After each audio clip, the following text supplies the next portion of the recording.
Shalom, Israel. Most High in Christ blessed. My name is Brother Zerubbabel, My name is Ezra Elazar. and we are back once again on this Sabbath day to wish you a blessed Sabbath. Back again to um, bring out another lesson to the body of Israel. I want to say Shalom, Most High in Christ blessed to you all. Um, and as always, we're here to feed you, the body of Israel, with some basic lessons to feed you with milk.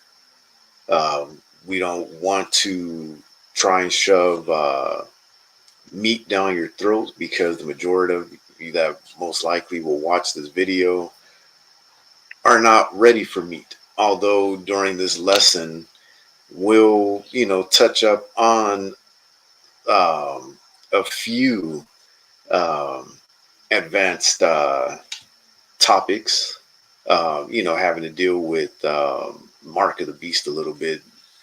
Try and stay away from that topic because it seems like people pretty much stay on the topic, the Mark of the Beast, basically.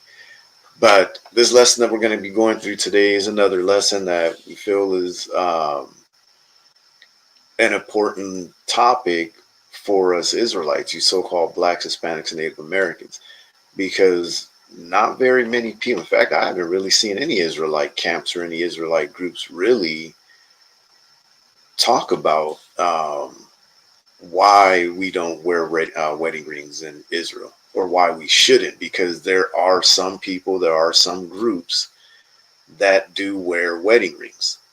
And that's the topic that we're going to be getting into today. If you haven't seen the title, Marriage is Honorable in All, but that ring on your finger is not of God. And so we're going to go in depth as to why it is not biblical for us as Israelites to wear wedding rings. And in fact, we're going to go in depth to the fact that the wearing of wedding rings is not our custom, but a custom of the heathen nations that we were around, that we've adopted their customs. And these customs are rooted in um, pagan pagan rituals, pagan customs, um, following after the gods of these other nations.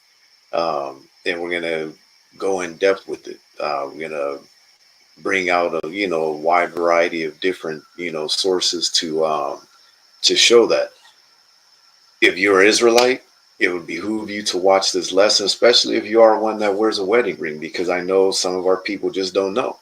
That's what we've been brought up in America. You get married, the exchanging of the wedding rings, at the wedding and all of that. But unfortunately, we've just never been told, because even the Christian churches, the Catholic Church, the Baptist churches, the Pentecostal, the Protestant, all of these churches have adopted this custom of exchanging rings. And many of them know the truth. They know that these are pagan customs, but they don't care. No different than them not caring about celebrating Christmas, Halloween, Easter, and so on. So it's up to us as God's chosen people to teach our people correctly that the exchanging of the wedding ring at the wedding ceremony was never a custom of the Israelites. It was never a custom of our people to exchange wedding rings um, during our wedding ceremonies.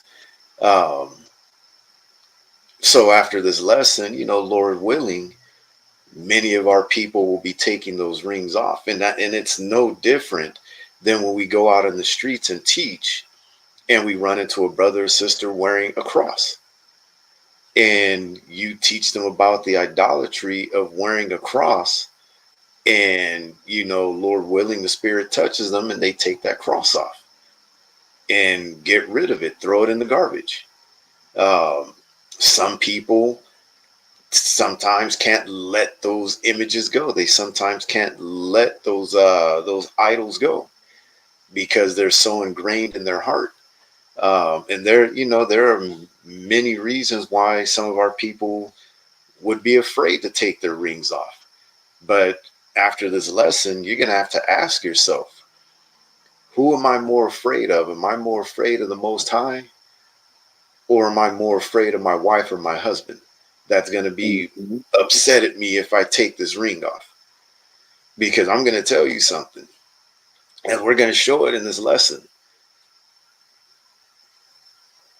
America has taught people to put more trust in that gold ring on your finger, that gold ring that's on your spouse's finger is somehow going to keep them from cheating on you.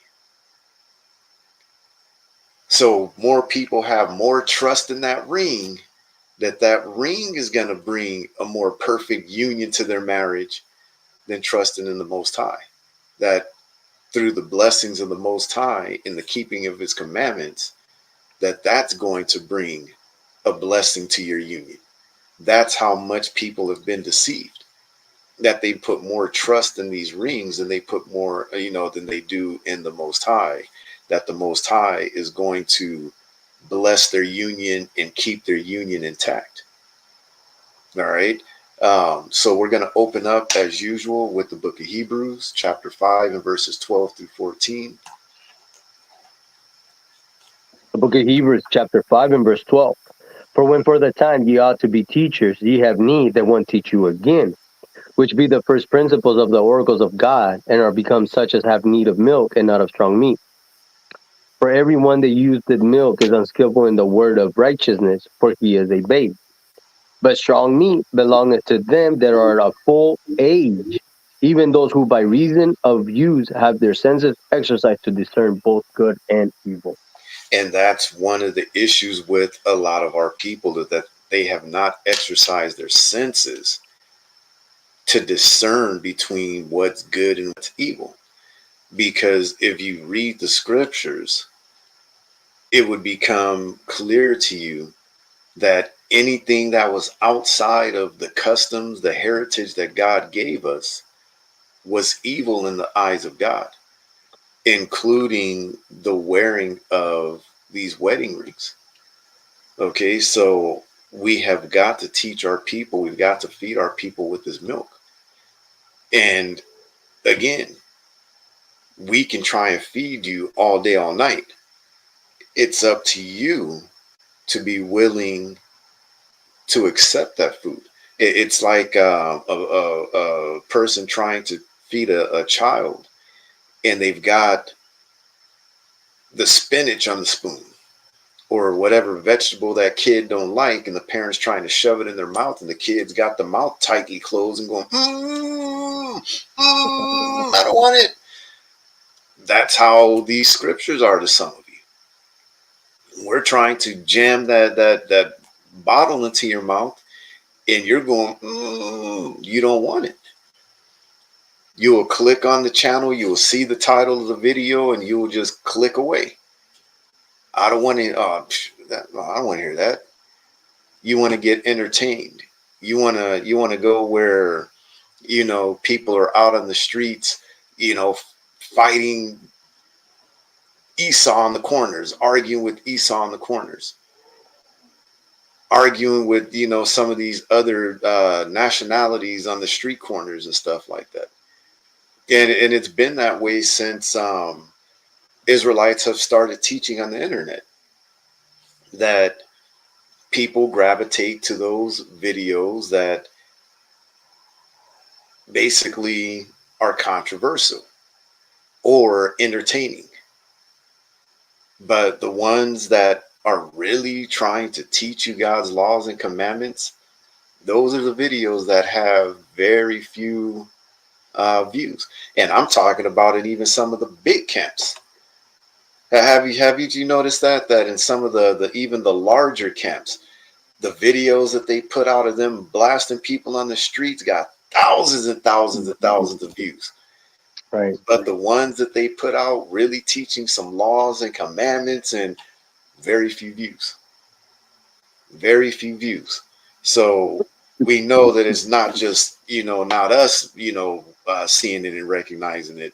Now I'm sure a lot of, the camps that, that look at their videos go, okay, I see these videos are getting a lot of views, and these ones here where we're actually teaching, just straight commandments, not getting nothing.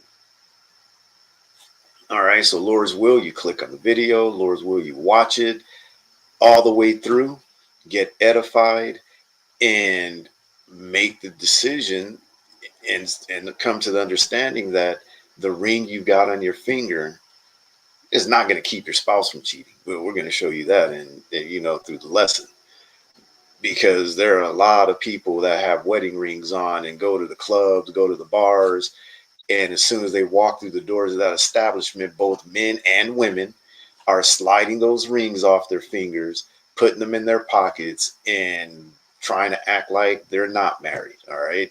So, any husband or wife or whoever that might, get offended, and what are you taking your ring off for? Well, why aren't you wearing your ring? And you explain to them, well, I've come to understand that that ring is pagan, and they get mad and want to argue about it, then they obviously have no understanding themselves that, you know what I mean, these rings, they need to be taught that that ring is not going to keep you or anybody else from, committing adultery. You're putting your trust into something that can't breathe. That ring, when your husband or wife is at the store, go to, the ladies' night out, go to the boys' night out, that ring is not going to talk to a person coming up to him and say, hey, married, married, married, married, married. They're married. Get away. That Mm. ring can't talk. That ring Right. can't do anything. That ring can't push that person away.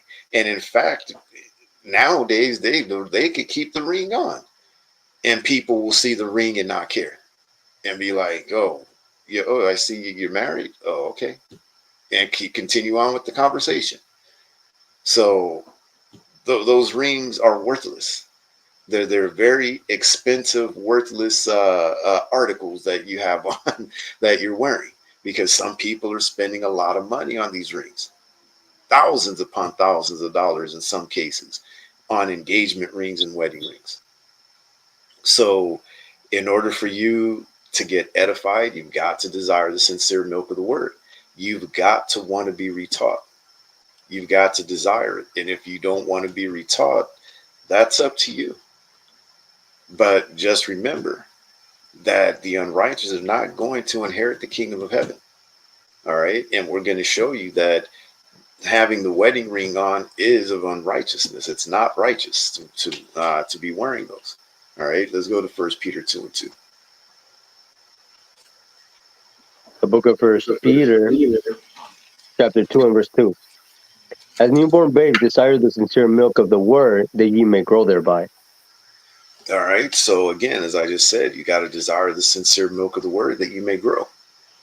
That's showing growth as an Israelite for you so-called blacks, Hispanics, and Native Americans. If you usually would wear a cross on your neck and a gold chain or silver chain, whatever it is, and you come to the understanding as you're an Israelite, you come to understand that that's an idol, and you take it off and throw it away, that's growth. You come to the understanding that, you know what, these rings were not our customs. We've adopted the customs of Esau. Taking it off, throw it away, get rid of it. All right. That's growth. You know what I mean? You find out that we're supposed to wear fringes with a border of blue in your clothing. You submit to the scriptures. You go and put fringes on. That's growth. You find out that we're supposed to wear beards as men, and you go and grow your beard out and you stop shaving. That is growth. You're a lady and you come to the understanding, Deuteronomy 22:5, that a woman's not supposed to wear pants. You cross-dressing men, because there are a lot of them out there nowadays, It's crazy. How Mhm. many boys and men are out there walking around wearing women's clothes? And you come to the understanding you're an Israelite, that the scriptures say a man's not supposed to cross dress, a woman's not supposed to cross dress. The lady stops wearing those jeans and those pants. The man stops putting on the female clothes. That's growth. You understand? And it just goes on and on. A person's LGBTQ and they come to the knowledge of the truth, and they just, come to the understanding that God is not with it, and they change. That's growth. A man is an adulterer, a woman is an adulterer. They come to the knowledge of the truth that we're not supposed to commit adultery, and they stop committing adultery. That is growth. So that's what the scriptures are talking about. Desire the sincere milk of the word that you may grow thereby. Growth is change. Change is growth. That's what it's talking about. Repentance. All right. So the only way that's going to happen is you've got to desire it. You've got to want to change. You see, we can't make anybody change. I can't make him change. He can't make me change. I can't make any of you change. He can't make any of you change. That comes from that desire within you to want to change. All right. So we're going to go to the book of 3rd John, chapter 1, and verse 11. We're going to go through some introduction precepts first, kind of set the tone. So again, marriage is honorable in all, but that ring on your finger is not of God. Right. The book of 3rd John 1 and verse 11. Beloved, follow not that which is evil, but that which is good. He that doeth good is of God, but he that doeth evil had not seen God. So this is straightforward, straight to the point for the topic that we're going to be dealing with today. Beloved, follow not that which is evil, but that which is good. Because as I said in the beginning, a lot of our people have not come to the knowledge, have not come to discern the difference between what's good and what's evil, because we have been ingrained in America, all of us have, that a lot of the customs that we have been following were good. The white wedding dress at the wedding is good. The exchanging of the rings is good. Spending thousands and thousands of dollars on the wedding is good. The more expensive the wedding, the better the wedding. The more, people think that they're, the more praise they think they're going to get for the more money they spend on a wedding. They think that that's good. You know what I mean? So it says, beloved, follow not that which is evil, but that which is good. He that doeth good is of God, but he that doeth evil hath not seen God. So keep that in mind as we go through the lesson and we bring out these points that show that these rings are deeply rooted in satanic customs. All right, let's go to Tobit 4 and 5.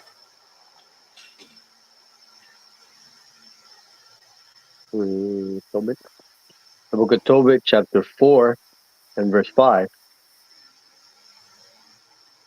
My son, be mindful of the Lord our God all thy days, and let not thy will be set to sin, or to transgress his commandments.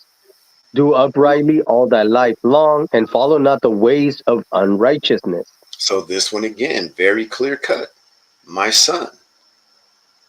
This is Tobit speaking to his son. Be mindful of the Lord our God all thy days.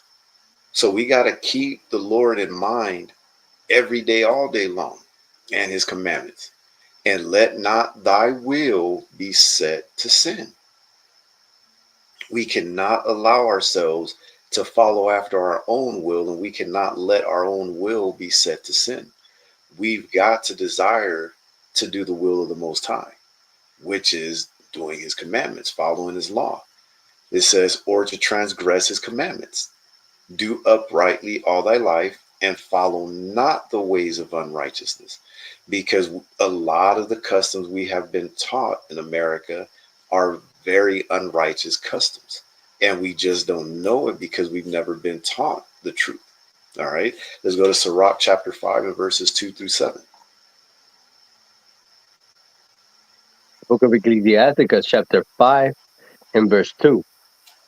Follow not thy own mind and thy strength to walk in the ways of thy heart, and say not, who shall control me for my works? For the Lord will surely revenge thy pride. Say not, I have sinned, and what harm hath happened to me? For the Lord is long suffering; he will in no wise let thee go. Concerning propitiation, be not without fear to add sin unto sin, and say not, his mercy is great; he will pacify for the multitude of my sins. For mercy and wrath come from him, and his indignation rested upon sinners. Make no tarry to turn to the Lord, and put not off from day to day. For suddenly shall the wrath of the Lord come forth, and in thy security thou shalt be destroyed and perish in the day of vengeance. So again, this is very straightforward, very clear cut. Follow not thine own mind and thy strength. So don't follow your own ways. It says to walk in the ways of thy heart, meaning your mind, because a lot of our people are set in their ways. In their mind, they feel like they're doing the right thing all the time. In their mind, they feel like they have done no wrong, or they can do no wrong, or they don't do anything wrong. You hear a lot of people say that, well, I'm not killing anybody. Well, I haven't done anything to hurt anyone. Well, I haven't, and forget about the other multitude of sins that they have committed or are in the midst of committing. All right, so we've got to be careful of that, especially when it comes to topics like this. When you come to learn the truth and you've been following something for so long, like a lot of our people are about to be celebrating Thanksgiving coming up this Thursday. We in America, we've been taught from a child to follow these customs. So it's gonna take some time. It's gonna take some practice. It's gonna take a lot of will, strong will, to let go of these practices. Just as wearing the wedding ring, it says, "And say not, who shall control me for my works." That's one of the biggest issues, especially nowadays with a lot of the ladies getting married. Like, you can't control me. Ain't no man controlling me. And they forget that, it's ordained of the Most High that the husband is the head of the household, that he's to lead the household. But that's not what's being taught in America. It says, "For the Lord will surely revenge thy pride." At some point, whether it's tomorrow or whether it's 20 years from now, 30 years from now, you will get paid back for your pride. Just because the Most High hasn't done it right away, which the next line is going to tell you.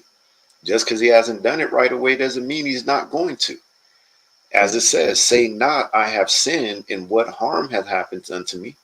For the Lord is long suffering, he will in no wise let thee go." Sometimes he takes a while. He's long suffering. He may take years to wait for you to get to the height of your sin before he brings judgment on you. And you see that happen a lot. Haven't you noticed that sometimes it's the most wicked of people that live to like long, old age, Right. but the good die young? It's kind of weird how it happens that way. Um, but you see that happen sometimes where a person, they could just be wicked and evil their entire life, and they'll live a whole life of wickedness. And at 80, 90, 100 years old, all of a sudden, you know, that's when they, end up going. So you can't sit there and say, the Lord, I've been doing this my whole life. Nothing's happened to me yet. Better drop that pride, because the Most High will pay you back. As it says in verse 5 concerning propitiation, "Be not without fear to add sin unto sin." You need to drop that. You know what I mean? You better fear the Lord. Just because you got away with this sin doesn't give you the right to continue sinning with another one. You committed adultery last week, and now this week you want to go commit theft. This week you're going to commit theft, and you're already thinking about what you're going to do next week. All right, so you got to be mindful of it. It says, and say not his mercy is great, because that's what some of our people will say. Well, it's okay, I could do it today, this time, but he'll forgive me. The Lord knows my heart. You need to stop that. He says, and say not his mercy is great, he will be pacified for the multitude of my sins. No, he won't. It says, and wrath come from him, and his indignation resteth upon sinners. He will pay you back. Again, just because it's not happening right now doesn't mean that it's not going to. Make no tarrying to turn to the Lord. In other words, stop waiting to repent. Stop putting it off. Because you see a lot of people, you hear a lot of people saying it, how come you haven't put fringes on yet? Oh, I'm just waiting, you know what I mean? I just haven't felt, the need to put them on, coming up with excuses. And we're going to go through that later on in the lesson, because people, when they go through this lesson, they see this lesson, they hear the truth, and you ask them, well, how come you're still wearing your wedding ring? They're going to come up with these kind of excuses that, oh, you've got to inform them. Make no tarrying to turn to the Lord, and put not off from day to day. Stop putting it off. Stop procrastinating, because you don't know that the sky could crack today.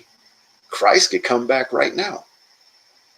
And when he comes back and he catches you in the midst of sin, are you going to get the kingdom? No.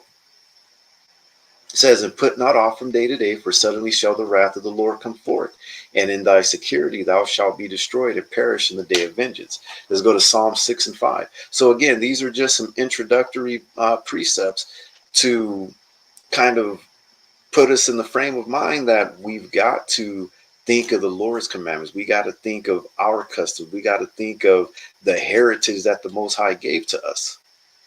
Go ahead. The book of Psalms, chapter 6 and verse 5. For in death there is no remembrance of thee. Psalm 6 and 5.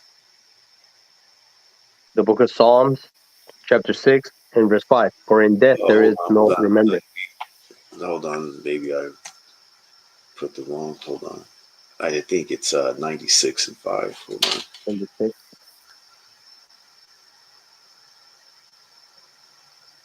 are you, Psalms? For all the gods of the nations Yeah, are there we idols. go. Yeah, Psalm 96 and 5. The book of Psalms, chapter 96 and verse 5. For all the gods of the nations are idols, but the Lord made the heavens. Here, let me fix it on here. All right, read it one more time. The book of Psalms, chapter 96 and verse 5. For all the gods of the nations are idols, but the Lord made the heavens. All right, for all the gods of the nations are idols. Again, showing that there is more than one God. There are gods, plural.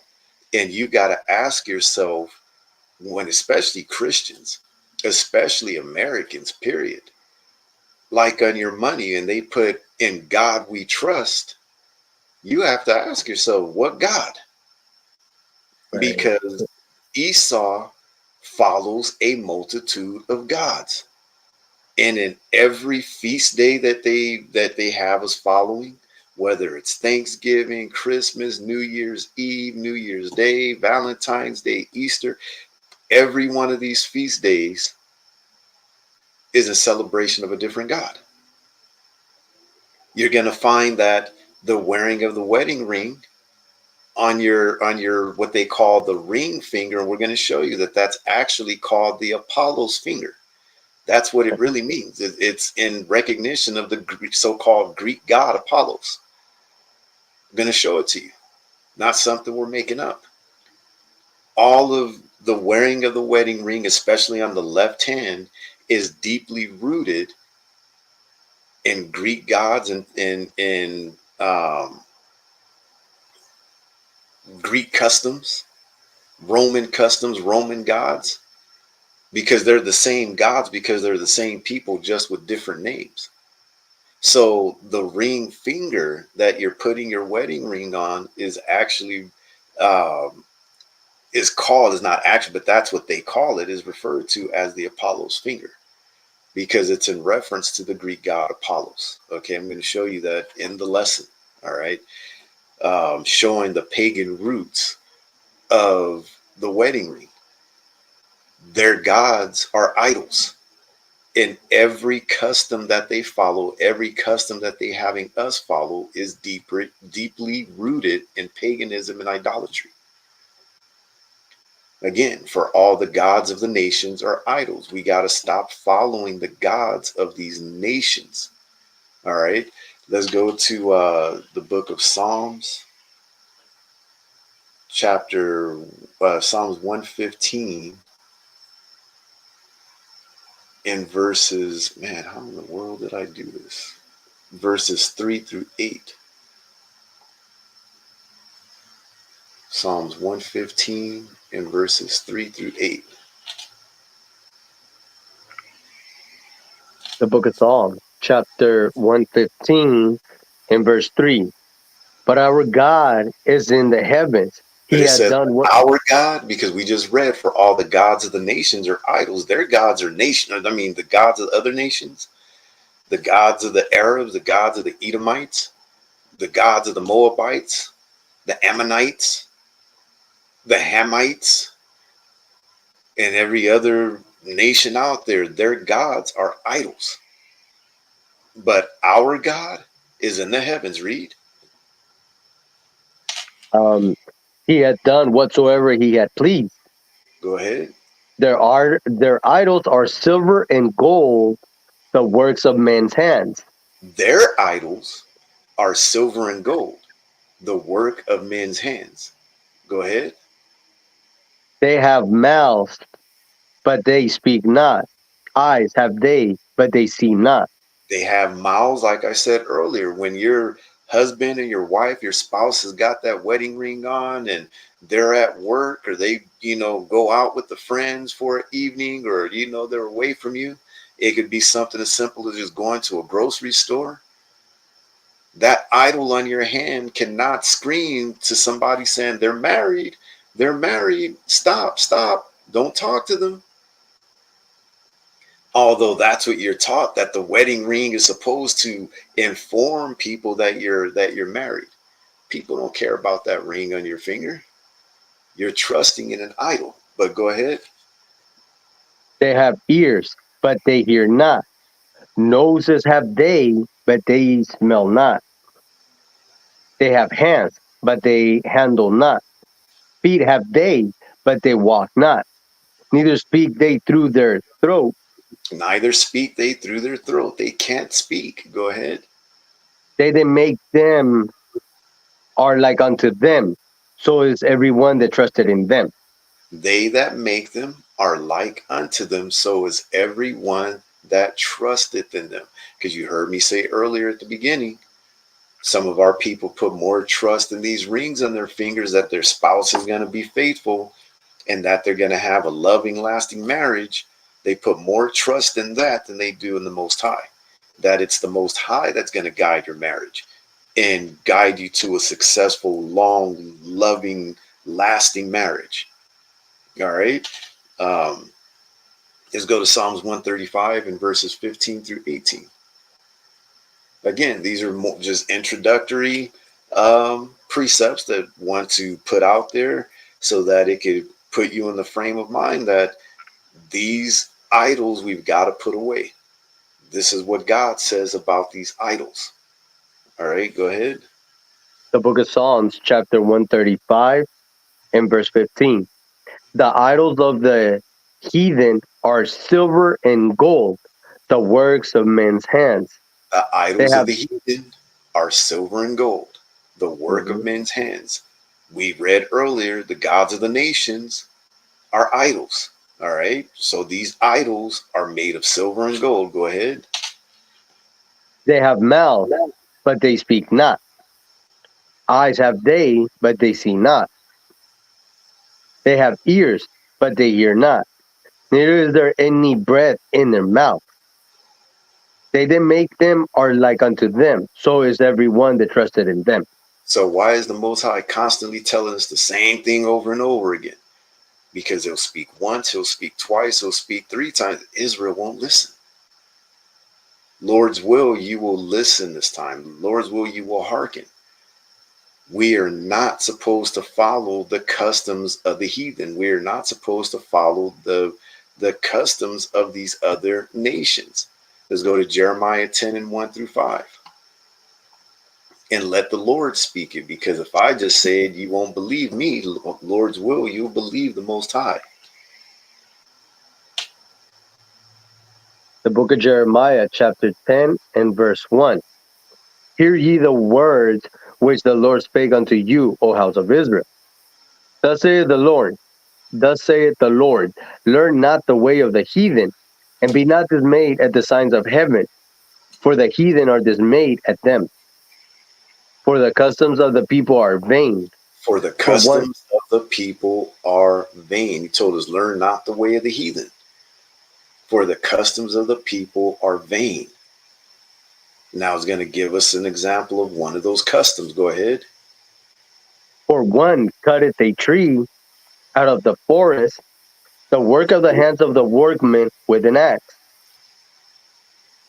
They deck it with silver and with gold. They fasten it with nails and with hammers that it move not. They are upright as the palm tree, but speak not. They must need be born because they cannot go. Be not afraid of them, for they cannot do evil, neither also is it in them to do good. And so you've got some of our own brothers now in the truth that are now trying to turn around and say that, oh, this is not talking about Christmas. You've got camps now that are teaching that it's okay to celebrate birthdays and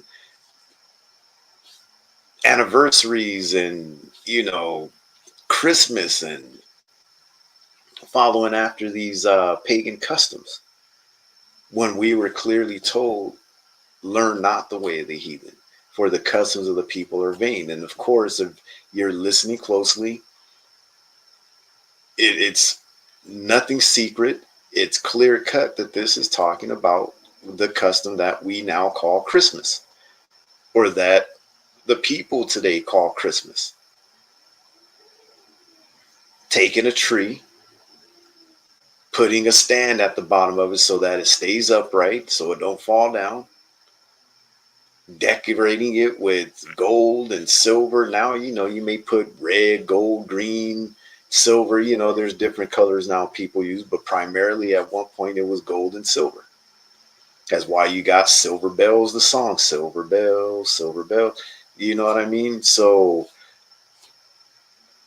it's not something we're making up. Sometimes people get to a point in their knowledge of the Most High, and then they just start to want to do their own thing and start making stuff up. That happens sometimes. You know what I mean? When people get this Bible in their hands, you've heard us say it before, make people go nuts. They start saying and teaching and doing some weird stuff when the scriptures are plain. It's clear. Let's go to Leviticus chapter 18 and verses 1 through 5.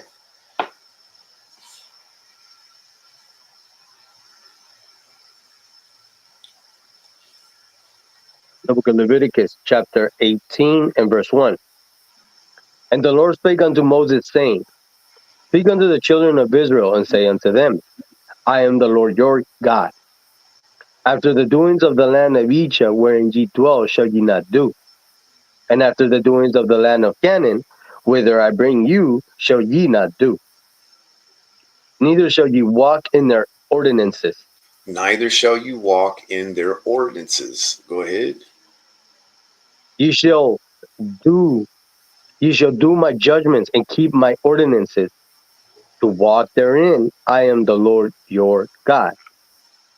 Ye shall therefore keep my statutes and my judgments, which I am, which if I, hold on, I'll redo that.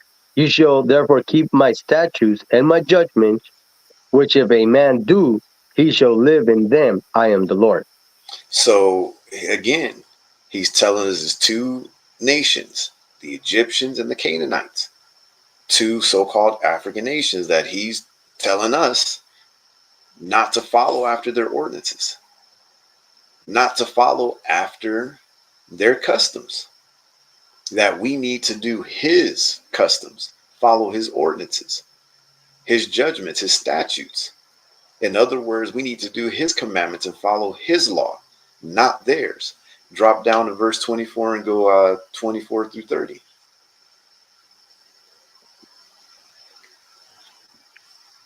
Leviticus 18 and verse 24. Defile not ye yourselves in any of these things, for in all of these the nations are defiled, which I cast out before you. And the land is defiled there, therefore I do visit the iniquity thereof upon it, and the land itself vomited out her inhabitants. Ye shall therefore keep my statutes and my judgments, and shall not commit any of these abominations, neither any of your own nations, nor any stranger that sojourneth among you. For all these abominations have the men of the land done, which were before you, and the land is defiled. That the land spew not you out also when ye defile it, as it spew out the nations that were before you. For whatsoever shall commit For whosoever. for whosoever abominations, even the soul that committed them shall be cut off from among their people. Therefore shall you keep my ordinances, that ye commit not any of these abominable customs, which were committed before you, and that ye defile not yourselves therein. I am the Lord your God. So what you see going on in Leviticus 18 is a whole lot of sins that these nations that he's speaking of, Egypt and the Canaanites, committed.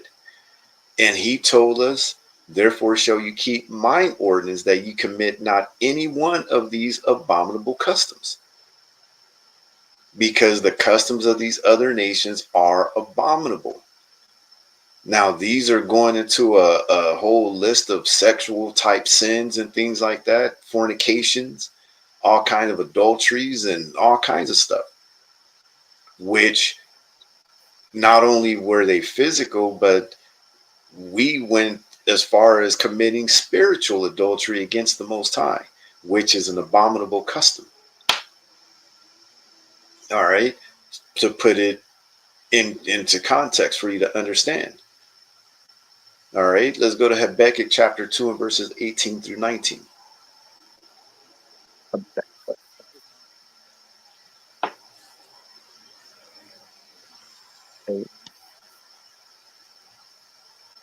The book of Habakkuk, chapter 2, and verse 18. And it says, what profiteth the graven image that the maker thereof had graven it? The molten image, and a teacher of lies, that the maker of his work trusted therein, to make dumb idols. Woe unto him that saith to the wood, awake, to the dumb stone, arise, it shall teach. Behold, it is laid over with gold and silver, and there is no breath at all in the midst of it. So again, what profited the graven image? What profit do you have wearing those rings, except for the fact, ladies, that society has bamboozled you and your husbands or fiancés, spouses, betrothals, whatever terms you want to use, have bamboozled you into believing and accepting that this is customary. You got to buy her an engagement ring, and you've got to spend thousands of dollars on, because if it's not an expensive ring, it don't mean anything. So now you got ladies, and I'm surprised these men actually continue on with the relationship. in a lot of instances nowadays where these men will go spend thousands of dollars on the ring, and the lady got the audacity to be like, oh, that's not the one I wanted. I don't like this one. You're taking that one back. And these men say, okay, and be back at the jewelry store, either exchanging the ring, and getting them the ring that they want. And now all of a sudden she's happy until now it's, well, this isn't the house that I like. You only want to spend $200,000 on the house, but I want the $500,000 house. Mm. Oh, you only want to get me this car, but I want a Tesla like so and so's got. So and so's husband bought her a Tesla. It's like, when is it going to end? And then all of a sudden, when the money problems start, because now the man has put himself in all kinds of debt to make her happy, now all of a sudden it's all his fault. He's the bad guy. He's the one that can't take care of things. Now she want to leave. Now she wants a divorce. Now he spent all these hundreds of thousands of dollars over these years in their marriage. It was all in vain. It was all for nothing. And that's what's happening in marriages in America and actually throughout the world now, because nations throughout the world have adopted the customs of America. And people wonder why marriages are not lasting today, because people have been bamboozled into believing that this is what love is. If he buys you $1,000 ring, girl, he don't love you. Maybe that's all he can afford. And even if, you know what I mean, even though with our people we're not supposed to buy them to begin with, but even if he could afford more, if he's smart enough to say, well, what am I going to go spend all this money on a 10, 15, 20, $30,000, $100,000 ring when we can take that money and save it for our kids' future? So you know what I mean? He's a prudent man, but unfortunately he may have hooked up with an unprudent woman that she only can see the here and now and her own gratification, um, which you see going on in a lot of these marriages nowadays, especially with a lot of the women, unfortunately, where they, no matter how hard the man tries, they just cannot be satisfied. Um, Again, these images, these rings, these idols are what? What profiteth the graven image that the maker thereof hath graven it? Again, what profit are these rings to you? The molten image and a teacher of lies, that the maker of his work trusteth therein to make dumb idols. Again, you've been bamboozled and lied to make you believe that this expensive idol that you put on your finger is somehow gonna make your marriage last. That this idol that you're gonna trust in is gonna make you have a long life, filled with love and commitment and all the things that marriage is supposed to be. But it's a lie.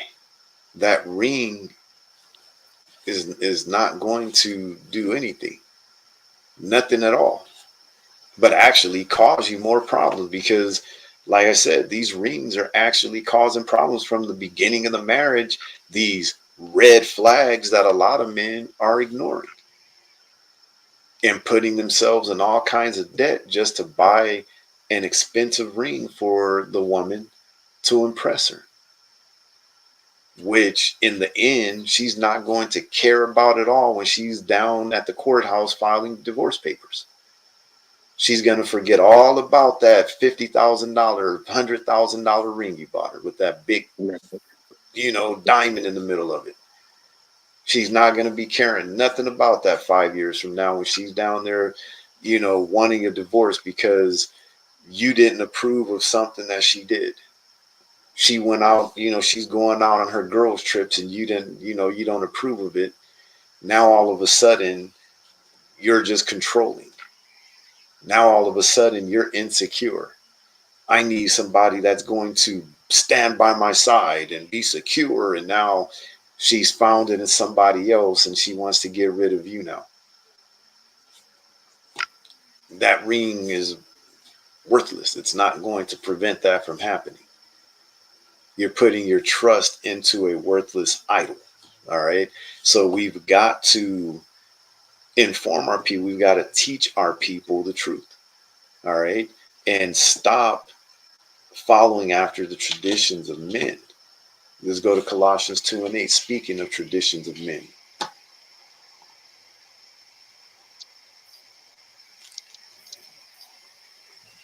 The book of Colossians, chapter 2 and verse 8. Beware, lest any man spoil you through philosophy and vain deceit, after the traditions of men, after the rudiments of the world, and not after Christ. All right. So beware lest any man spoil you through philosophy and vain deceit. And that's exactly what has happened here in America. The marriage proposal, the wedding, everything having to do with marriage in America is basically bad philosophy and vain deceit. It's after the tradition of men. It's after the rudiments of the world, and it's not after Christ. None of these wedding customs, none of them. The wearing of the white wedding dress, the jumping over the broom at the wedding, all of these customs, none of that's got to do with Christ. The exchanging of the wedding rings, the ceremony, the ceremonies, none of it is after Christ. So you have to ask yourself, what is the wedding ring? You've got to come to the understanding that's what the wedding ring is. It's a deceitful custom and tradition of men that are tricking people into believing that this custom of exchanging wedding rings is of the Bible, because they have a priest standing there going through this whole traditional custom of reading certain precepts out of the scriptures, and have us believing that this is a union that's of the Bible when it's not. All right. So let's do this. Give me a second. I'm going to start first with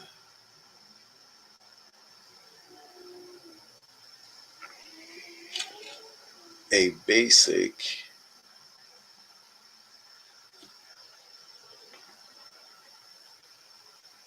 Wait for this to open up.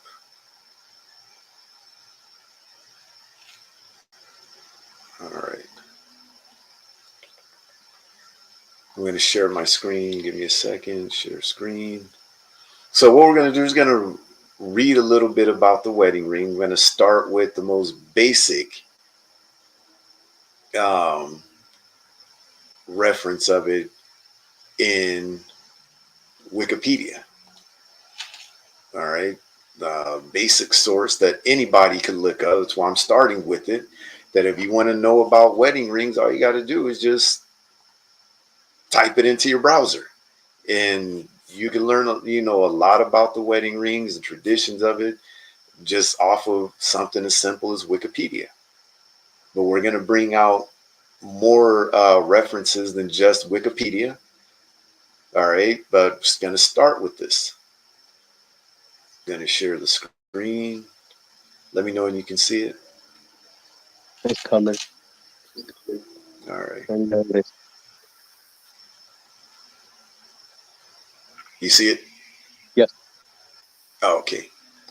So, wedding ring. A wedding ring or wedding band is a finger ring that indicates that its wearer is married. It is usually forged from metal, traditionally gold or another precious metal.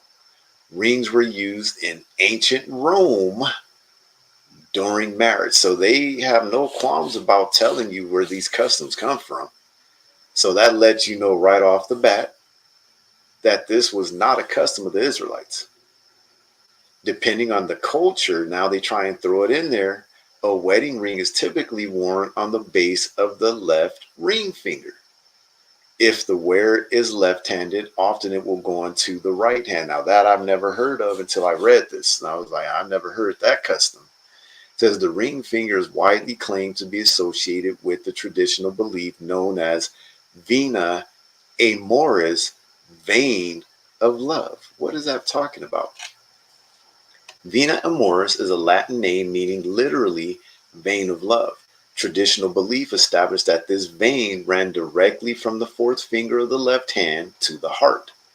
This theory has been cited in Western cultures as one of the reasons the engagement ring and or wedding ring was, and it's going to continue on, that it was worn on the left ring finger. That's the reason behind it.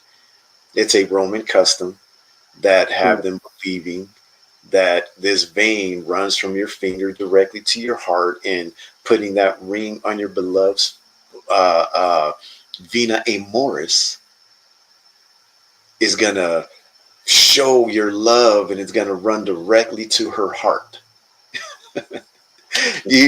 When you start to see the foolishness behind it, you got to laugh because you're like, man, how could people not know this? Why are, but nobody's studying it.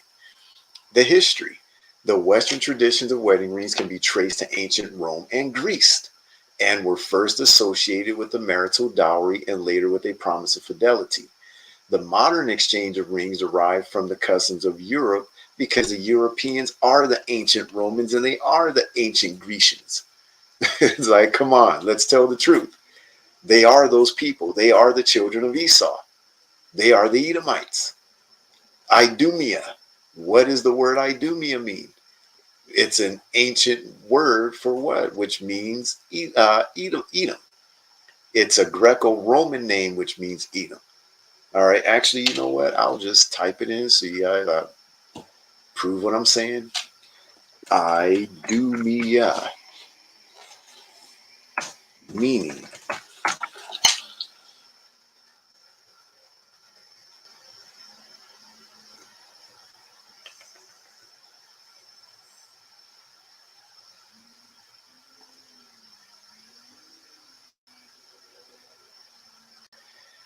this is straight out of Merriam-Webster.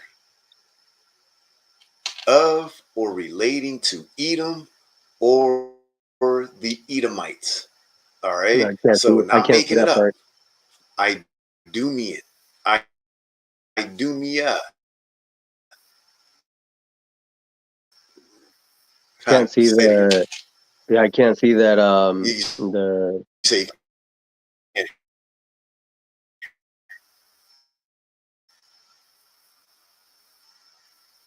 oh, you're not. So the screen went blank. What happened? yeah, no.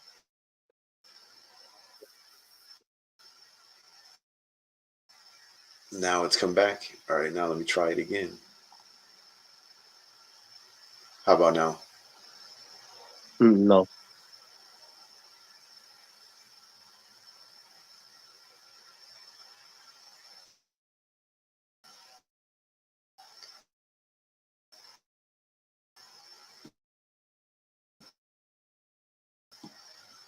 Still not showing up? No. No. It's not showing up. Let me do it on here.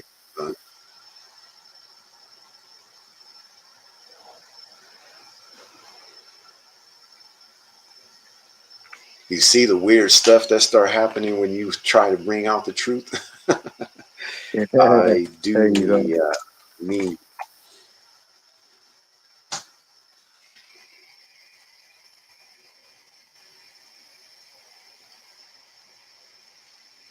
All right, so I'm going to go down again. Where is it at? Merriam-Webster. Gonna click on it again.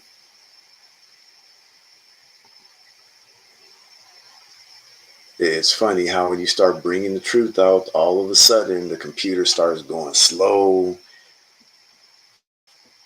Sound goes out. Can you see it? Yeah. Yep. Okay, so let me do it again. I do mean of or relating to Edom or the Edomites. So we're not making it up. So you can see it with your own eyes. The Idumeans, the children of Edom, Idumea has to do with the Greeks and the Romans. It's a Greco-Roman word that means Edom. Let me see if I can find that one. All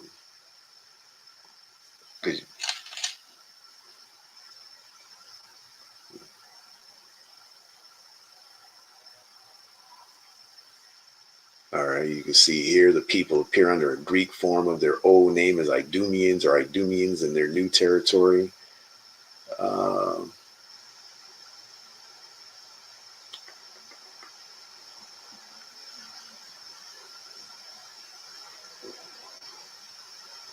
Definition of Idumea in the Bible: Red or Edom, Old Testament name of region, New Testament Strong's Concordance. Idumea is the name given to the land controlled by the descendants of Esau, Jacob's brother, known as the Edomites. They are the same people, the so-called European, what we call the so-called white man today. They are the descendants of Esau. They are the Idumeans. They are the Edomites. All right. Um, so I think you get the idea. So Mhm.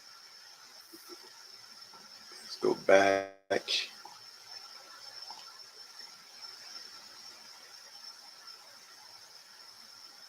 Oh, actually, we need to go back to, I'm sorry, the wedding ring.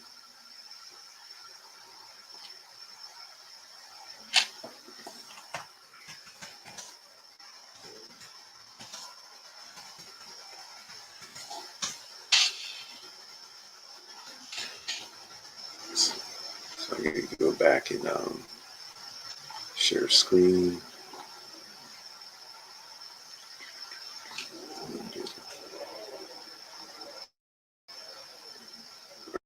All right, let me know when you see it. It's coming.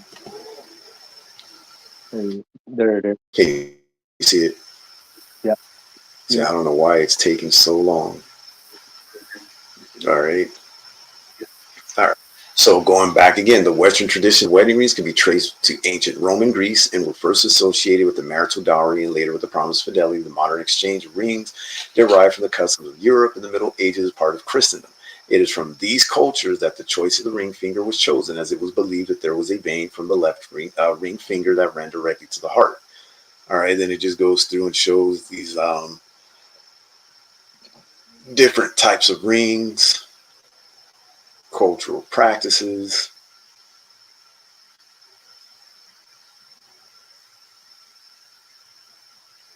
That's why you say wedding ceremony customs. In several traditions, the best man or maid of honor has the duty of keeping track of a couple's wedding rings and to produce them at the symbolic moment of the giving and receiving of the rings during the traditional marriage ceremony. You see, keep in mind that you don't read about none of these traditions, none of these customs in the Bible.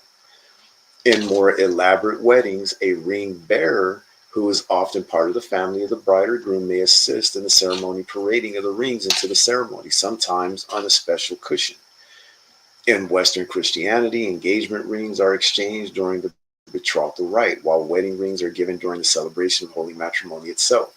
Among Eastern Orthodox, Eastern Lutheran, and Eastern Catholic Christians, the exchange of rings is not technically part of the wedding service, but rather are exchanged at the betrothal. It is always a two-ring set given to her by the priest or by the best man.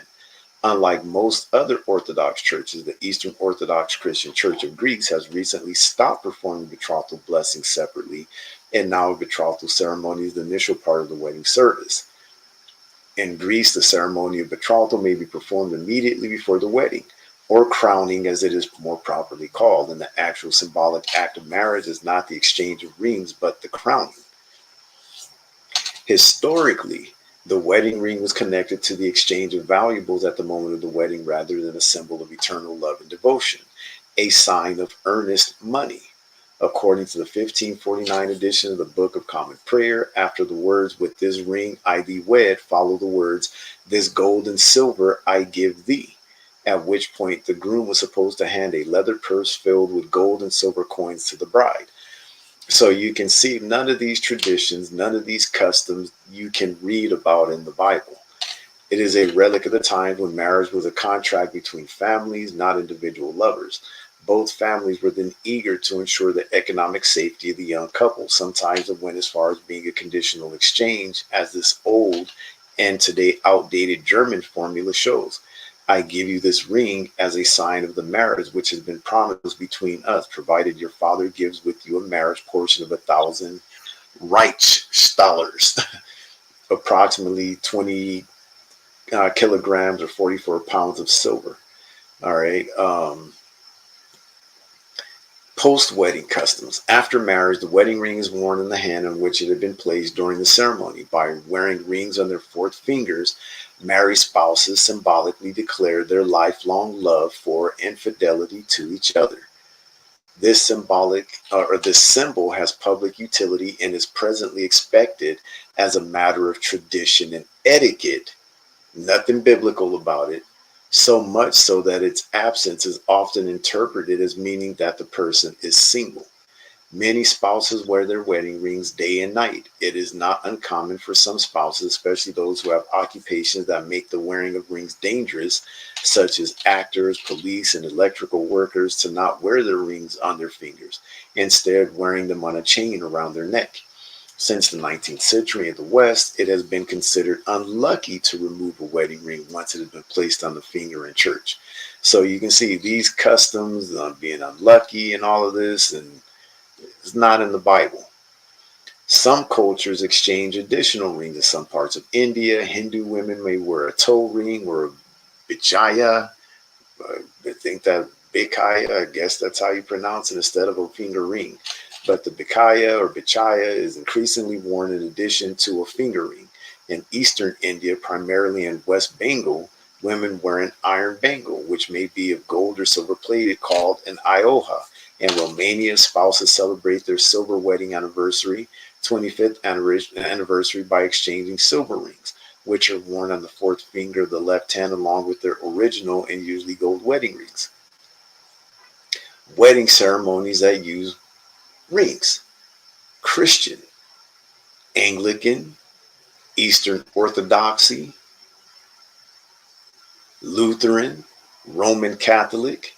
So, as you can see from what we're reading here on Wikipedia, there are a lot of these so-called Christian denominations that have adopted the custom of wearing wedding rings. All right. You can see it. We're reading some of these Christian churches. Again, the Anglican Church, the Eastern Orthodoxy, the Lutheran, the Roman Catholic.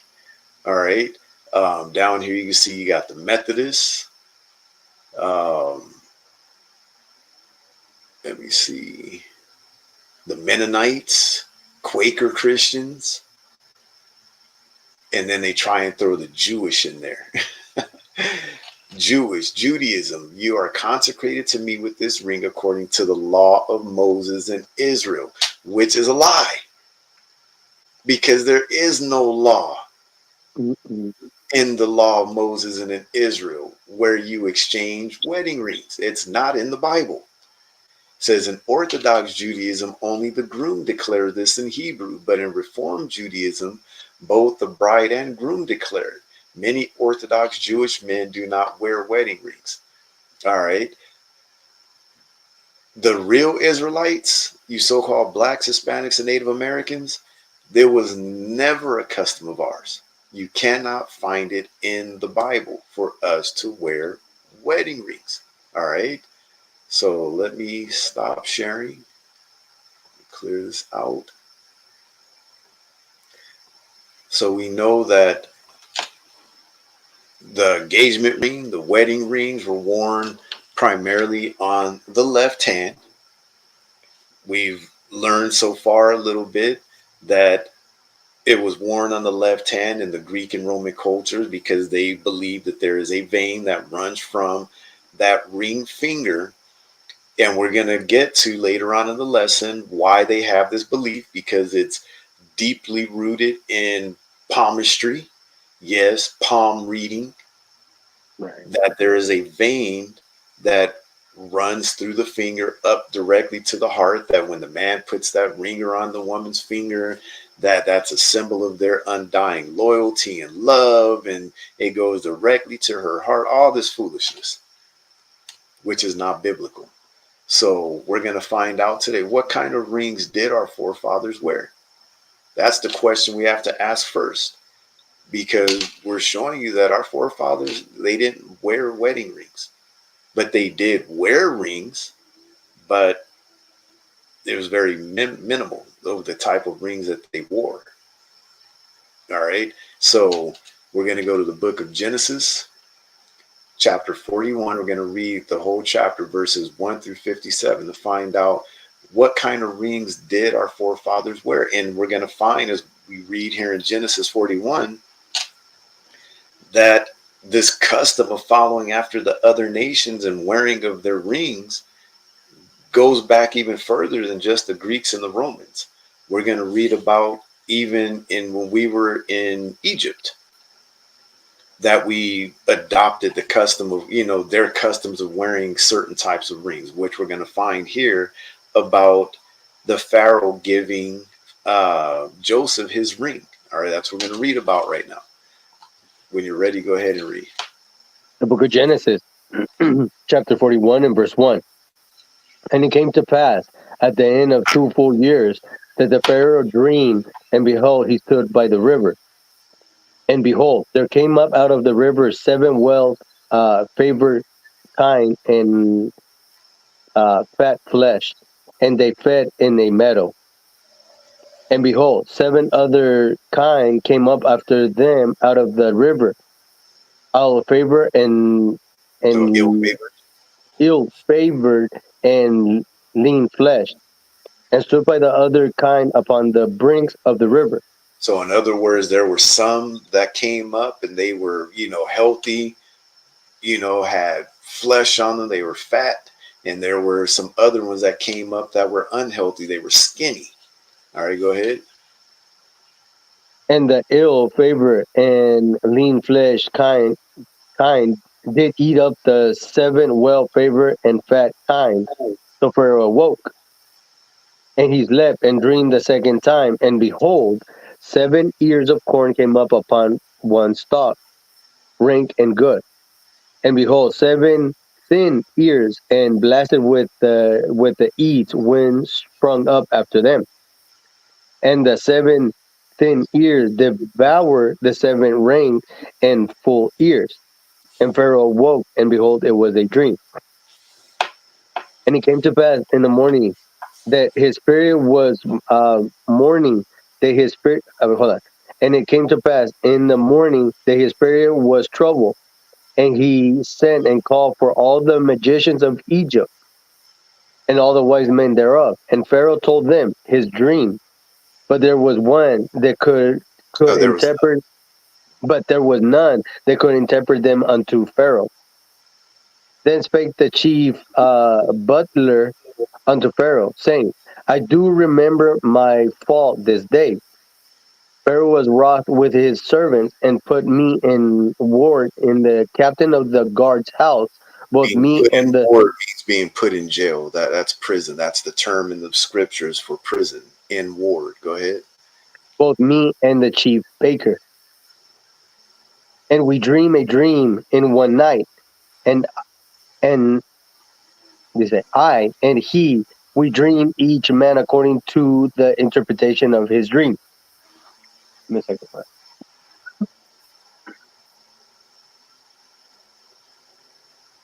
And there with us a young man, a Hebrew, servant to the captain of the guard, and we told him, and he interpreted to us our dreams. To each man according to his dream he did interpret.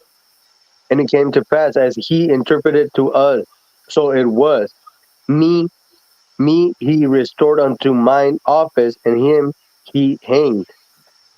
The Pharaoh sent and called Joseph, and they brought him hastily out of the dungeon.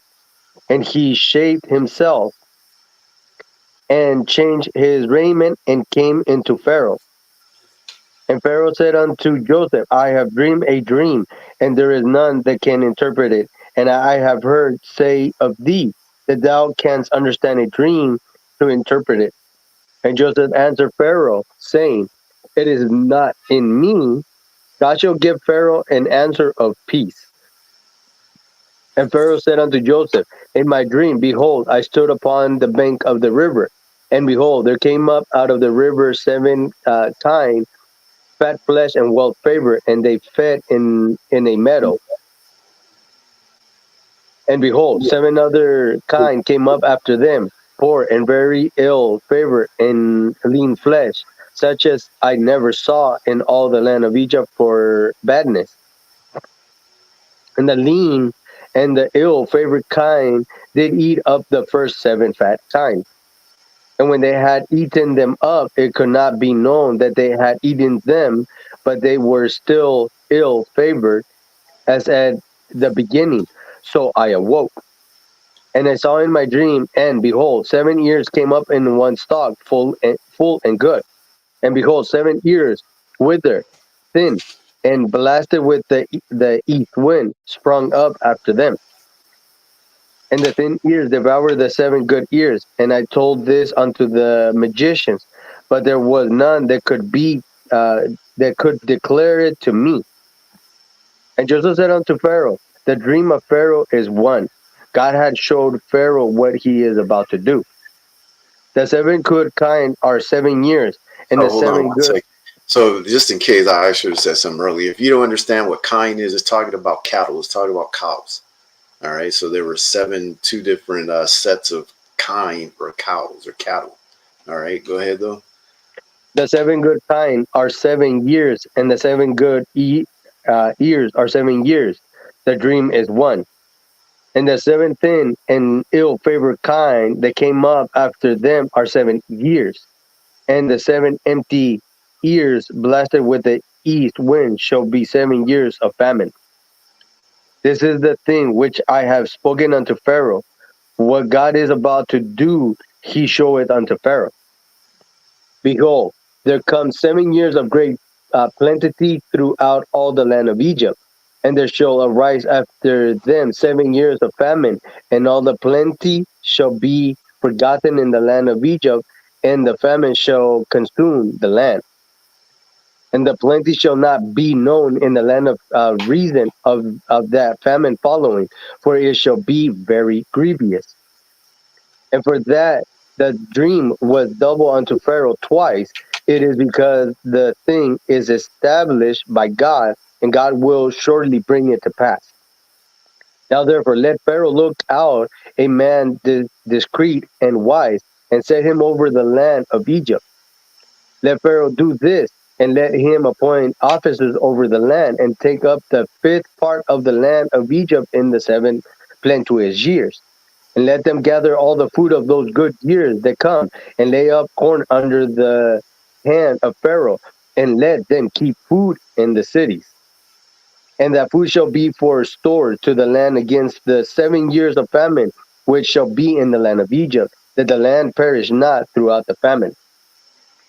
And the thing was good in the eyes of Pharaoh, and in the eyes of all his servants. And Pharaoh said unto his servant, Can we find such a one as this is, a man in whom the Spirit of God is?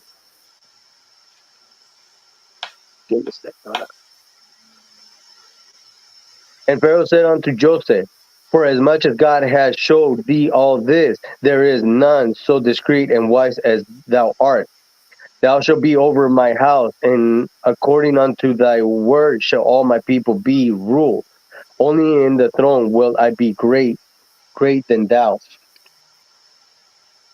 And Pharaoh said unto Joseph, See, I have set thee over all the land of Egypt. And Pharaoh took up his ring from his hand, and put it upon Joseph's hand, and arrayed him in vesture of fine linen, and put a gold chain about his neck. So you can see that this is a custom that we got from Egypt. Pharaoh took off his ring and he put it on Joseph's hand. We'll get to what kind of ring that this was later on. All right.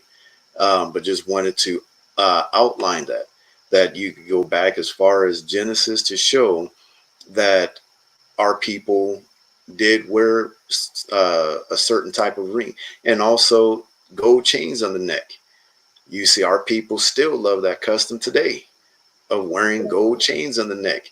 When Esau wants to sell one of our people into the music industry, well, what do they have them running around doing? You better be wearing your death row chain. You better be wearing your bad boy necklace. Nothing's changed. Our people still have that spirit upon them. Go ahead and read on. And he made him to ride in the second chariot which he had, and they cried before him, bow the knee, and he made him rule a ruler over all the land of Egypt. And Pharaoh said unto Joseph, I am Pharaoh, and without thee shall no man lift up his hand or foot in all the land of Egypt. And Pharaoh called Joseph name Sa- Saphanaphania, It's off. Saphanaphania, Yeah, something like that. It's off. Not Paania, something like that. and and he gave him to wife uh, Azenath, the daughter of uh, Potipharah, priest of On. And Joseph went out over all the land of Egypt.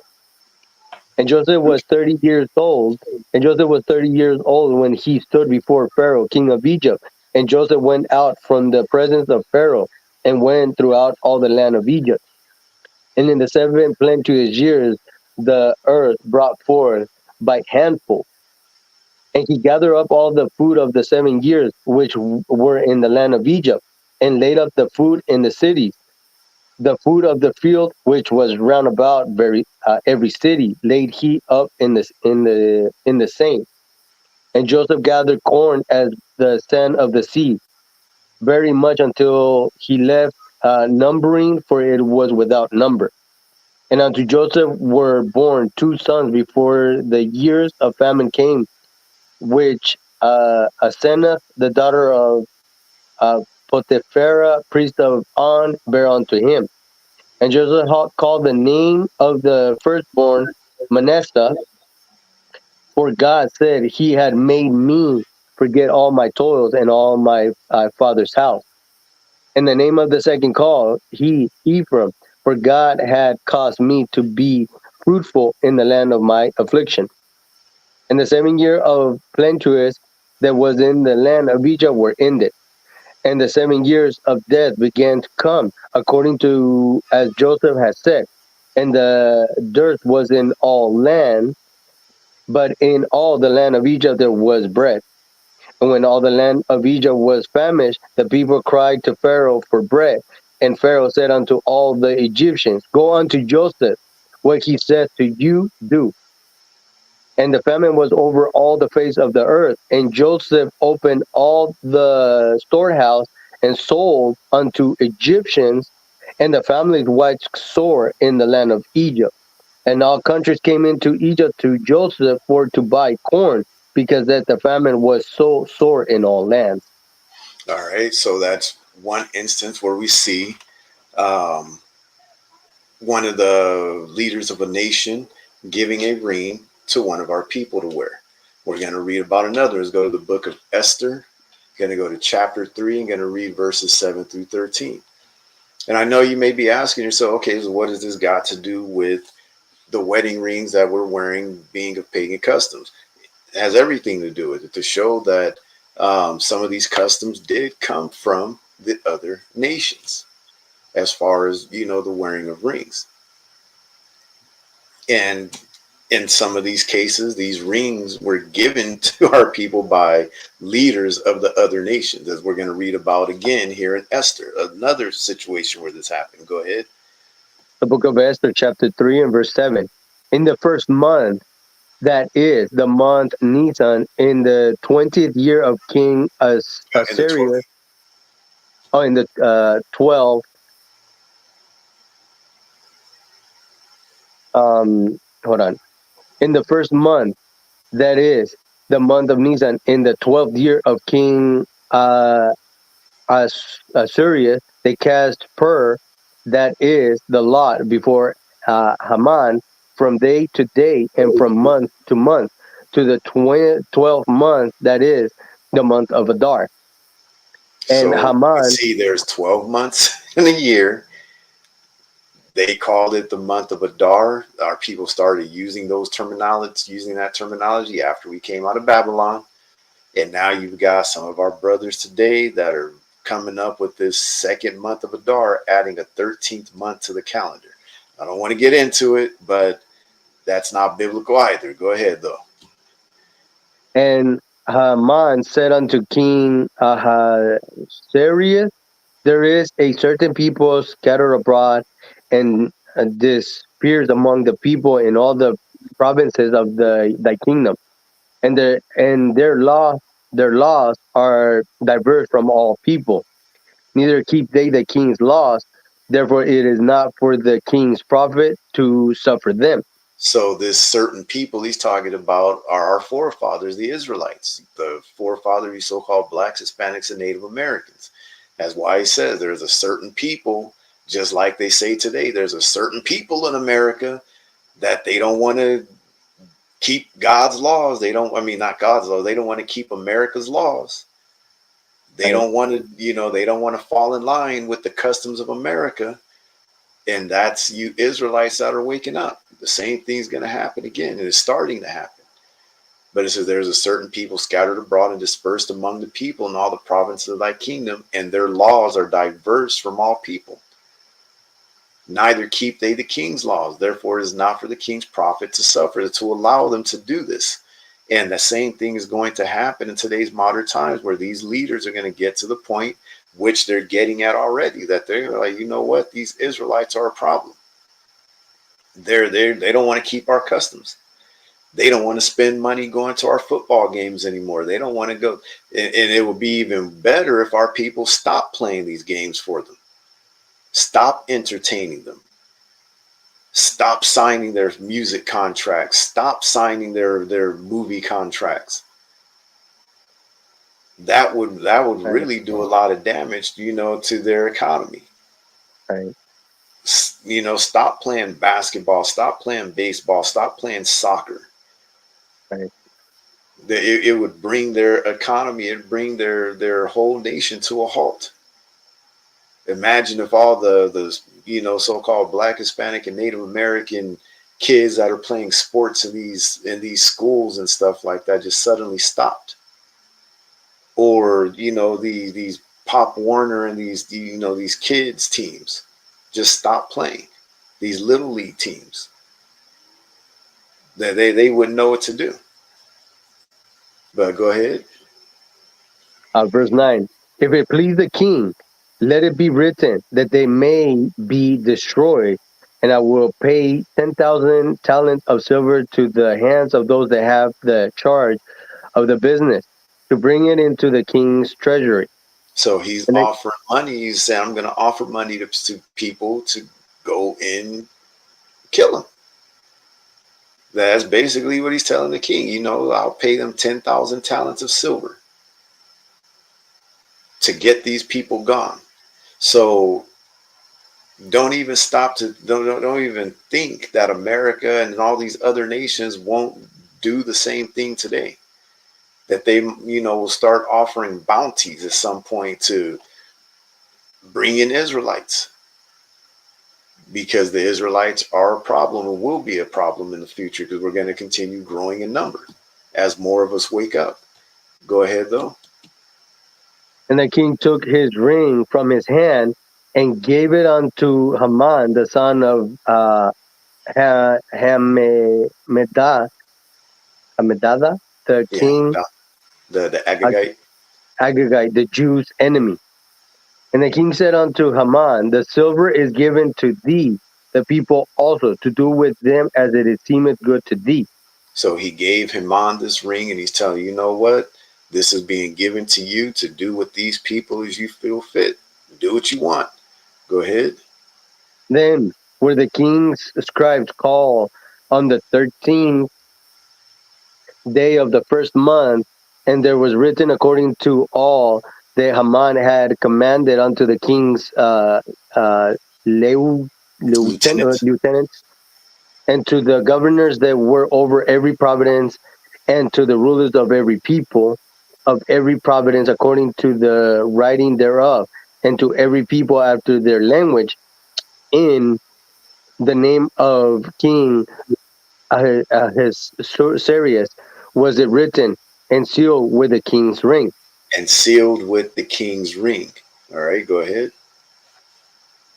And the letters were sent by post into all the king's provinces to destroy, to kill, and to cause to perish all Jews, both young and old, little children and women, in one day, even upon the 13th day of the 12th month, which is the month of Adar, and to take the spoils of them for a prey. All right, so we can see that there were certain rings that these kings wore, and they were called, what's called, this type of ring was called a signet ring. All right, so what we're gonna look up, we're gonna,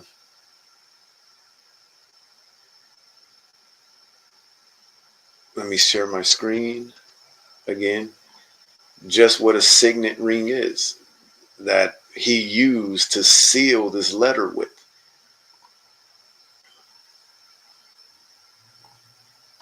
And you can see that these customary rings were, they were custom among a lot of nations.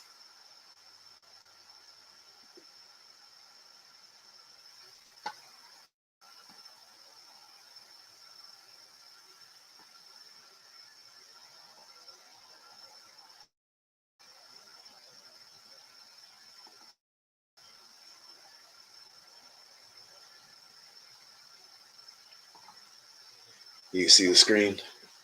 Yes, it's a little slow, but yeah.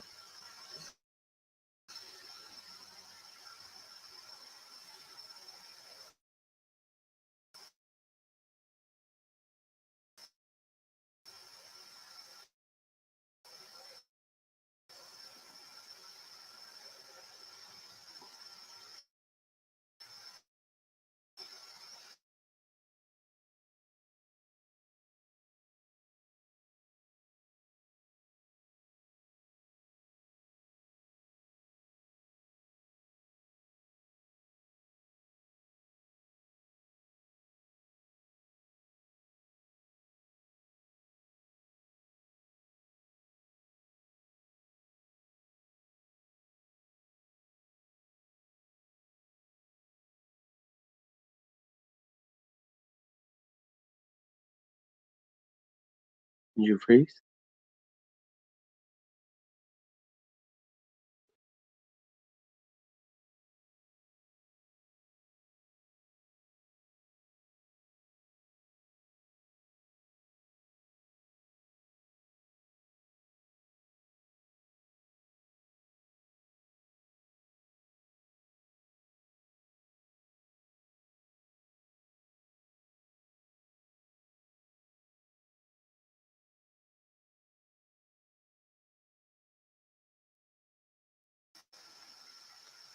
Can you hear me now? Yeah, there you go. Hello, hello, hello. Testing, testing. Oh, see, I don't know why this weird stuff is suddenly going on. Uh-huh. That's funny.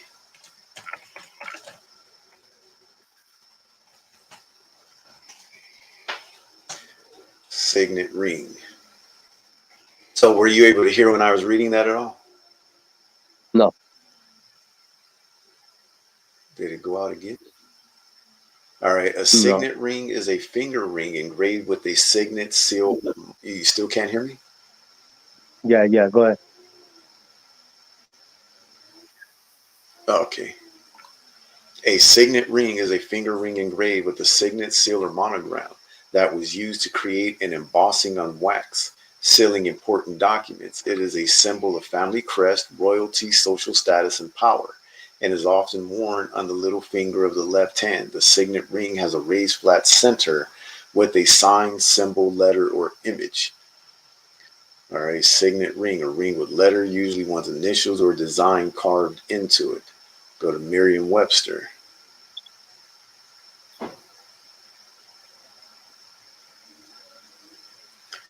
Signet ring, a finger ring engraved with a signet, seal, or monogram. All right, going back. go to Wikipedia.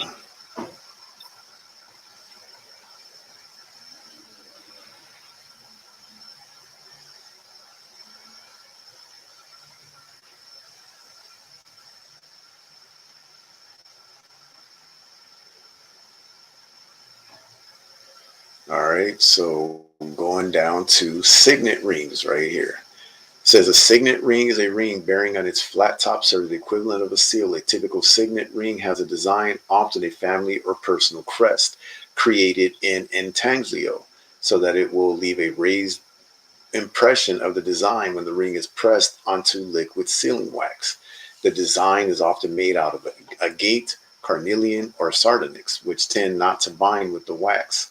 Most smaller classical engraved gems were probably originally worn as signet rings or as seals on a necklace.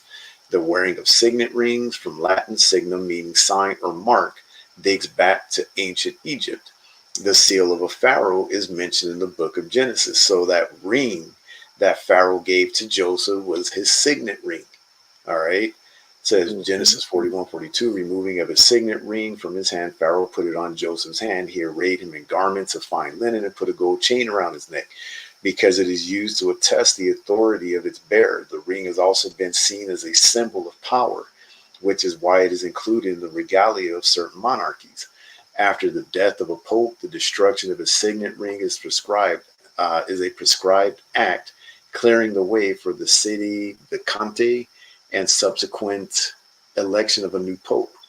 Signet rings are also used as a souvenir or membership attribute. Class rings, Mm.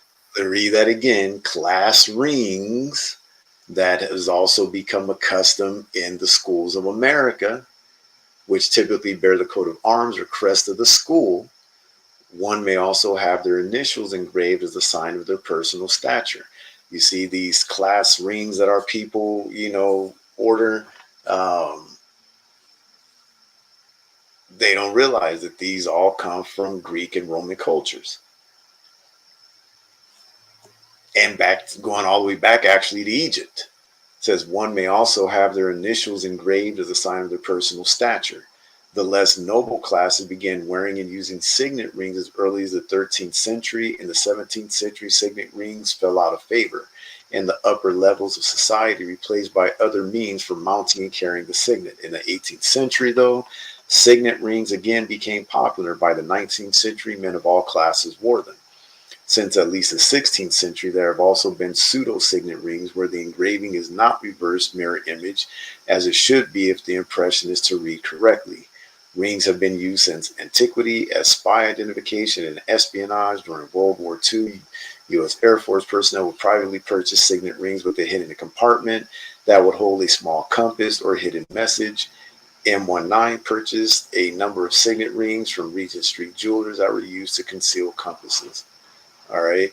Um, but let me see if I can find that shows these impressions. There you go, like this right here. So the wax seal. So you would see like on a letter, the envelope would be closed, the wax would be put on the seal to seal it, and then whoever it was, the king or whoever, would use his ring to stamp his seal on there, and that would go out. If it was, let's say, a letter that he's sending to another king or what have you, to show that this has actually come from the king, or as we read in the case of Haman, where the king gave him the ring and actually stamped these letters with the king's emblem from his ring to send out to all these different provinces. So probably most likely to these leaders of these provinces.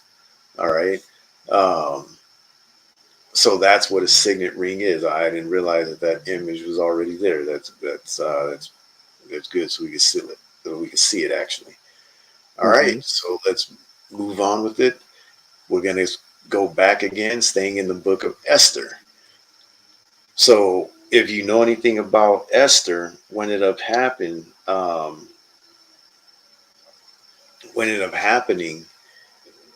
is Esther came out. telling the king exactly who she was, who her people were, that she's one of these Jews. And we're going to read what happened after the king found out that, that his wife, the queen, was one of these Jews that Haman hated and was trying to kill. So we're going to go to Esther chapter 8 and read verses 1 through 12 now. So now this is after the king has found out that his wife is one of these Jews. Um, Go ahead. The book of Esther, chapter 8 and verse 1. On that day did the king Ahasuerus give the house of Haman, the Jews' enemy, unto Esther the queen. And Mordecai came before the kings, for Esther had told what he was unto her. So she finally let the king know, this is my uncle. Go ahead. And the king took off his ring, which he had taken from Haman, and gave it unto Mordecai. So And remember, Esther, we read earlier that the king originally had gave that ring to Haman. But when he found out the wickedness and the evil Haman was planning to do to his wife's people, he took the ring back. And so that ring that he took from Haman, he's now giving it to her uncle Mordecai, which was his signet ring. All right, go ahead. um, and gave it to Mordecai. And Esther set Mordecai over the house of Haman. And Esther spake yet again before the king, and fell down at his feet, and besought him with tears to put away the mischief of Haman the Agagite, and his device that he had devised against the Jews. Then the king held out the golden scepter towards Esther. So Esther arose and stood before the king, and said, if it please the king, and if I have found favor in his sight, and the thing seem right before the king, and I be pleased in his eyes, let it be written to reverse the letters devised by Haman, the son of Hammedatha, the Agagite, which he wrote to destroy the Jews which are in all the king's provinces. For how can I endure to see the evil that shall come unto my people? Or how can I endure to see the destruction of my kindred? And the king Ahasuerus said unto Esther the queen, and to Mordecai the Jew, behold, I have given Esther the house of Haman, and him they have hanged upon the gallows, because he laid his hand upon the Jews. So Right? Haman got killed. Go ahead. Write ye also for the Jews, as it liketh you, in the king's name, and seal it with the king's ring. For the writing which is written in the king's name, and seal with the king's ring, may no man reverse. So it was sealed with the king's ring, meaning his signet ring. Go ahead. Verse 9. Then were the king's scribes called at that time in the third month, that is the month Sivan, on the 3 and 20th day thereof. And it was written according to all that Mordecai commanded unto the Jews, and to the lieutenants, and the deputies and rulers of the province which are from India unto Ethiopia, and 127 provinces, unto every province according to the writing thereof, and unto every people after their language, and to the Jews according to their writing and according to their language. So that would make you have to wonder, okay, so why did they have to send these letters out to these 120 provinces? Because the Jews were spread out in all these different provinces. That's why. Okay, as the scriptures has said, our people have been spread out through the four corners of the earth from the time of antiquity. We've been being spread out. So we have forefathers of ours that are all over this earth. All right, go ahead and read. And he wrote in the king Ahasuerus' name, and sealed it with the king's ring, and set letters by post on horseback, and riders on mules, camels, and young dromedaries, wherein the king granted the Jews which were in every city to gather themselves together, and to stand for their life. to destroy, to slay, and to cause to perish all the power of the people and providences. They will assault them, both little ones and women, and to take the spoils of them for a prey. Upon one day in all the providences of King Ahasuerus, namely upon the 13th day of the 20th month, which is the month of Adar, Oh, the 12th month. the 12th month. Yeah, nobody can translate. See, they're saying there's a 20th month. Right. Go to Genesis 38 and 12 through 30. So, Lord's will, you're starting to get somewhat the point that, yeah, our people did wear rings, which started off as a custom that we picked up from the other nations of the wearing of these signet rings. All right. Um, Now we're going to read about our forefather Judah and the fact that he wore a signet ring. All right. Go ahead. The book of Genesis, chapter 38 and verse 12. And in process of time, the daughter of Shusha, Of Shu- Judah's wife, Shua, yeah, of Shua, Judah's wife died, and Judah was comforted and went up unto his shepherds to and sheep Timnah, shearers. uh, sh- shep, Sheep sheep shearers. shear, thank you, into the sheep shearers to Timah, he and his friend Hirah the Adulamite. And it was told Tamar, saying, Behold, thy father-in-law goeth up to Timah to the To shear sheep his sheep. to shear his sheep. Thank you. And she put her widow's garment off from her, and covered her with a veil, and wrapped herself, and sat in an open place, which is by the way to Tanakh. For she saw that she saw the Selah was grown, and she was not given unto him to wipe. When Judah saw her, he thought her to be an harlot, because she had covered her face. So And he what turned, what happened was um, Judah's son had died, who she was married to. And remember, the custom at the time was the fact that the next in line was expected to do the duty of the husband as a brother in marrying the dead brother's wife so that he could bring seed for his brother. So she saw that the younger brother had grown up, but for whatever reason, Judah didn't follow the custom and give her to the young man. So she found out Judah was in town and went to go and trick him into laying down with her. So he somehow didn't recognize her because she dressed herself up as a harlot. He thought that she was a harlot. All right, go ahead though. verse 16, and he turned unto her by the way, and said, Go to, I pray thee, let me come in unto thee. For he knew not that she was his daughter-in-law. And she said, What wilt thou give me, that thou mayest come in unto me? And he said, I will send thee a kid from the flock. And she said, Wilt thou give me a pledge till thou send it? And he So said, she's What like, pledge? can you give me something to hold on to until you send me, that animal? Go ahead.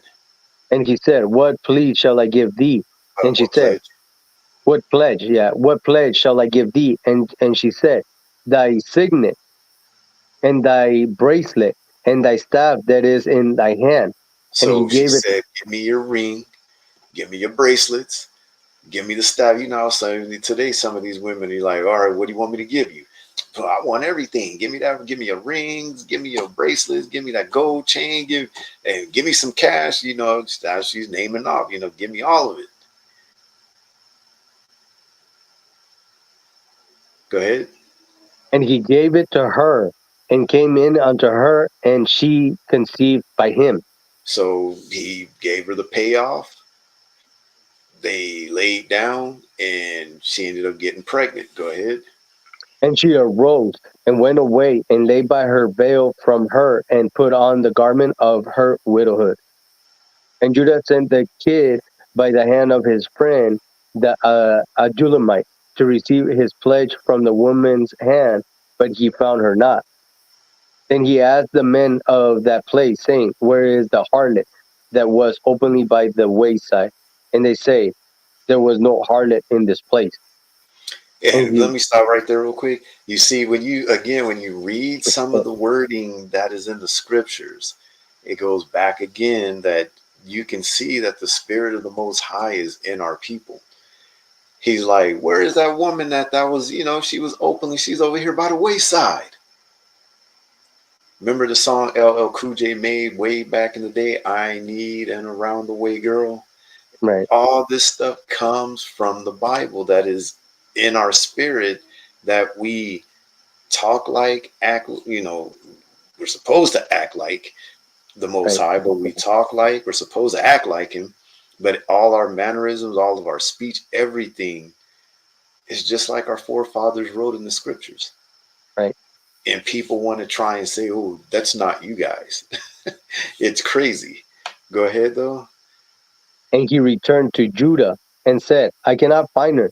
And also the men of the place said that there was no harlot in this place. And Judah said, let her take it to, hold on. And Judah said, let her take it to her, lest we be shamed. Behold, I sent this kid, and thou hast not found her. And it came to pass about 3 months after that it was told Judah, saying, Tamar, thy daughter-in-law hath played the harlot, and also, behold, she is with child by whoredom. And Judah said, bring her forth, and let her be burnt. So, because the people knew that, you know what I mean? She can't get married until she marries one of Judah's sons. And because she wasn't married to one of his sons, like, how did she get pregnant? Who's she pregnant by? So they're telling Judah, you know what? She went out and played, the harlot.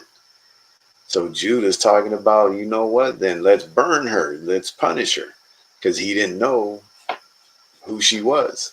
But he's going to find out. Let's go on, verse 25. When she was brought forth, she sent to her father-in-law, saying, by the man whose these are, am I with child?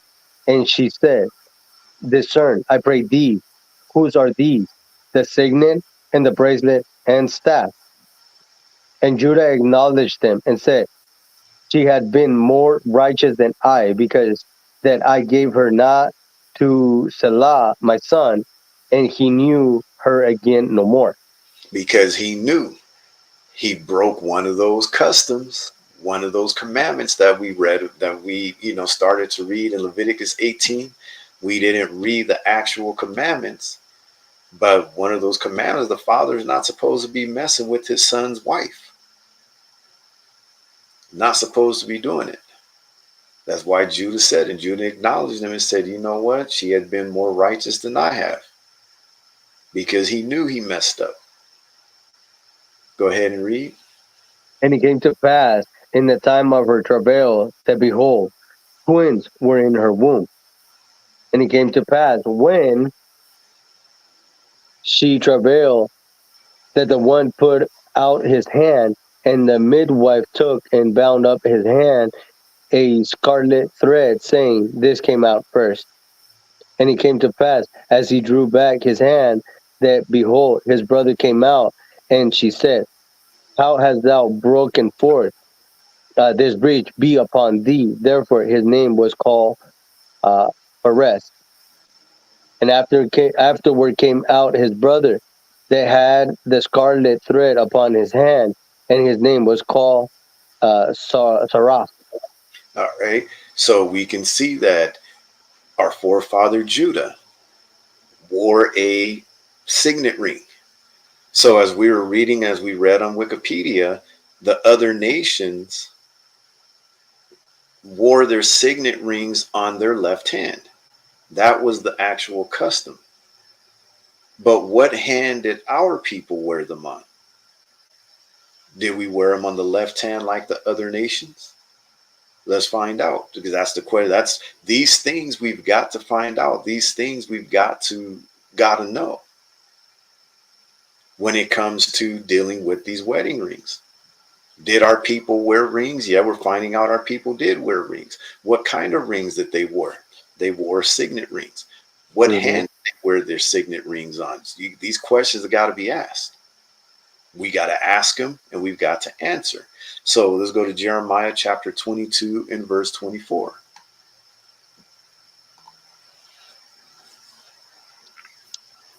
The book of Jeremiah, chapter 22 and verse 24. As I live, saith the Lord, though Coniah, the son of Jehoiakim. Jehoiakim, king of Judah, with the signet upon my right hand, yet will I pluck thee thence. So it says, as I live, saith the Lord, though Coniah the son of Jehoiakim, king of Judah, were the signet upon my right hand, yet would I pluck thee thence. So we're going to find out that in our custom, the signet was worn on the right hand, not on the left. Let me say that again. The signet was worn on the right hand, not on the left. Do I have another precept for you that can back that up? Oh, yes, we do. Let's go to Sirach 49 and 11. The book of Ecclesiasticus, chapter 49 and verse 11. How shall we magnify Zerubbabel? Even he was as a signet on the right hand. How shall we magnify Zerubbabel? Even he was as a signet on the right hand. So we can see the ring, the signet ring that our people wore, it was worn on the right hand, not on the left. Now we got to ask the next question. What does the right hand represent? So this goes into what I was talking about at the beginning, that we're just going to touch upon a little bit about the meaning of the right hand, because this goes in with the mark of the beast, when it says that this beast is going to cause people to take his mark upon their right hand. And you've got people running around talking about it's a computer chip that's going to go into the right hand, and that's what it means. And you're going to people are getting computer chips in their hands already. Some of them are getting them in the left hand, some of them are getting in the right hand. We're not going to go in depth about the mark of the beast and all of that, but you're going to have an understanding of what the mark of the beast is talking about when it's talking about the mark is going to be in your right hand. And you've heard us say it already. I'm just going to tell you plainly again. The mark is sin. The mark of the beast is sin. It's unrighteousness. It's iniquity. Whatever one of those terms you want to use, because they mean the same thing, the breaking of God's commandments. All right. So what does the right hand represent? Let's go to Psalms chapter 48. You're going to go to verse 10.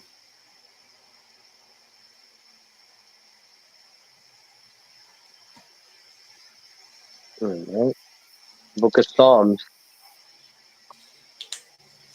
chapter 48 in verse 10. According to thy name, O God, so is thy praise unto the ends of the earth. Thy right hand is full of righteousness. Thy right hand is full of righteousness. So the right hand represents righteousness to the Most High. Now, in the scriptures, there are also the other meanings for the right hand. We go way more in depth on all the different meanings when we do the lesson, the mark of the beast. All right. We're not going to go through all of the different ones right now. We're going to just stick to the one with the right hand basically means. All right. As far as meaning righteousness, the right hand or your hands also represents your works. All right. When it comes to the mark of the beast, are your works of righteousness or are your works of unrighteousness? All right. Let's go to the book of Ecclesiastes, chapter 10, and verses 2 through 3.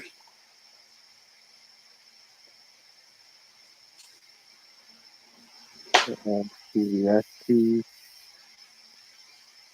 book of Ecclesiastes, chapter 10 and verse 2. A wise man's heart is at his right hand. Wait, read that again. A wise man's heart is where? At his right hand. A wise man's heart is at his right hand. Read Mhm. on.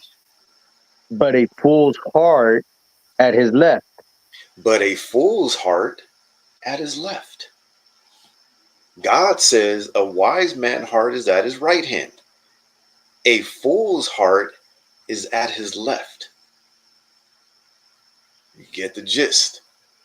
Pray you do. Go ahead and read on. Yeah, also, when he that is a fool walketh by the way, his wisdom faileth him, and he said to everyone that he is a fool. And he saith to everyone that he is a fool. Oh, I pray that this is sinking in already. Right hand represents righteousness. Left hand represents unrighteousness. A wise man, his mind, his heart is on his right hand, meaning righteousness. A fool's heart, meaning his mind, is on his left hand, meaning his mind is on unrighteousness. His mind is on iniquity. His mind is on sin. Let's go to Isaiah 41 and 10. See, we're not making this stuff up. The precepts are right here in the scriptures. The problem is you've got some of our brothers in the truth, some of these leaders in the truth that have certain agendas, or they have pride upon them, and they want to push this narrative that the mark of the beast is talking about a computer chip going into your right hand. No, it doesn't. The mark of the beast is talking about you accepting the beast's mark, which is sin. And he's deceiving the world into believing that they're doing the works of the right hand, but they're really doing the works of the left hand. That's why it's called the mark of the beast. He's going to cause you to take his mark in your right hand, meaning he's deceiving the world into believing that they're doing the works of the right hand, which is righteousness, but it's not. That's why everybody thinks that celebrating Christmas is righteous, but it's not. Everybody thinks that celebrating Halloween is righteous, but it's not. Valentine's Day, Easter, Thanksgiving, LGBTQ. The beast has made you believe that the LGBTQ is righteous, that it's the works of the right hand, but it's not. It's the work of the left hand, the works of a fool. Is that, can you be any clearer? Can it be any clearer than that? We're not making this stuff up. Stop sitting around waiting for a computer chip because you've already accepted the mark of the beast. The Right. computer chip is just a tool he's going to use to make sure he's got you trapped. Yeah. Now I've got you under my full control. Take this computer chip. Take it in your brain. Take it in your hand. But he's already got you because you've already Right. accepted this LGBTQ. You've already accepted the holidays. You've already accepted his sporting events and all his unrighteous dealings. You've already accepted going to the parties and drinking and smoking the weed and shooting the heroin and all of that. You've already accepted it. It couldn't be any more plainer than what you were reading in the scriptures. Stop following after man's devices is what we're trying to show you. Go ahead. The book of Isaiah, chapter 41 and verse 10. Fear thou not, for I am with thee. Be not dismayed, for I am thy God. I will strengthen thee. Yeah, I will help thee. Yeah, I will uphold the hope. I will uphold thee with thy right hand of my righteousness. Read that part again. Read it real clear so that they can hear this clearly. Go ahead. I will uphold thee with thy right hand of my righteousness. I will uphold thee with the right hand of my righteousness. So we're not making it up. God's right hand represents righteousness. The left hand represents unrighteousness. Can't get any clearer. Let's go to Jonah 4:11, because this is the problem with our people here in America today. And this goes back to Hebrews 5:12 through 14, that our people have not exercised their senses to discern the difference between good and evil. Go ahead and read what you got. Book of Jonah, chapter 4 and verse 11. And it says, and shall not I spare Nineveh, that great city, wherein are more than 6,000 persons that cannot discern between their right hand and their left hand, and also much cattle. So he's telling us, he says, and should not I spare Nineveh, that great city where are more than 6,000 persons that cannot discern between their right hand and their left hand? In other words, they can't discern the difference between good and evil. They can't discern the difference between what's wicked and what's good. They can't discern the difference between righteousness and unrighteousness. That's what he's telling us. These people are lost. They are confused. They have not exercised their senses to discern the difference between the two. It can't get any more clear than what we're reading out of the scriptures. Again, stop waiting for a computer chip and open your spiritual eyes and see that the mark of the beast has been here for a long time. The mark of the beast has been on the earth for a long, even before technology even got here. Right. The mark of the beast has been upon the people. The mark of this beast, actually, which you could go back to what? Alexander the Great and the coming into power of the Greeks. That beast of Esau, that first ruling kingdom of Esau, it goes back to that beast rising up all the way, because they are the same beast, the same nation of people. This modern day beast with his modern day technology still pushing the same agenda: sin upon the earth, wickedness. Mhm. So what are we trying to show you? That number one, there are Israelites today who can't discern between their right hand and their left hand, unfortunately. Some of them believe the mark of the beast is talking about putting a microchip in your right hand. That's not what it's talking about. The mark is talking about the beast being so cunning, he will have the world believing they are living according to the right hand. But it's all what? It's all deception. This modern day beast, this modern day nation of Esau, has everyone believing that they are living according to God's laws. That's why, again, I mentioned it earlier. Go look at your dollar bill, and it says on there, "In God we trust." What God? Which God? Mhm. Because you have been deceived under this beast capitalistic system into accepting all kinds of gods, including money as your God. Again, it's all deception. Under this beast capitalistic system,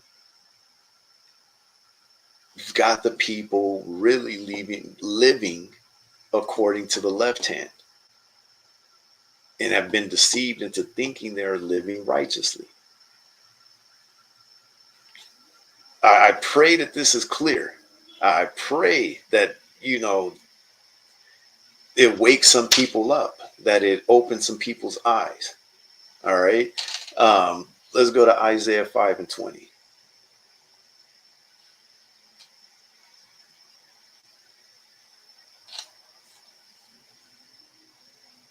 Book of Isaiah, chapter 5 and verse 20. And it says, woe unto them that call evil good and good evil, that put darkness for light and light for darkness, that put bitter for sweet and sweet for bitter. So, what has happened? The beast has cunningly turned things upside down. He's made people believe in what? LGBTQ? The beast has made people believe in promiscuity, abortion, drunkenness, hatred, violence, murder. All of it has been normalized. The beast has blinded the world with the desire of riches and material things.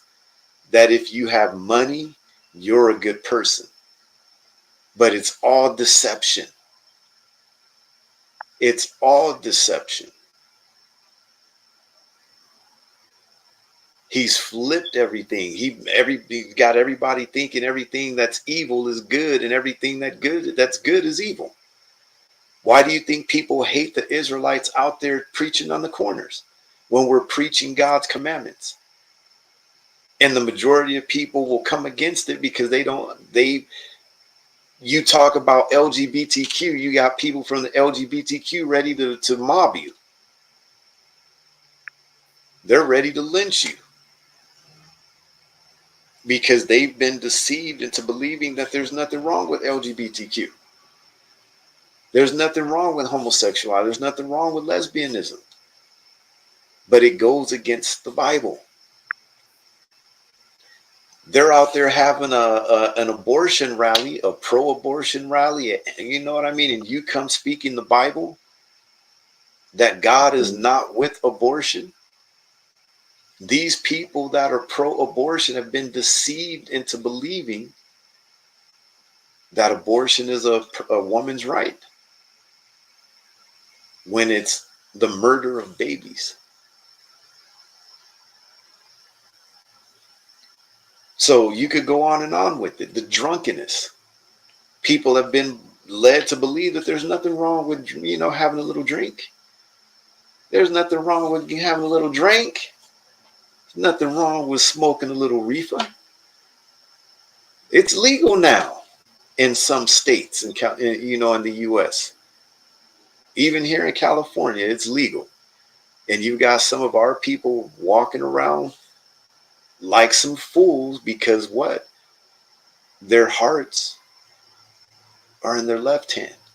Remember, we just read a second ago that the heart of the fool is in his left hand. Our people are living and have their minds on their left hand. And that's why they fall for this foolishness. Hatred, violence, murder. As I said again, all of it being normalized in this beast society, under this beast system, this beast capitalistic system. Everything is about the old dollar bill or the so-called mighty dollar bill. Let's go to 1 Timothy 6 and 6 through 10. As I said, Lord's will, this is clear to you, that it's coming plain to you. The book of 1 Timothy, chapter 6 and verse 6. It says, but godliness with contempt is great again. For we It's brought great nothing gain. into Repeat that again. But godliness with contentment is great gain. but godliness with contentment is great gain. For we brought nothing into this world, and it is certain we can carry nothing out. And and having food and raiment, let us be therewith content.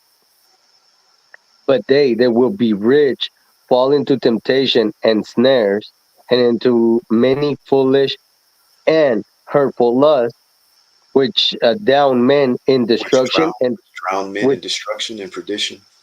which drown men in destruction and perdition. For the love of money is the root of all evil, which while some covet after they have erred from the faith, and pierce themselves through with many sorrows. So this beast system is capitalism. Capitalism is his doctrine. If you weren't around in the 80s, I was born in the early 70s. I was born in 73, so I lived through the 80s. I was an 80s child, and I remember when they had Ronald Reagan up there preaching capitalism to the world. And here we are, about 40 years later, and what rules the world? What is the world's doctrine? Capitalism. Coming from who? The beast. America. This beast system is capitalism. This beast doctrine is capitalism. The love of money. If you don't believe me, let me say it again. Just go pull out one of your dollar bills and look on it. And what does it say on there? In God we trust, because this beast system has made you trust in a God of paper, which is money. That's the God of the majority of the people in the society. That's what they love. That's what they follow. That's the doctrine that they follow. And it's just, it is what it is, because many have been blinded to what the true doctrine of this Bible is.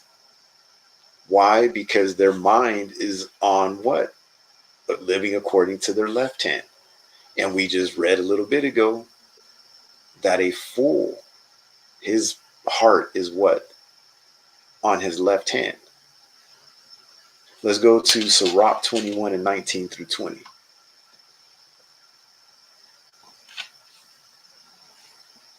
Book of Ecclesiasticus, chapter 21 and verse 19. Doctrine unto fools. It says, doctrine unto fools is a fetter as okay, hold on.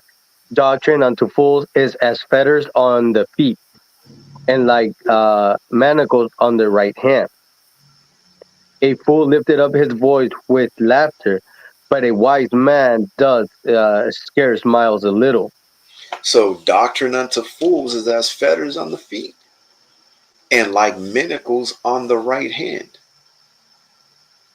Why is that? Because it's keeping you from doing the works of the right hand, keeping you from doing the works.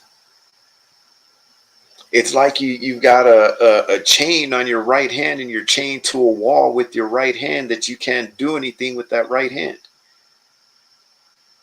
Something holding you back by the right hand, something grasping to your right hand, keeping you from doing the works of the right hand. So now all you can do is work with what? Your left. But that's doctrine unto fools. Because what? Their mind, their heart is set on their left hand. And as it says, a fool lifteth up his voice with laughter. Isn't that what you hear all the time? Every commercial you see on TV is all about foolishness, especially now. Laughter, dancing, acting foolish, doing foolish stuff. Because in this society, they say laughter is the best medicine.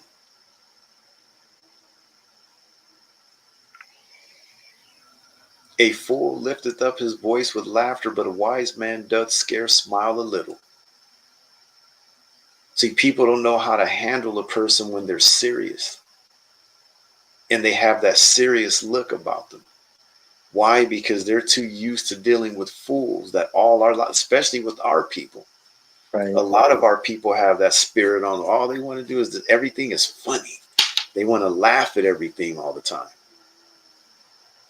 Look at your camps. Look at some of your camp leaders. Look at some of your Israelite groups. And all you hear all the time, sometimes when it's I can't watch some of them sometimes, because all you hear is a bunch of goofing around and laughing and joking and clowning, and they think they're being funny and they're entertaining, but in reality to God, they're just fools. They can't even teach a lesson and teach the whole lesson in a serious manner. Yes, sometimes, there might be one or two little things about the lesson that might be funny. But when you spend a whole 2 hours clowning around and goofing around and laughing and thinking everything is funny, you're a fool. And it's not me saying, I'm just repeating what God is saying. A fool lifteth up his voice with laughter. So keep that in mind again. When you go to watch a camp or a group or a leader, whoever it is, and they're teaching. Just saying. All right. So again, right hand. Our people customarily wore their signet ring on the right hand. We know that because the scriptures tells us. The right hand represents your works. The right hand represents righteousness. So where did the wearing of the wedding ring on the left hand come from? We got to ask that question. See, we got to keep asking these questions, and we got to go and seek out the answers. Let me do this. We're going to go back again.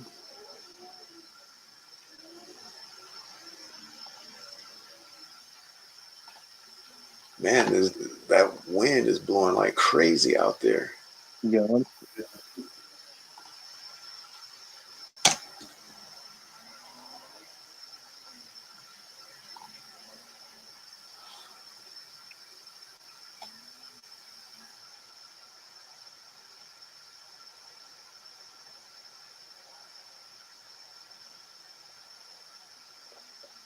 All right. So I'm going to share my screen again. So again, what are we answering? We're going to answer the question, where did the wearing of the wedding ring on the left hand come from? So bear with me, because right now we're going to go through a whole lot of information right now. So be patient. So we're going back to Wikipedia again. And as we go through some of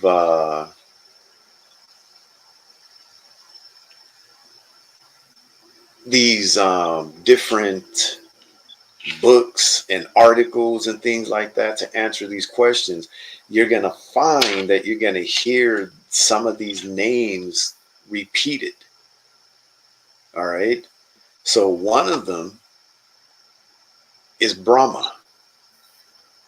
Let me say that again. One of them is Brahma. And who is Brahma? We're going to read about Brahma right now. So, can you see the screen? Yes. Okay. Brahma is a Hindu god referred to as the creator within the Trimurti, the Trinity of Supreme Divinity. Let me read that again. The Trinity, you see, vocab Malone, you Trinitarians, the Trinity is not of the Bible. The Trinity is of who? Brahma, the Trinity of Supreme Divinity that includes Vishnu and Shiva. He is associated with creation, knowledge, and the Vedas. Brahma is prominently mentioned in creation legends. In some Puranas, he created himself in a golden embryo known as the Hiranyaga, whatever. How you say Hiranyagarbha? Hiranyagarbha? Brahma is frequently identified with the Vedic god Prajapati. I guess I'm saying it right. During the post-Vedic period, Brahma was a prominent deity and his sect existed. However, by the 7th century, he had lost his significance. He was also overshadowed by other deities like Vishnu, Shiva, and Mahadevi, and demoted to the role of a secondary creator who was created by the major deities. Brahma is commonly depicted as a red or golden complexioned bearded man with 4 heads and hands. His four heads represent the four Vedas and are pointed to the four cardinal directions. He is seated on a lotus, and his Vahana mount is a Hamsa, swan, goose, or crane. According to the scriptures, Brahma created his children from his, not our scriptures, mind you, not talking about our scriptures. According to the scriptures, Brahma created his children from his mind, and thus they are referred to as Manasaputra. What is that? Manasaputra. All right. In contemporary Hinduism, Brahma does not enjoy popular worship and has substantially less importance than the other two members of the Trimurti. That's that Trinity that we were talking that we read about earlier. Brahma is one of the deities from that Trinity. Brahma is revered in the ancient texts, yet rarely worshipped. See, they want to keep it vague because they're going to have people thinking that it's talking about in the Bible, but it's not. It says Brahma is revered in the ancient texts, yet rarely worshipped as a primary deity in India. Not in Israel, not the Israelites, but in India, owing to the absence of any significant sect dedicated to his reverence. Few temples dedicated to him exist in India, the most famous being the Brahma Temple, Pushkar, and Rajasthan. So this is a picture, I guess, of that temple. Some Brahma temples are found outside India, such as the Erawan Shrine in Bangkok. All right.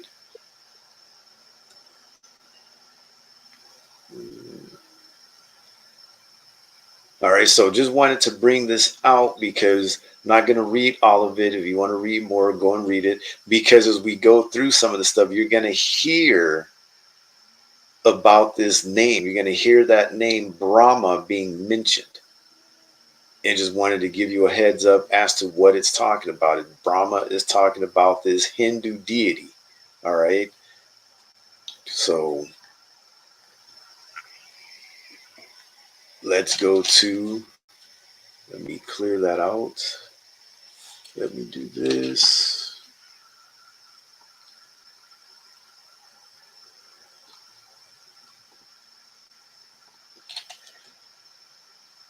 You can still see the screen, right? Yeah. All right, so I just gotta get this prepared, paste.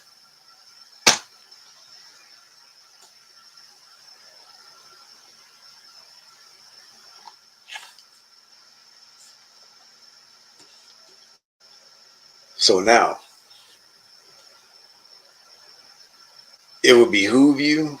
It'll save you a lot of work because for some of these you would have to go to a library to find some of these books. Fortunately, there are online libraries that you can go to find some of these old books that they have them in PDF forms right here on the internet that you could go and look them up and read them. All right. So this book here is called The Wedding Ring. It's history, literature, and the superstitions respecting it. Written by Maskell and Joseph, 1829 through 1890. All right. So we're going to go to page 8 so you can see The Wedding Ring, its history, its literature, and the superstitions respecting it by Joseph Maskell. All right. Again, this is a second edition revised, going back to what, like this one here is 1888.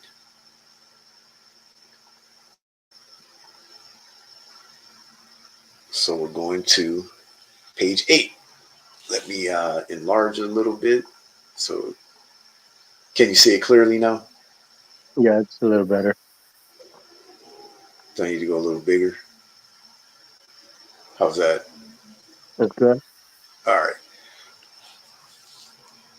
Gonna read quite a few pages. So just bear with us. All right. Read along. Um, we're going to begin. It says, in all marriage ceremonies among civilized nations, the ring plays a most important part and is regarded as the becoming and distinctive ornament of the married woman. Inasmuch as the ring has, from the earliest period, been treated as an emblematical object, as an appropriate type of eternity and of the stability and sincerity of affection. Yet, long before its adoption into the sphere of courtship and wedlock, the ring was employed both for ornamental and useful purposes. It will therefore be necessary briefly to trace its previous history. The custom of wearing finger rings is so ancient that its origin is enveloped in fable. Tradition ascribes the invention to Prometheus, a real hero, no doubt, but around whose exploits such a halo of extravagance has been thrown that he has been commonly regarded as a fabulous personage. The mythologists fable Prometheus to have stolen the sacred fire from heaven. Jupiter, from revenge, ordered him to be chained to the frosty Caucasus, where a vulture should feed upon his liver for 30,000 years. So, kind of funny that they mentioned the Caucasus, right? It says, at length the god relented, but in order not to violate his oath, he commanded that Prometheus should always wear upon his finger a link of his chain, an iron ring, to which should, turn the page, should be fastened a small fragment of Caucasus, so that it might be true in a certain sense that Prometheus still continued bound to that rock. So basically, a rock from the Caucasus that he's supposed to have to wear. It says quite a different version of this ancient tradition is related in Swinburne's treatise of spousals. The first inventor of the ring was one Prometheus. The workman that made it was Tubal-Cain, who by the counsel of our first father Adam gave it unto his son to this end that therewith he should espouse a wife. See, what they're not going to tell you, because they're trying to take it back to Adam, but they're not telling you that this Tubal-Cain was actually from Cain's bloodline. Okay, go back and read the scriptures. Tubal-Cain came from Cain's bloodline. All right, not from Abel's, Cain's. So let me read that again. The first inventor of the ring was one Prometheus. The workman that made it was Tubal-Cain, who by the counsel of our first father Adam gave it unto his son to this end that therewith he should espouse a wife. But you don't read about Adam giving Cain or Tubal-Cain or anybody a ring, especially to espouse a wife. You don't read that in the scriptures. It says, but the first ring was not of gold, but of iron adorned with adamant. The great antiquity of the finger ring may, however, be inferred from a more authentic and trustworthy historical record. In Genesis, we read that Pharaoh, so now they're trying to mate the Bible with the ring, but it doesn't jive because it has nothing to do with the wedding ring. It says the great antiquity of the finger ring may, however, be inferred from a more authentic and trustworthy historical record. In Genesis 42, we read that Pharaoh, after bestowing other marks of respect upon the patriarch Joseph, took off his ring from his hand and put it on Joseph's hand. That's the reason why we went and read in the scriptures first about this incident, this situation that Pharaoh gave Joseph his ring before coming here, so that you will know what actually went down. It says Joseph lived about 500 years before the Trojan War. Nevertheless, Pliny questions the great antiquity of the ring from the absence of any express reference to it in the Homeric poems. Evidently, although customary in Egypt, it had not at that early date passed into Greece. During that early time of Egypt, Greece wasn't even around yet. That's why. It says probably this custom originated in Asia, the cradle of luxury and civilization. At what period it was adopted by the Greeks, it is impossible to trace. No, it's not. They know exactly where it came in because they know exactly when Greece came to power. That's just, these games that these Edomites play.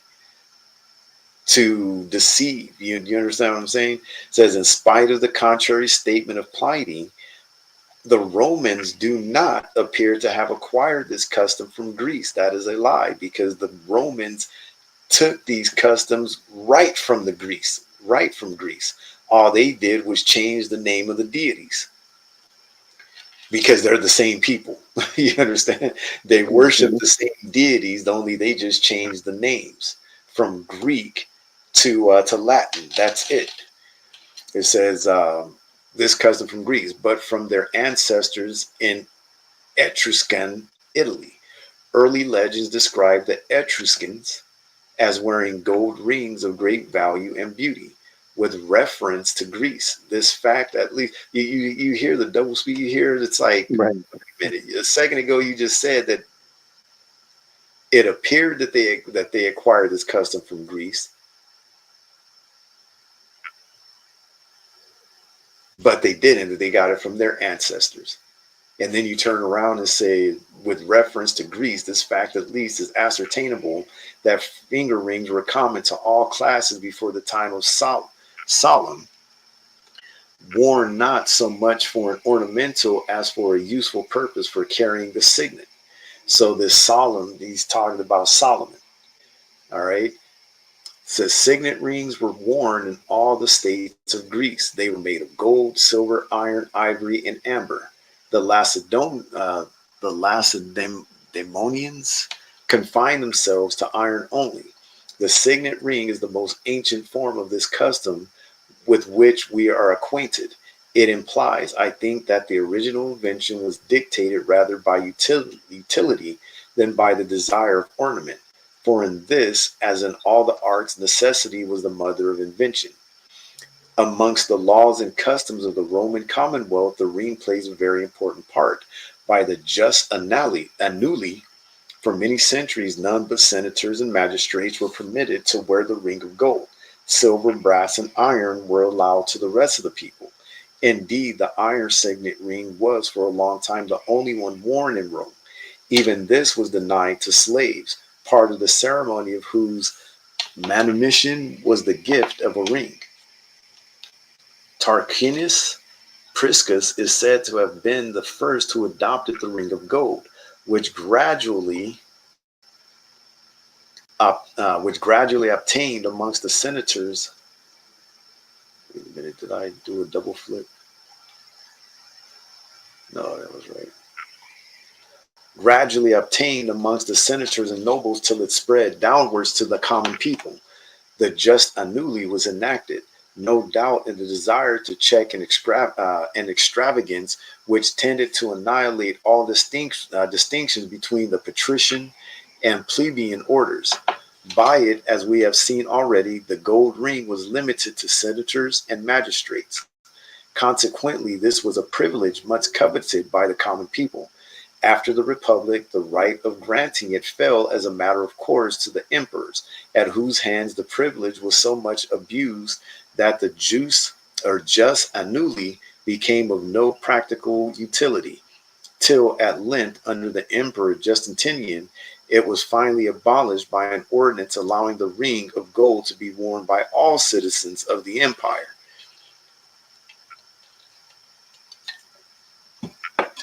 And this particular history is repeating itself here in England with reference to a kindred privilege, the right of bearing arms. No, just because you guys are the same people, you're just carrying on the same customs. It says, so long as there are ignorant people ready to send name and county to the unscrupulous advertiser who promises a return to supply them with a beautifully emblazoned copy of their coat of arms, of what practical utility is the ordinance that none shall bear arms unless they shall have received a grant of the same personally from the sovereign, or shall be able to prove to the satisfaction of the heralds that they are lineally descended from the person to whom the arms have been granted in the customary manner. As long as the heraldic engravers, as they call themselves, are allowed to carry on this irregular trade, would it not be better to repeal the above mentioned ordinance since it is practically inoperative? So basically, it was just like, you know what, anybody and everybody is getting these things made, These people Mm. are doing the work and making money off of it. So what good is it doing is to try and keep the people from being able to do it or to have these arms, you know? So it says during the best years of the Roman Commonwealth, the just annuli was treated with due respect. Strictly conservative Roman families, hating all innovations, continued to wear the ring of iron, but the gold ring was more usual amongst the nobles. This was often put aside in times of sorrow, and iron adopted in its stead. It was usually worn on the left hand because less occupied than the right. We read of rings for each finger joint, also of heavy ones for winter and lighter for summer. The gold ring, as a distinctive token of nobility, appears in an interesting narrative of Plutarch. When Cinna and Caius Martius were slaughtering the citizens of Rome, the slaves or canutus, after hiding their master in the recesses of the houses, took a dead body and putting a gold ring and the clothes of their master upon it, dressed it for the funeral as the body of Cornutus, thereby saving his life. The ring, of course, owes its circular form simply to convenience, since no other could be so well worn on the finger, but it will be readily understood that it acquired an emblematical character from this shape. Amongst all the Eastern nations, the circle denotes eternity. Let me read that again. Amongst all the Eastern nations, the circle denotes eternity. Hence, Brahma bears a ring in his hand as the creator. So remember, I said we wanted to find out who Brahma was because the name is going to come up. Remember, we just read on Wikipedia about Brahma, that ancient Indian deity that was part of that trinity of deities that they worshipped. All right, so this is where it's talking about that the shape of the ring goes back to this Brahma. It says, hence Brahma bears a ring in his hand as the creator. The circle is the natural and expressive emblem of endless duration, of truth, completeness, and symmetry. Thus, the ring, from from its shape and portability, became the symbol or authority and fidelity of an honest compact, of a binding agreement, of confidence and troth. Sent from one person to another, it became a credential of trustworthiness and a pledge of sincerity. Such credentials are frequent in history. The Roman ambassadors received a ring as part of the insignia of their office. The ring with which Joseph was invested by Pharaoh was of similar character. More than the signet, it invested him with part of the royal power, and as soon as it was assumed, the people bowed the knee. Hence, the ring naturally acquired a sort of mystic sacredness and was frequently treated as an amulet or protection against misfortune. The initiated into the Eleusinian, Eleusinian mysteries received a ring to shield them from evil spells and from bad luck. And amongst the Greeks, rings inscribed with a secret token were deemed securities against every kind of danger. Magic rings were highly prized. Supernatural endowments were ascribed to them. Such amulets also figure very frequently in Eastern legends. That of Solomon appears, for instance, in the Arabian Nights, as possessed of the power to disarm and drive away evil demons. Josephus refers to the skill of Solomon in the manufacture of these enchanted rings, describing with all the gravity of a historical statement the cure of a demoniac by means of a ring made according to Solomon's recipe. Now, remember, you don't read about none of this in the Bible. He's going by what so called Josephus wrote in his book. That's why I don't ascribe to Josephus. When I've read the book, I've read his books, but there's a lot of questions with Josephus. But unfortunately, with a lot of the Christian churches, a lot of them ascribe to Josephus. There are a lot of Israelite camps, a lot of Israelite leaders that subscribe to Josephus. All right. Um, there are reasons why I don't. Number one, um My question is, how can he go back and write about the creation when he wasn't there? How can he go and write about the creation when I'm quite sure that the Most High or Christ didn't appear to Josephus and show him what went on during the time of the creation? All right. Because in his writings, he writes about the creation. He goes all the way back. So, I don't want to go too much into it. I don't want to get off topic, but this guy here is quoting Josephus, and he's trying to make it appear as if he's quoting the Bible also, but he's not. None of this you can find written in the Bible. Um, uh, right here it says Plato tells a story of the famous ring of Gyges found upon the body of a man in a grave by the master shepherd of King Candolus, which rendered the wearer visible or invisible according to the position in which it was worn. Um, if you go back and you watch the movie Clash of the Titans, and you see where Perseus was given that helmet and given those things by the gods, and you put the helmet on, the helmet made him invisible. It's basically the same thing where this ring made the wearer invisible. Even some of this goes back to the movie like Lord of the Rings and things like that. All of this, goes back to these pagan stories and things like that. All right. It says, by its means, Gyges the finder acquired so great power that he finally became king of Lydia. But very probably these magic virtues were due, in the estimation of the ancients, less to the circlet of metal than to the stone inserted in it, together with the Kabbalistic inscription which it bore. Although the earliest rings were plain hoops of metal, the custom of setting them with stones rapidly came into prevalence, and nothing in modern jewelry can be said to surpass these ancient examples.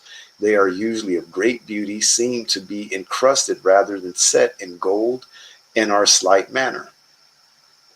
A whole volume might be written upon the supposed magical virtues residing in precious stones, every gem having its special virtue, although some virtues belong to all, yet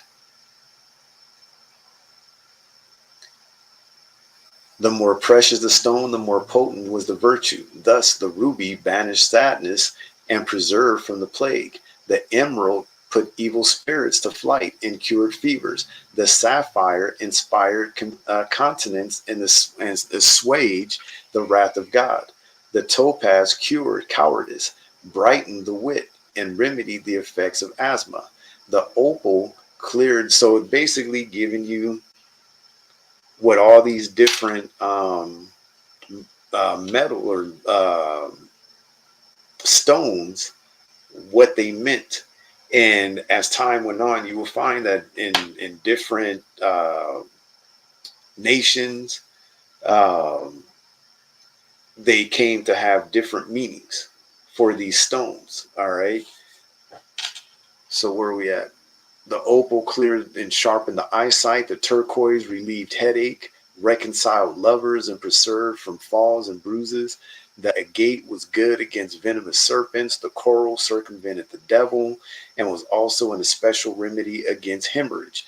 Finally, a ring of jasper, especially if set in silver, is recommended by Galen for its general healing properties, and the sapphire as inspiring chastity was in later times worn especially by ecclesiastics. I am disposed to think that it was the symbolical and sacred character which the ring thus acquired which led to its adoption as an important part of the ceremonies to be observed at that most sacred of all human compacts, marriage. All right. So now he's going to get into the history of these rings in marriage. Says some writers have chosen to regard the ring in marriage as essentially a Christian custom and trace it to an ecclesiastical origin. They see in the wedding ring only a humble imitation of that with which the Christian bishop used to be invested at his consecration. It has been adopted, they say, after the model of the episcopal ring to teach the wife that fidelity and duty which she owes to her husband. But this attempt to account for the origin of the ring in marriage rests, however, upon a very insecure foundation. The custom of sealing the ceremony of marriage by the placing of a ring upon the finger of the bride is probably more ancient by many centuries than the foundation of the Christian religion and the institution of episcopacy. It could be even more correct to say that the ring of the bishop has been borrowed from that of the marriage ceremony. The earliest record of the episcopal ring occurs in the Sacramental of St. Gregory, AD 590, which prescribes its employment together with the pastoral staff for the consecration of every bishop. The Fourth Council of Toledo, AD 633, treats it as so essential to the office that on the disposition of a bishop, his ring is to be taken from him to be returned whenever he may be restored to his dignity. You see, people need to go and read about these different councils. Everybody knows and hears about the First Council of Nicaea, but you got to remember there were actually 8 councils. And in these councils, what did they do? They were taking books out of the Bible and they were figuring out how to add these customs into Christianity, these pagan customs, and mating them with Christianity. That's what was going on in these councils. All right, so it's telling you in this Fourth Council of Toledo, back in 8633, says they treats it as so essential to the office and of the disposition of a bishop, his ring is to be taken from. So they're changing this ordinance basically to be returned whenever he may be restored to his dignity. The ring finds no place in the ordinal of the English church, but in that of the Church of Rome, it plays a most important part.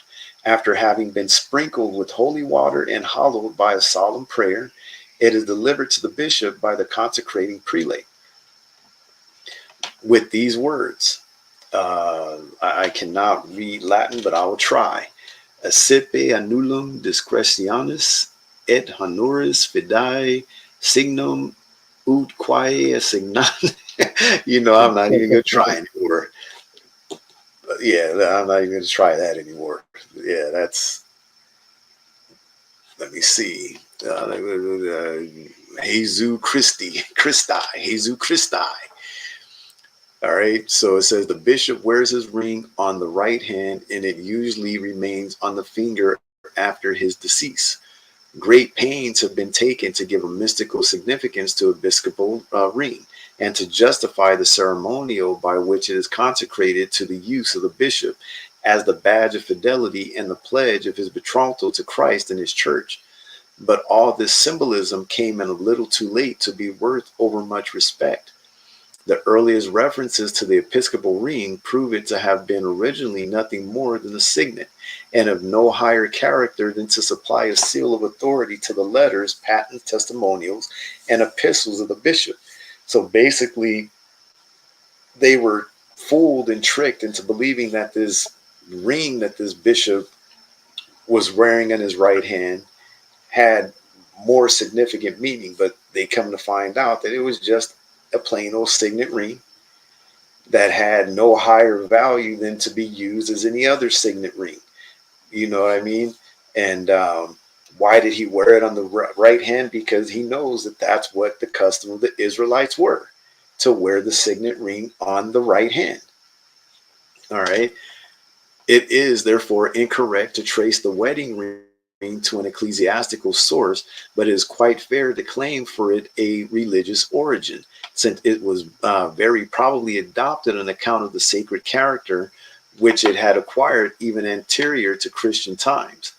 In adopting the ring as an integral part of the ceremony of Christian marriage, the church no doubt considered herself fully justified in consecrating to Christian uses an innocent and appropriate heathen custom.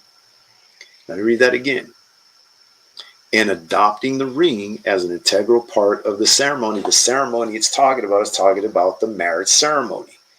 The ceremony of Christian marriage, the church no doubt considered herself fully justified in consecrating to Christian uses, trying to downplay it, an innocent and appropriate heathen custom, because they know that this was not a custom of the Israelites. It is nowhere written in the scriptures that there was an exchange of rings during the wedding ceremony. He's telling you this so-called Christian practice was adopted by the church, and the church is talking about the Catholic Church, the Church of Rome. It was a heathen custom. Okay, although we speak of Christian marriage in connection with the early church, it must be observed that not until sometime after the adoption of the Christian religion by the Roman emperors as a religion of the state was the ceremony of marriage celebrated in churches or treated as a religious rite. It is said that Pope Innocent III was the first who ordered marriage to be always treated as a religious ceremony. Before his time, it had been left under the care of the magistrate as a merely civil contract. I make this statement only as an historical fact, without for one moment questioning the propriety of the religious as a sequel to the civil ceremony. It may, however, be amply proved that the wedding ring had established itself as an important, if not essential, part of the ceremony long before marriage came to be regarded as an institution of the church. We have spoken of the use of a ring by all classes for the mere purpose of carrying the signet. The mention of the ring as an ornament to distinguish the married from the unmarried woman is far less frequent in classical literature, although this custom was prevalent amongst most of the civilized nations of antiquity, and all antiquarians agree that both the Greeks and the Romans employed it. So where did this custom come from? Greeks and the Romans. I have not been able to find any express reference to the marriage ring in Greek literature. Our source of information with reference to the Roman custom in this particular are more numerous and explicit. So he's saying that in the Greeks' customs, he couldn't find it, but he found it in the Romans.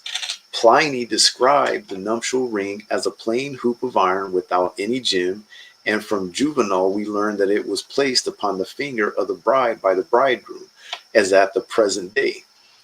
Tertullian calls it the annulus pronubis, and hints that it was frequently of gold, which being the nobler and purer metal and continuing longer uncorrupted, was thought to intimate the generous, sincere, and durable affection which ought to be between the married parties. Some think that the annulus sponsoleum is of Hebrew origin, yet its use does not appear amongst the records of the ancient Hebrews. This annulus sponsoleum or whatever starts talking about the exchanging of the rings. Says some think that the annulus sponsoleum is of Hebrew origin, yet its use does not appear amongst the record of the ancient Hebrews, just as I said at the beginning of the lesson. There is nowhere you can find in the Bible that our people exchanged wedding rings during a wedding ceremony. Can't be found. It's not an Israelite custom. I'm going to read that again. Some think that the annulus sponsoleum is of Hebrew origin, yet its use does not appear amongst the records of the ancient Hebrews, although the modern Jews usually adopt it.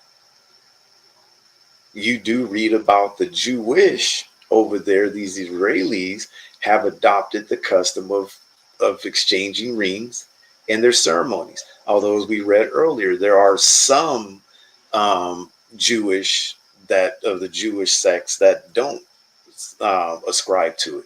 They don't wear wedding rings, but the majority, they've adopted it, as they have a lot of these pagan customs. Selden Leo of Medina and Bosnich are all of opinion that this custom did not exist in the Old Testament times, since no mention is made of it in the Talmud. Bosnich regards the ring in the ceremony of a modern Jewish marriage as a substitute for the piece of money which was formerly given to the bride in pledge of dowry.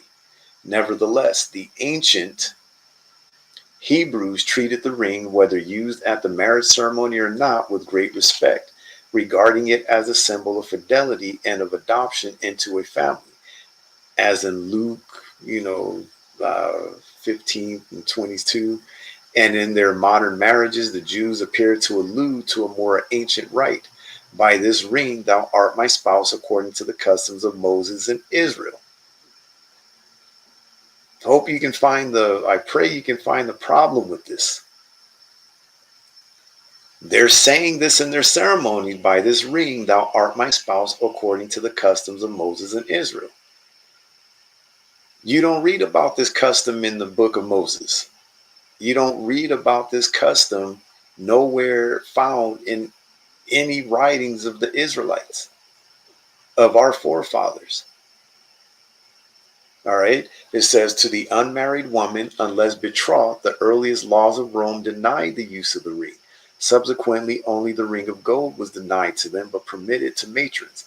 This was put on by the husband, not at the complete ceremony of marriage, but at the previous signing of the nuptial contract. It was worn on the left hand, on the finger next the last, on the finger next the least, because of the erroneous idea that a nerve ran from that finger directly to the heart, and to signify that the husband expresses the dearest love to his spouse, which ought to reach her heart and engage her affections to him again. When you look this up, you keep reading it over and over again, that this was the custom of the Romans, and this was the thought process behind this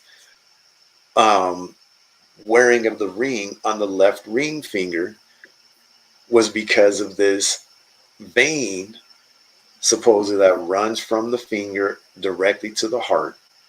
All right, so we read about it in Wikipedia. Now we're reading about it in this book.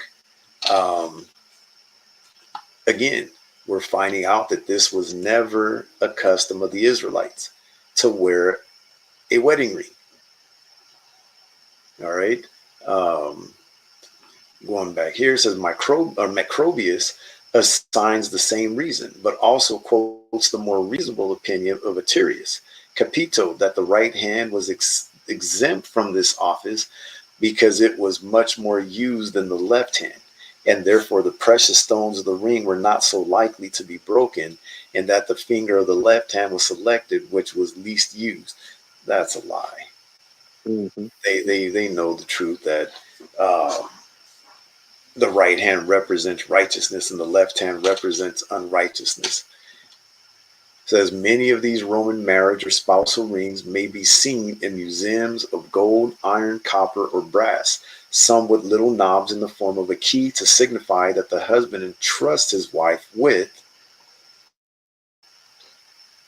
the keys of his house, and others are inscribed with good wishes and mottos as bonam vitam amute virtutum ama, etc. In the ritual of the Christian church, the wedding ring has always been regarded with great interest, and its significance duly honored in the ceremony of marriage. Hooker affirms that it was adopted by the church for a symbolical reason. The cause why the Christians use it, as some of the fathers think, is either to testify mutual love, or rather to serve for a pledge of conjunction in heart and mind agreed upon between them.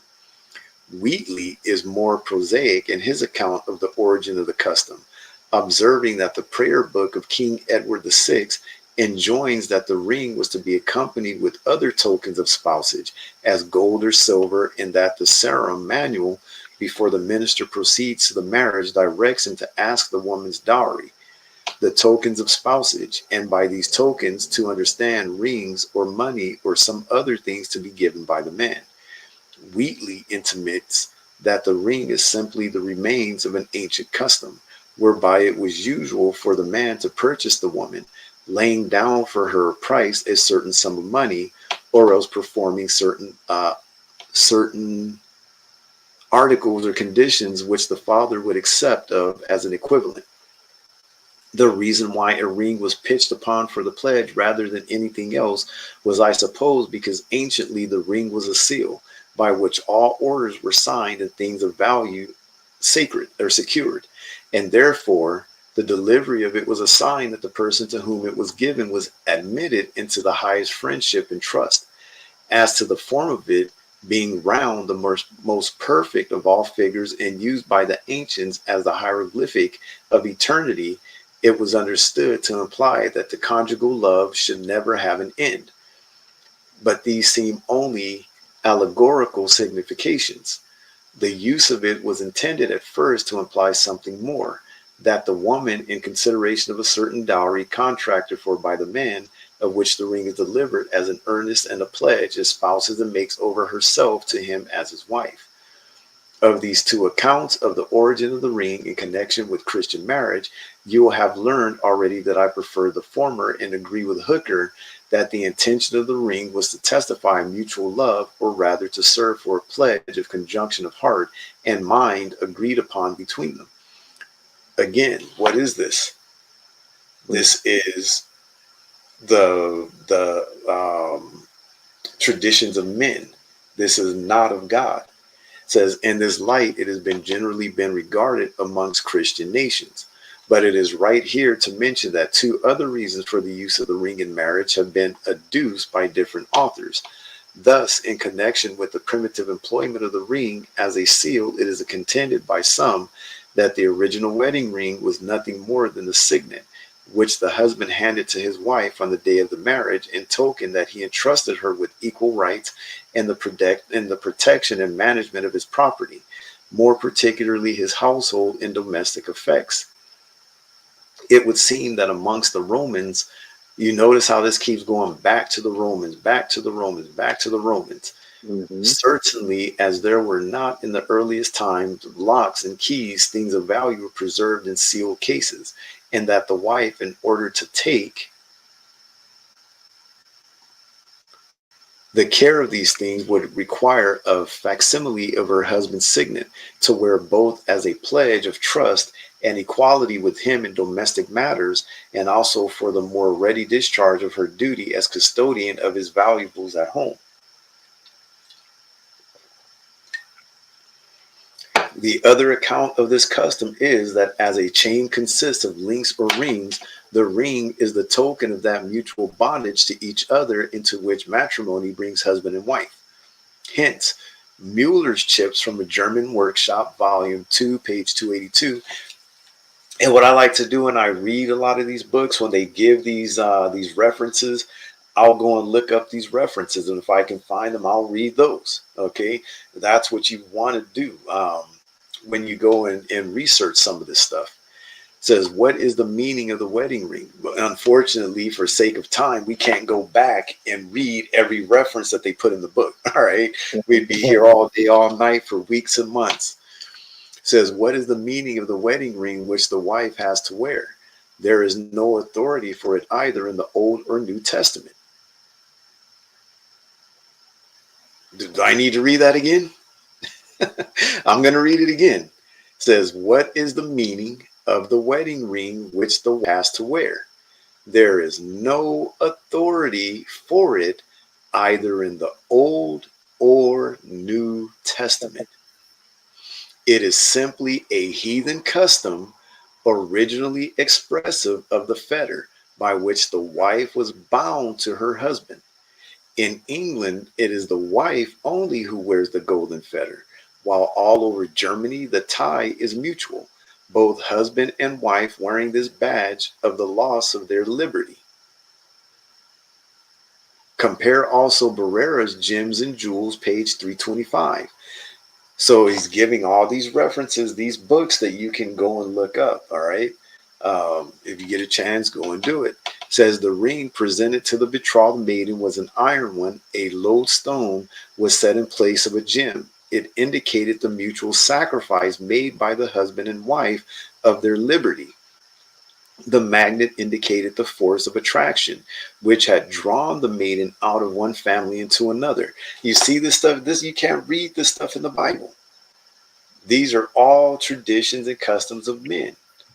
Says two latter reasons for the origin of the marriage ring gain strength from the fact that a ring was anciently worn both by husband and wife, which may account for the interchange of engagement rings in more recent times. With the idea of servitude accords the custom by which the Doges of Venice annually on Ascension Day wedded the Adriatic by casting a ring of gold into the sea in token of their empire over it. Of these four attempts to account for the use of the ring in Christian marriage, I repeat so what he's talking about is he's gone through book after book after book trying to find where, this was a Christian ritual or this was a Christian custom. And he's saying in these four books that I've pulled, I can't find it anywhere. I can't find that any author in the past or any book of the Bible where this was an actual Christian custom. That's what he's saying. Of these four attempts to account for the use of the ring in Christian marriage, I repeat my preference for that defended by the judicious Hooker already quoted. But when we are speaking of the ancient ceremony of Christian marriage as practiced on the continent of Europe or in our own country before the Reformation, we must always understand that the rite of marriage really consisted of two separate ceremonies: betrothal or espousals and benediction or complete marriage. A considerable interval of time frequently occurred between these two ceremonies. And remember, he keeps having to go back to Rome and he keeps having to go back to Europe, because that was never our custom. It was never the custom of the Israelites. It says in our service, and that's what he says, in our service, and generally throughout the modern church, they are united into one. This is worthy of notice because the wedding ring was not anciently first used at the complete marriage ceremony, but at the previous ceremony of espousals as a pledge of future marriage, and alike in Christian as in heathen Rome at the signing of the nuptial contract. And there is really no difference between the heathen Rome and the Christian Rome because you're the same. You're trying to act like there's a distinction, but there isn't. It says we have a tradition of the same custom in our engagement rings, but the ceremony of espousals was a much more significant and binding ceremony than the mere promise to marry as in our degenerate days. Let us keep in mind then that the ring was first used at the betrothal or an incomplete marriage ceremony. Hence, it is often called the annulus dispensationis. Annulus dispensationis. All right, let me flip it. This is page 22. We're going to read up to page 29. All right. It says the ring of betrothal, which was always treated with significant regard, there is considerable difference of opinion respecting the finger upon which it was worn, probably upon the right hand, to be transferred to the left at the final ceremony of marriage. In that beautiful picture in the Brera Gallery in Milan, the Sposalizio of Raphael, the ring is being placed by Joseph upon the third finger of the Virgin's right hand. This is one of their people's artwork. It's not an Israelite's artwork, and it's not from the Bible. It says this, although it proves nothing with respect to Jewish marriages, clearly indicates that at the Christian ceremony of espousal during the Middle Ages, the ring was placed upon the right. You notice how he has to keep going back and, in respect to, he's calling it Jewish marriage, but he knows he's talking about the ancient Israelites, Right. that it's not there. You can't find it. Says the ring was placed upon the right hand to be afterwards transferred to the left hand. After the custom of keeping distinct, the betrothal and the marriage ceremony fell into this disvetude. The betrothal ring was still retained under the name of the engagement ring, but not always used for the final ceremony. Amongst those whose circumstances admit of it, this token of engagement is retained to the present day, worn, however, not on the right hand, but upon the bridle finger. Indeed, in modern times, more attention has been paid to the beauty and significance of the betrothal than of the wedding ring. Modern wedding rings resemble their most ancient types in being plain hoops of gold.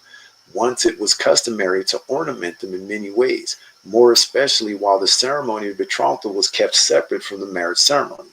But now that betrothal and marriage is one and the same ceremony, all the ornamentation is devoted to the engagement ring. A very pretty form of the earliest kind of betrothal rings is the gimel or gimel. This is mentioned as a love token in Herrick's Hesperides. Then there is some more of that. Says, Thou sentest me a true love knot, but I returned a ring of gemals to imply thy love hath one knot. Mine, was that triple I or something? Says the words, oh, triple tie. Says the words triple tie will explain the nature of this token. It consisted of two or more links united into one by means of a hinge, so that when the flat surfaces were brought together, they formed one ring.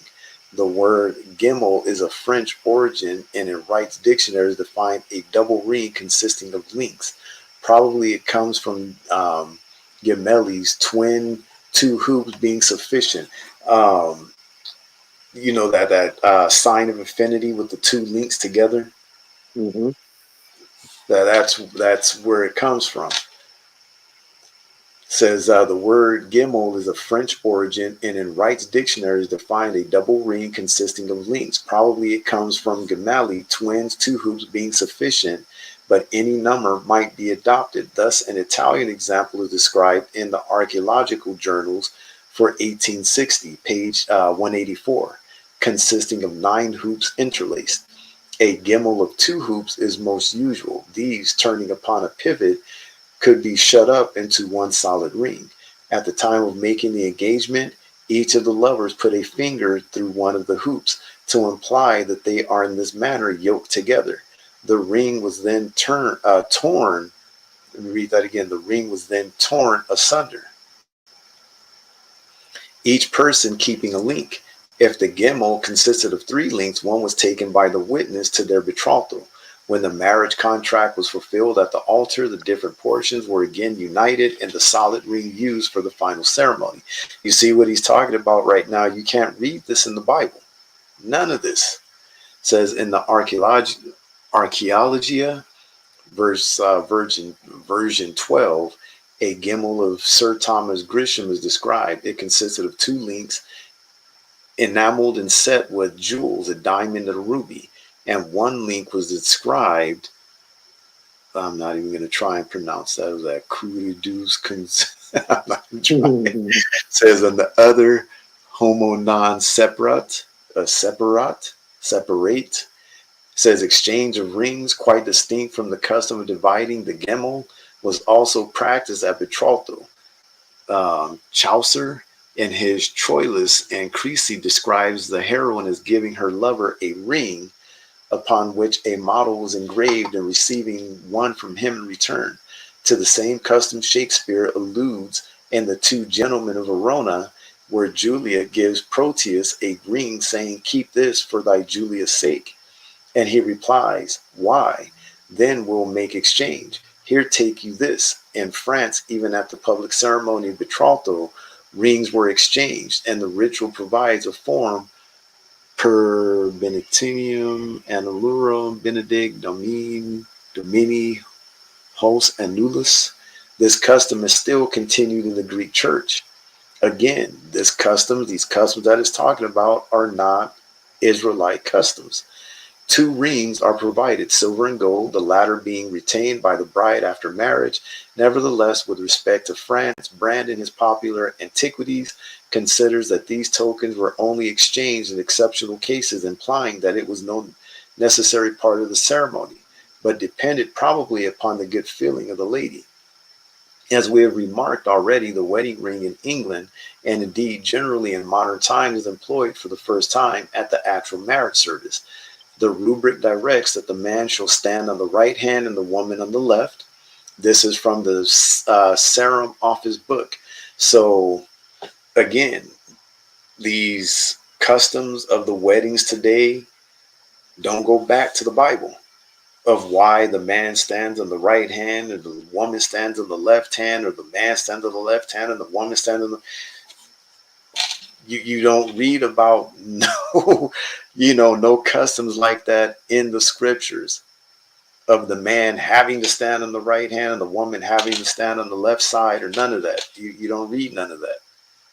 All right.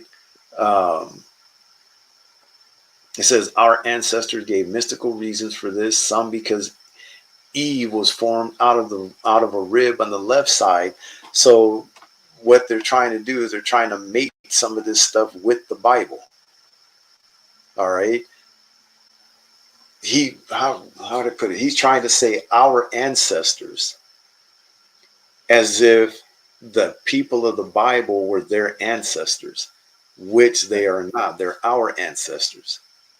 All right. It says our ancestors gave mystical reasons for this, some because Eve was formed out of a rib on the left side of Adam. Now, ask yourself the question. In the scriptures, does it say which side of the ribs that he took the rib out of?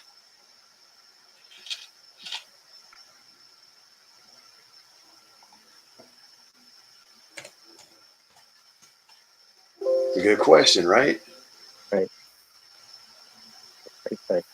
Going to Genesis 2 and 21, it says, and the Lord God caused a deep sleep to fall upon Adam, and he slept, and he took one of his ribs and closed up the flesh instead thereof. And the rib which the Lord God had taken from man made he a woman, and brought her unto the man. And Adam said, this is now bone of my bones and flesh of my flesh. She shall be called woman, because she was taken from man. It says nothing about which side of the ribs that he took. You understand what I'm saying? It doesn't say nothing about which side. So these customs is that these guys are just making stuff up.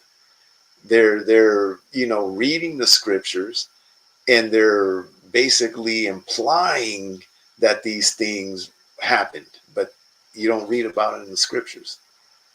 All right. So it says others, to denote that the right hand of the man should be free to protect and defend the woman. But no doubt its simple purpose was the more conveniently to place the ring upon the finger of the bride. The next direction is that the man shall give unto the woman a ring, laying the same upon the book, with the accustomed duty to the priest and clerk. And the priest, taking the ring, shall deliver it unto the man to put upon the fourth finger of the woman's left hand. And the man holding the ring there and taught by the priest shall say, with this ring I thee wed, with my body I thee worship. Read that again. With my body I thee worship. We supposed to be worshiping our wife. And with all my worldly goods I thee endow, in the name of the Father, etc. The placing of the ring on the book and delivering it into the hands of the minister is simply a remnant of the ancient hallowing of the ring by the priest before it was placed by the bridegroom on the finger of the bride. This custom is still retained wherever the Roman Catholic religion is established. Says the ring is consecrated by the priest, sprinkled with holy water in the form of the cross, and then returned to the bridegroom. The formula for hallowing the ring is similar both in ancient and modern times.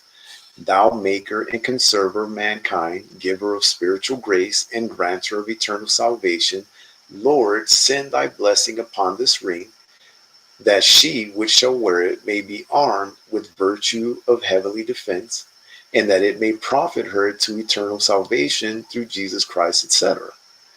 Hallow thou, O Lord, this ring which we bless in thy name, that what woman soever shall wear it may stand fast in thy will, and live and grow and wax old in thy love, and be multiplied into the length of days through Jesus Christ, etc.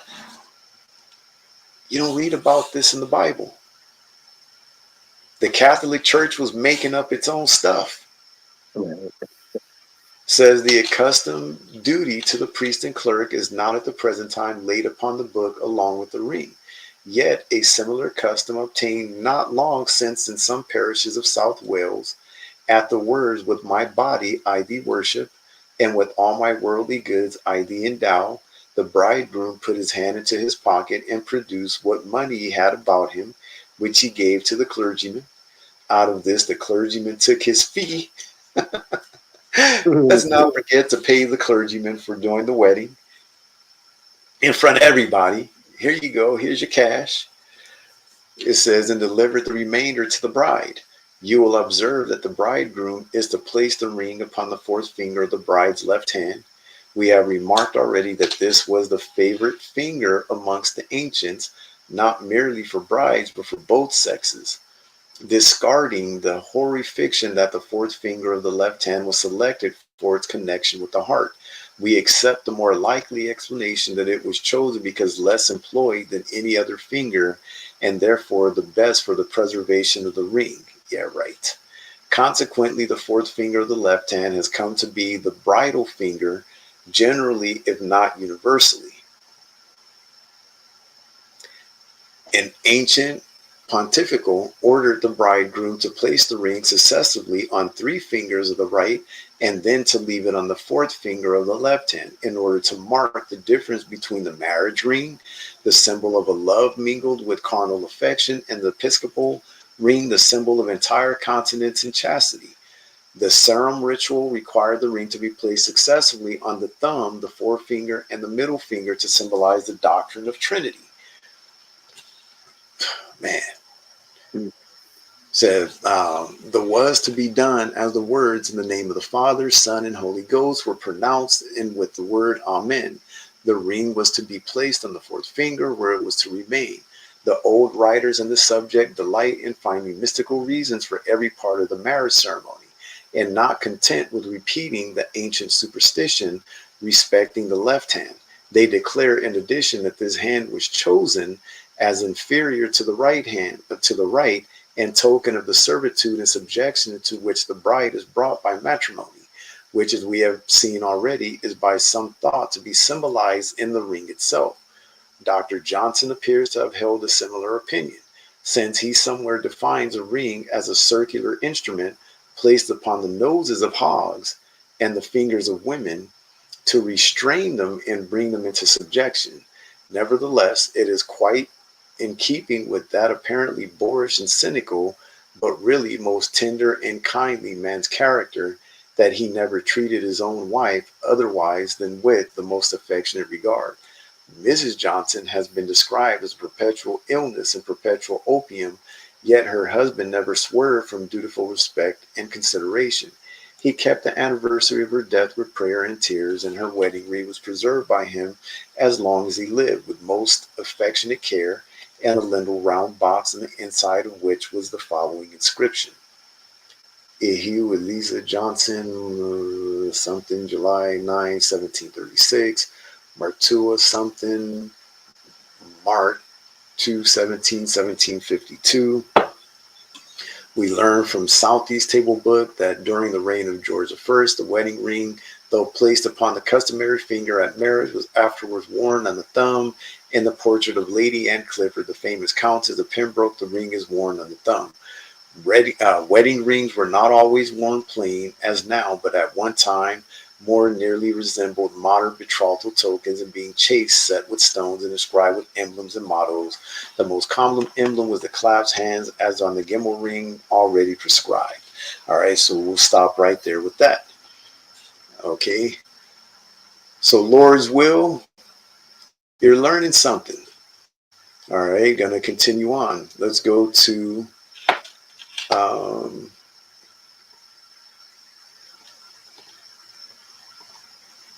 let me do this.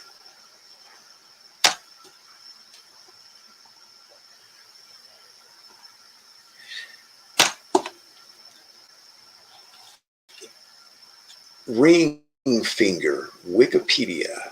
Let's find out a little bit more about this ring finger that we were just reading about in this book. So remember, the name of that book is called The Wedding Ring, Its History, Literature, and the Superstitions Respecting It by Joseph Maskell, 1829 to 1890. He lived, he lived from 1829 to 1890. All right. And I believe that book Did it say 1888 if I remember? I read it Yeah, at the around there. beginning. I can't remember. All right. So the ring finger. The ring finger, third finger, fourth finger, leech finger, or annullary is the fourth digit of the human hand, located between the middle finger and the little finger. Sometimes the term ring finger only refers to the fourth digit of the left hand, so named for its traditional association with wedding rings in many societies, although not all use this digit as the ring finger. Traditionally, a wedding ring was worn only by the bride or wife, but in recent times, more men also wear a wedding ring.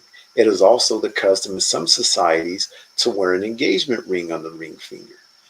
In anatomy, the ring finger is called digitus medicinalis, the fourth digit, digitus annularis, digitus quartus, or digitus the fourth. In Latin, the word annulus means ring, digitus means digit, and quartus means fourth. So when we were reading through that book and it was talking, the word annulus, we kept reading that over and over again. It's a Latin word that means ring. All right. Digitus means digit, quartus means fourth. Um, Etymology: the origin of the selection of the fourth digit as the ring finger is not definitively known. Or according to Laszlo A. Magyar, the names of the ring finger in many languages reflect an ancient belief that it is a magical finger. It is named after magic, or rings are called nameless. For example, in Chinese, pinyin, unnamed finger. In Japanese, it is called Kusuriyubi, medicine finger, deriving its name from the fact that it was frequently used when taking traditional powdered medicine, as it was rarely used otherwise and hence was considered the cleanest of all. In other languages such as Sanskrit, Finnish, and Russian, the ring finger is called anamika, nimitan, and whatever that is in Russian, bizimini, nameless, respectively.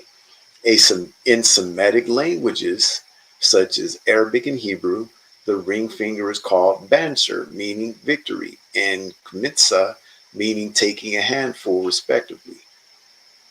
All right. History of the ring finger. Before medical science discovered how the circulatory system functioned, people believed that a vein ran. This is the third time we're hearing this, right? People Right. believed that a vein ran directly from the fourth digit on the left hand to the heart. Because of the hand heart connection, they chose the descriptive name Vena Amoris. Vena Amoris is a Latin name meaning literally vein of love. Traditional belief established that this vein ran directly from the fourth finger of the left hand to the heart. This theory has been cited in Western cultures as one of the reasons the engagement ring at a wedding ring was placed, as it says, on the left hand. It says Latin for the vein of love for this particular vein. It says based upon this name, their contemporaries, purported experts in the field of matrimonial etiquette, wrote that it would only be fitting that the wedding ring be worn on this digit. By wearing the ring on the fourth digit of the left hand, a married couple symbolically declares their eternal love for each other. In Britain, only women tended to wear a wedding ring until after the World Wars, when married male soldiers started to wear rings to remind them of their wife.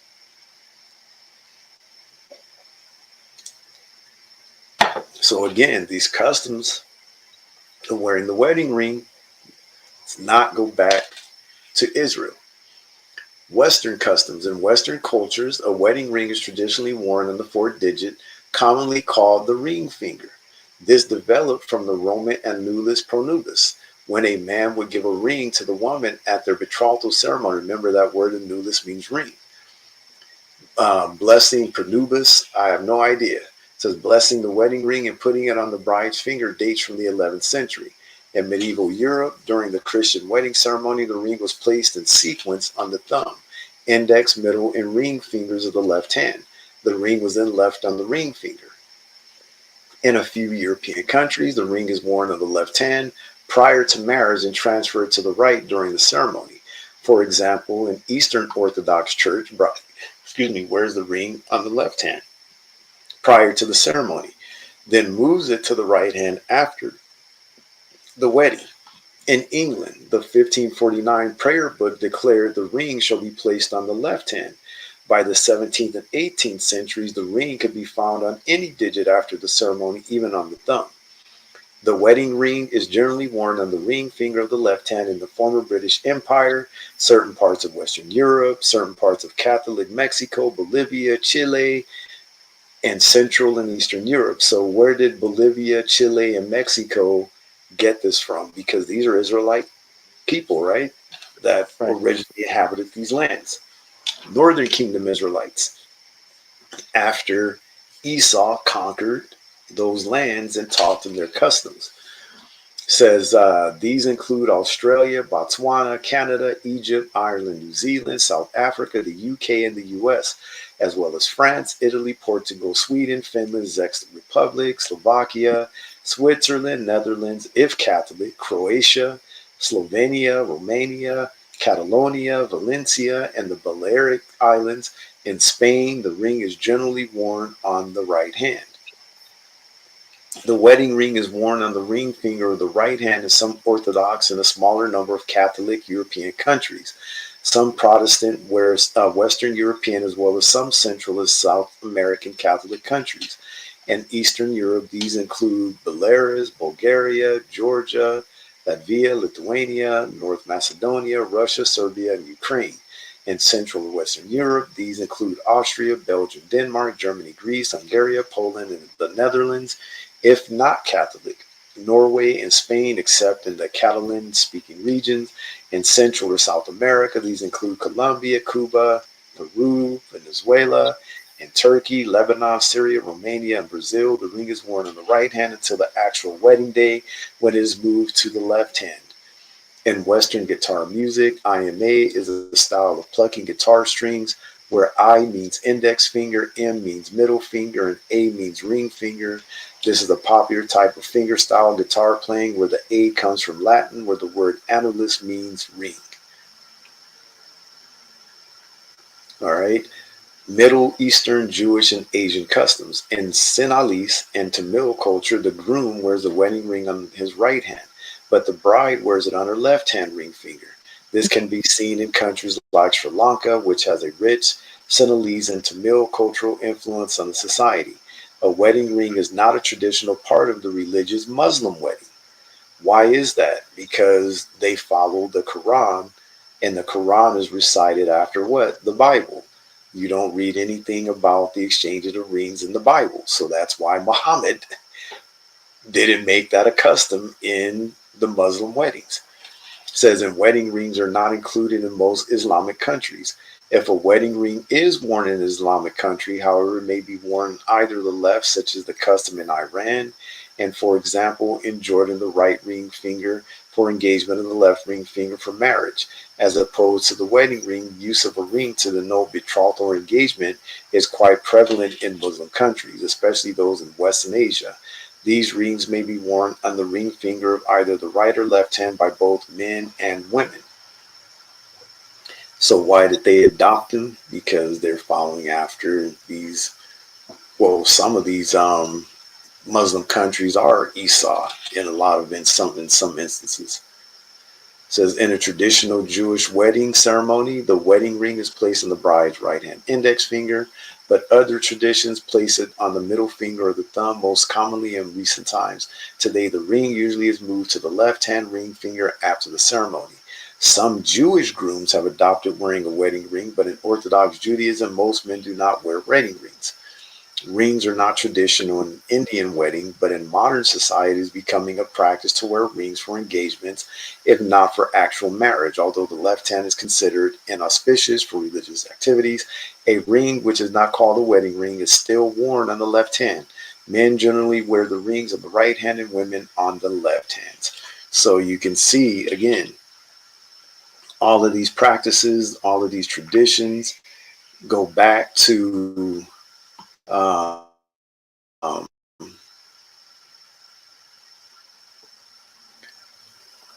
these other nations, not to Israel.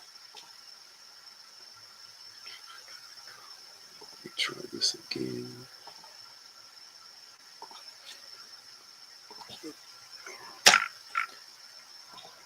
All right. Now we're going to read about wedding. We just read about ring finger. Now I'll go back to the wedding ring again. A wedding ring or wedding band is a finger ring that indicates that its wearer is married. It is usually forged from metal, traditionally gold or another precious metal. Rings were used in ancient Rome during marriage. Depending on the culture, a wedding ring is typically worn on the base of the left ring finger. If the wearer is left-handed, often it will go into the right hand. The ring finger is widely claimed to be associated with traditional belief as Vena Amoris, vein of love. We just read about that a second ago. The history of the Western tradition of wedding rings can be traced to ancient Roman Greece and were first associated with the marital dowry and later with the promise of fidelity. The modern exchange of rings arrived from the customs of Europe in the Middle Ages, part of Christendom. It is from these cultures that the choice of the ring finger was chosen, as it was believed that there was a vein from the left ring finger that ran directly to the heart. All right, we read about these, the cultural practices.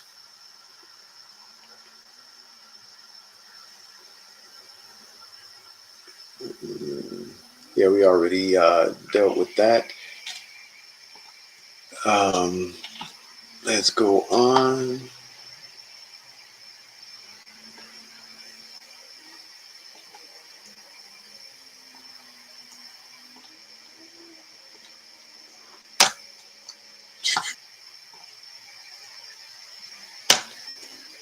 Let's go into some more modern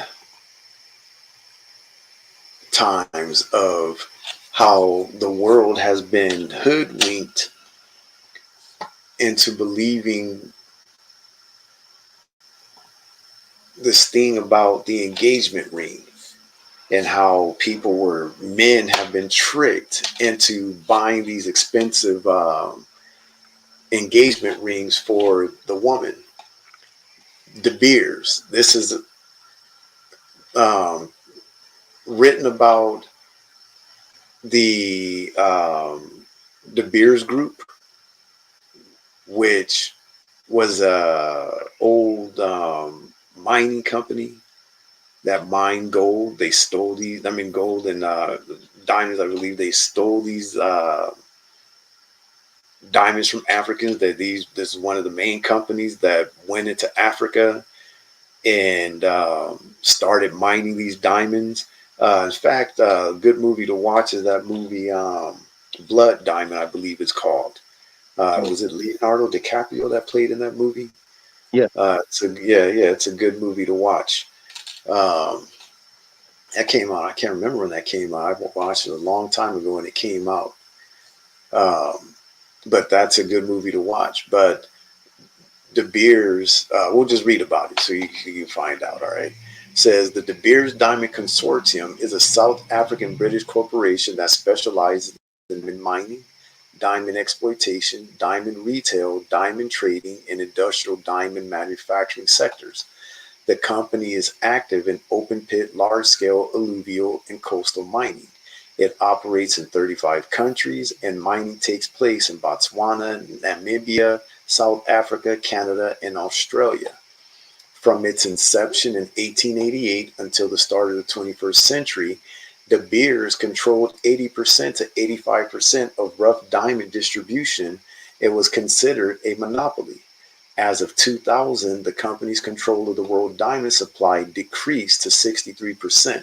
They used to have 80% to 85% um, control of the world's diamonds. So that tells you how much control they had over the diamond industry. So, and they still do pretty much. They still have 63% as of 2000. Says the company was founded in 1888 by British businessman Cecil Rhodes. You could go and read about him if you get a chance, who was financed by the South African diamond magnate Alfred Beat. See, you read South African, you would think it was a black African, but it's not. It's an Edomite. Says in the London-based N.M. Rothschild and Company. Who is Rothschild and Co.?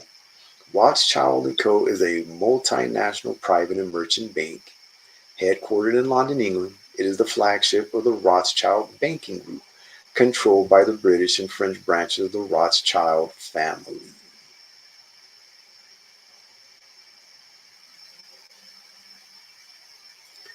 So, who are these people? Again, they are the ones that financed Cecil Rhodes to start his company. Keep that in mind. It says in 1926, Ernest Oppenheimer, a German immigrant to Britain and later South Africa, who had earlier founded mining company Anglo American with American financier. Here's another one, J.P. Morgan. What is J.P. Morgan can be recognized with? All you Chase bank account owners, yeah, take your money out of Chase Bank. All right. Right. J.P. Morgan was elected to the board of De Beers. So what is that telling you? That these bankers had a lot to do with the death of a lot of black people over there in Africa dying to mine these diamonds for them. It says he built and consolidated the company's global monopoly over the diamond industry until his death in 1957. Who was this again? Let me go back and read it again. Right. American financier J.P. Morgan was elected to the board of De Beers. He built and consolidated the company's global monopoly over the diamond industry until his death in 1957. During this time, he was involved in a number of controversies, including price fixing and trust behavior, and was accused of not releasing industrial diamonds for the U.S. war effort during World War II.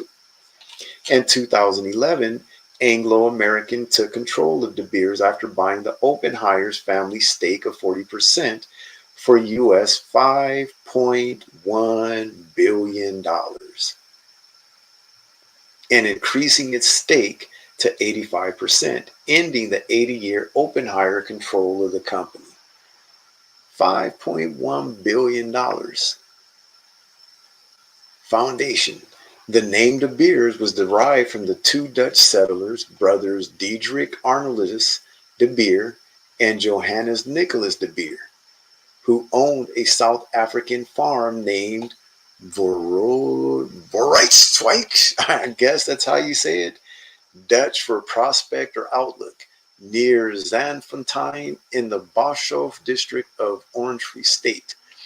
After they discovered diamonds on their land, the increasing demands of the British government forced them to sell their farm 31st July 1871 to a merchant, Alfred Johnson Ebden, 1820 to 1908. Vooruitstrijk would become the site of the Big Hole and the De Beers Mine, two successful diamond mines.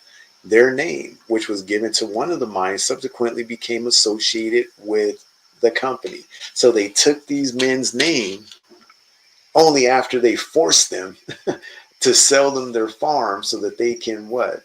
Become the site of their mines. Basically stole their land from them. I'm sure they didn't give them a lot of money for their land. It says Cecil Rhodes, the founder of the British South African Company, got his start by renting water pumps to miners during the diamond rush that started in 1869, when an 83.5 carat diamond, all right, show you how clear that diamond was, called the Star of South Africa, was found at Hopetown near the Orange River in South Africa. He invested the profits of his operation into buying up claims of small mining operators. With his operation soon expanding into a separate mining company, he soon secured funding from who? The Rothschild family. Who is the Let's find out who the Rothschild family actually is. The Rothschild family is a wealthy Ashkenazi Jewish family originally from Frankfurt that rose to prominence with Mayor Amschel Rothschild, 1744 to 1812, a court factor to the German landgraves of Hesse-Kassel and the Free City of Frankfurt. Holy Roman Empire, who established, you go read about the Rothschild family, I'm not going to click on it, but they're Ashkenazi Jews. Hmm. Go figure, right? Right. Who would finance his business expansion. De Beers Consolidated Mines was formed in 1888 by the merger of the companies of Barney Bernardo and Cecil Rhodes, by which time the company was the sole owner of all diamond mining operations in the country. In 1889, Rhodes negotiated a strategic agreement with the London-based Diamond Syndicate, which agreed to purchase a fixed quantity of diamonds at an agreed price, thereby regulating output and maintaining prices. In other words, manipulating prices. It says the agreement soon proved to be very successful. For example, during the trade slump of 1891 and 1892, supply was simply curtailed to maintain the price. Rhodes was concerned about the breakup of the new monopoly, stating to shareholders in 1896 that the company's only risk is the sudden discovery of new mines, which human nature will work recklessly to the detriment of us all. The Second Boer War proved to be a challenging time for the company. Kimberley was besieged as soon as war broke out, thereby threatening the company's valuable mines. Rhodes personally moved into the city at the onset of the siege in order to put political pressure on the British government to divert military resources towards relieving the siege rather than more strategic war objectives. Despite being at odds with the military, Rhodes placed the full resources of the company at the disposal of the defenders, manufacturing shells, defenses, and armor, training a gun named Long Cecil in the company workshop. So they wanted to protect their mines so bad that they started funding the military, even manufacturing gun shells and war shells and stuff like this, where they even made an armored train. This is a diamond company doing this. They even made a gun named Long Cecil in the company workshops. And people want to think that this war that they're trying to start right now with World War III has got nothing to do with money. Oppenheimer control. It says in 1898, diamonds were discovered on farms near Pretoria, Transvaal. One led to the discovery of the Premier mine. The Premier mine was registered in 1902, and the Cullinan diamond, the largest rough diamond ever discovered, was found there in 1905. All right, there it is, a picture of the diamond. The Cullinan diamond. Says the Premier mine was renamed the Cullinan mine in 2003. However, its owner refused to join the De Beers cartel. You see what they're calling them a cartel. Right. Instead, the mine started selling to a pair of independent dealers named Bernard and Ernest Oppenheimer, thereby weakening the De Beers stronghold. Francis Oates, who became chairman of De Beers in 1908, was dismissive of the threats from the Premier mine in the finds of the German Southwest Africa. However, production soon equaled all of the De Beers mines combined. Ernest Oppenheimer was appointed the local agent for the powerful London Syndicate, rising to the position of mayor of Kimberley within 10 years. He understood the core principle that underpinned De Beers' success, stating in 1910 that common sense tells us that the only way to increase the value of diamonds is to make them scarce, that is, to reduce production. So we're going to find out that this whole concept that diamonds are rare in the earth, which is what makes them valuable, is a lie and a manipulation by this dude and by their company. It says during World War I, the Premier mine was finally absorbed into De Beers. When Rhodes died in 1902, De Beers controlled 90% of the world's diamond production. Ernest Oppenheimer took over the chairmanship of the company in 1929, after buying shares and being appointed to the board in 1926. Oppenheimer was very concerned about the discovery of diamonds in 1908 in German Southwest Africa. Fearing that the increased supply would swamp the market and force prices down. Former CIA Chief Admiral Stansfield Turner claimed that De Beers restricted U.S. access to industrial diamonds needed for the country's war effort during World War II. During the early 1930s, the company conducted experimental work which in large part pioneered the use of diamond drills. This was highly preferable to more expensive and rarer carbons previously used. The Free State Gold Rush was made possible in part due to this innovation, as the fields required deep drilling to reach gold-bearing reefs. In May 1955, Ernest Oppenheimer opened the new headquarters, which combined the operations of Anglo-American and the De Beers Group. After Ernest died in November 1957, operation of Anglo and De Beers were passed on to his son, Harry Oppenheimer. Okay. Um, you know that movie Oppenheimer that is out and that there are making a big deal about lately because Oppenheimer was what? Was the scientist that helped America develop the atomic bomb. See a correlation? Mhm.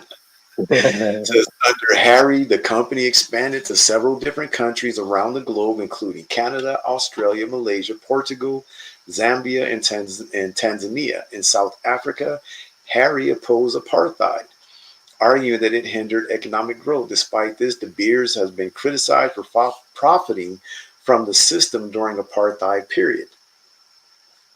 Let me read that again. In South Africa, Harry opposed apartheid, arguing that it hindered economic growth. Not that it was bad on what they were doing to the dark people that lived in the land. He was against it because it was messing with their money. Okay, despite this, De Beers has been criticized for profiting from the system during the apartheid period. And you really want to think that these so-called Jewish people today are not doing what they're doing because they know the real Jews are waking up? That's why they're willing to start World War III to cover up their lie. You've got Russia over there talking about the use of nuclear warheads and starting World War III. All to what? They will go to any length to cover up their lies and to not let their money get messed with. All right. So people need to wake up. Where was I at? By 1973, Anglo and De Beers accounted for 10% of South Africa's gross national product and 30% of the country's exports. Throughout the 1960s and 1970s, De Beers attempted to secretly enter the United States diamond market, being forced to divest its American assets in 1975 to avoid the risk of violating antitrust laws. Harry Oppenheimer stepped down as the chairman and director of Anglo American and De Beers in December 1982. 21st century changes. During the 20th century, De Beers used several methods to leverage its dominant position to influence the international diamond market.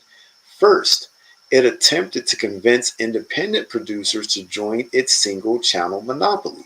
When that did not work, it flooded the market with diamonds similar to those of producers who refused to join in, depressing their price and undermining return for the resistant.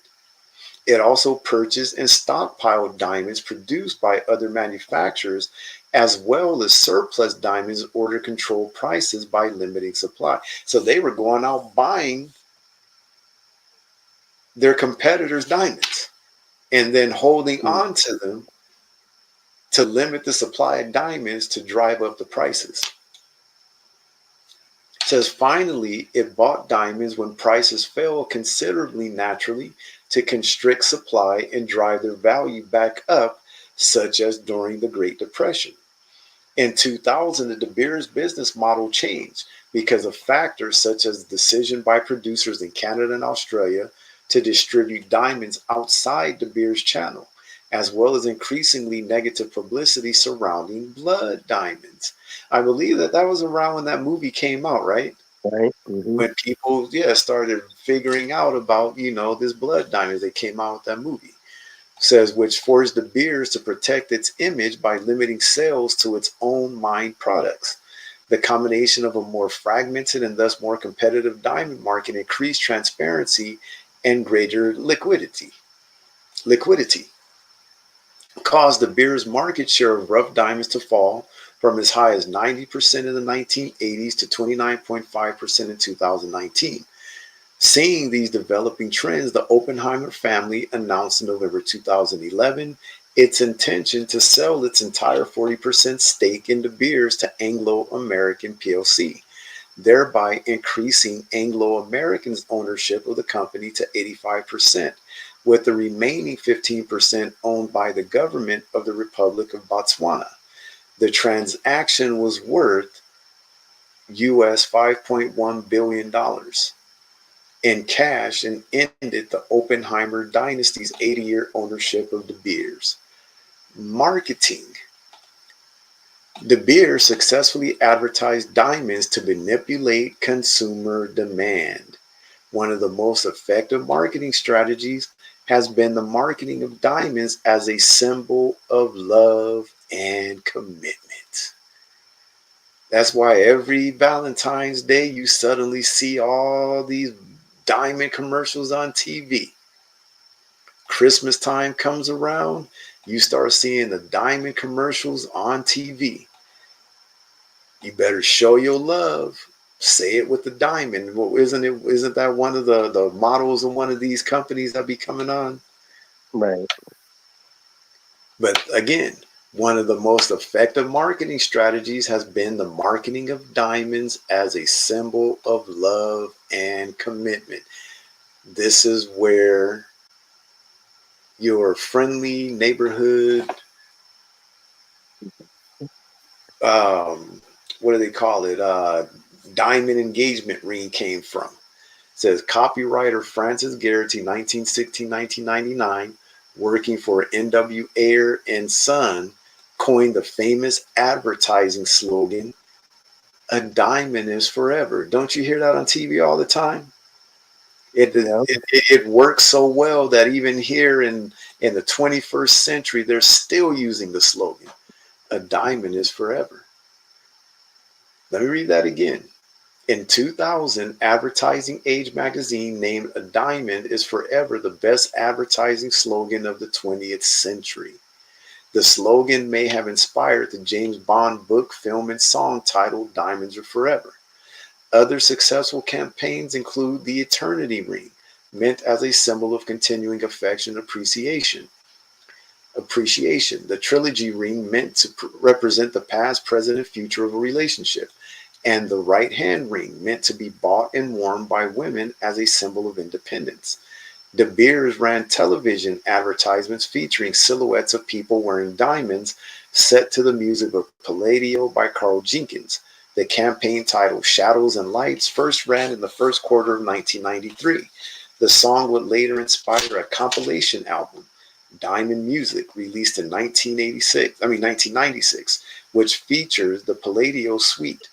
A 2010 commercial for Verizon Wireless parodied the De Beers spots. In May 2018, De Beers introduced a brand called Lightbox that are made with synthetic diamonds. The synthetic stones start at $200 for a quarter carat to $800 for a full carat diamond. The new lab grown diamond retail for about 1/10 the cost of naturally occurring diamonds. Do you see the correlation here? Yeah. De Beers was smart and said, you know what? We're going to sell you our company for $5.1 billion because they came to realize we don't need to be out there mining no diamonds anymore. We could just grow them in a lab and still make for a fraction of the price of sending people out there digging for these things and still make the same amount of money. Right. Let me read that again. The new lab-grown diamond retail for about 1/10 the cost of naturally occurring diamonds. The new brand began selling in September 2018 and are produced in Grisham, Oregon, a $94 million facility using the region's cheap electricity, which opened in 2018 with the capacity for 500,000 rough carats of diamonds per year. They don't need anybody out there. They're like, you know what? We're having some problems. You guys want to buy us out? And they were dumb and said, yeah, okay, we'll do it. And of course, what did De Beers do? They're flooding the market with fake diamonds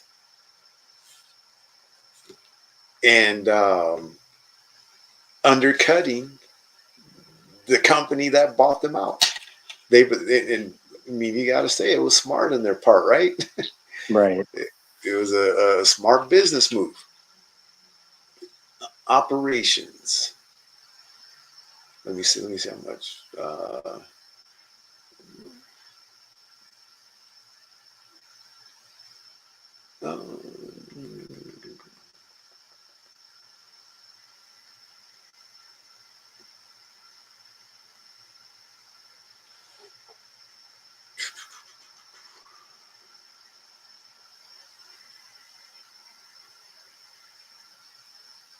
all right, so we'll go to read about the Forever Mark.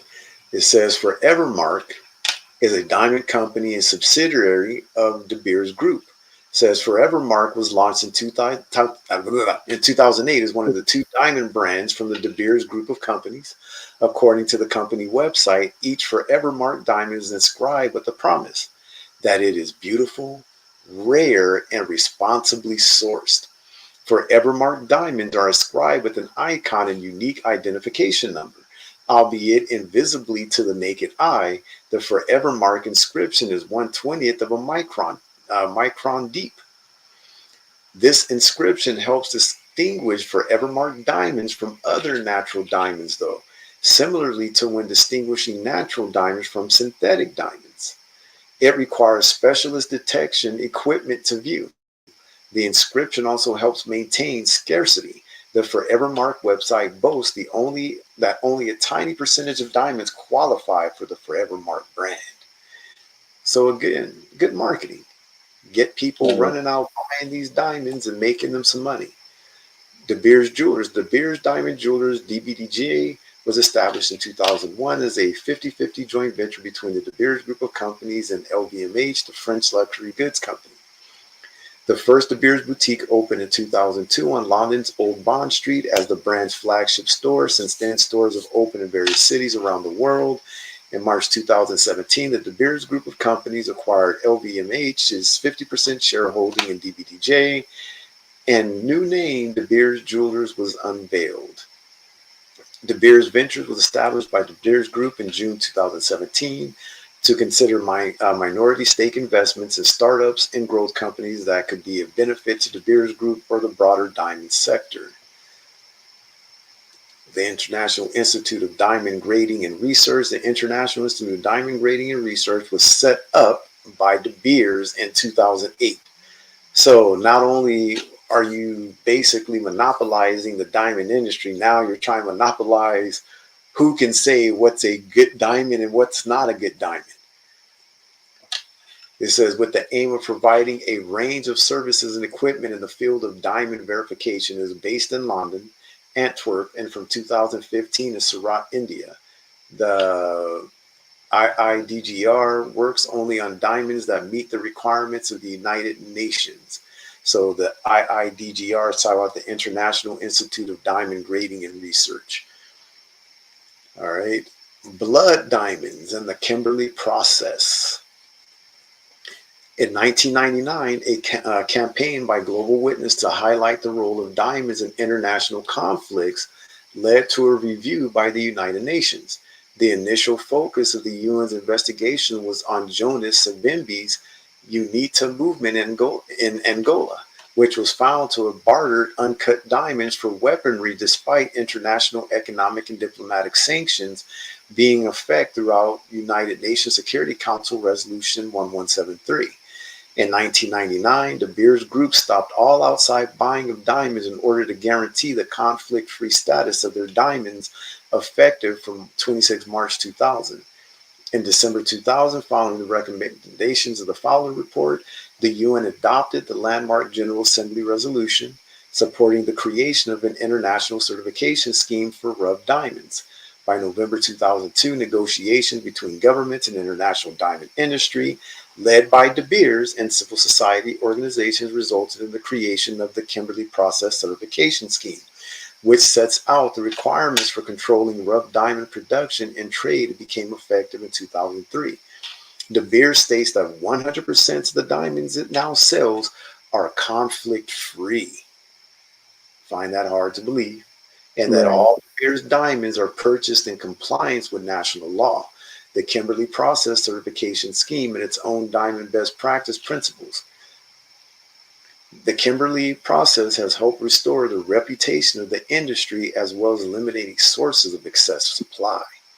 In 2018, De Beers used blockchain technology to successfully track 100 high-value diamonds. The diamonds were tracked through the manufacturing process from the mine to the retailer in order to ensure their quality and conflict-free status. In 2019, they launched their own end-to-end traceability platform called Tracker to enable all diamonds to be identified and traced as they move from mine to the store. Signet and the Russian-based Alrosa are using the technology. So what would that be? Are they embedding some kind of a small microchip into the diamonds so that they can keep track of them? How are they doing this? Hmm.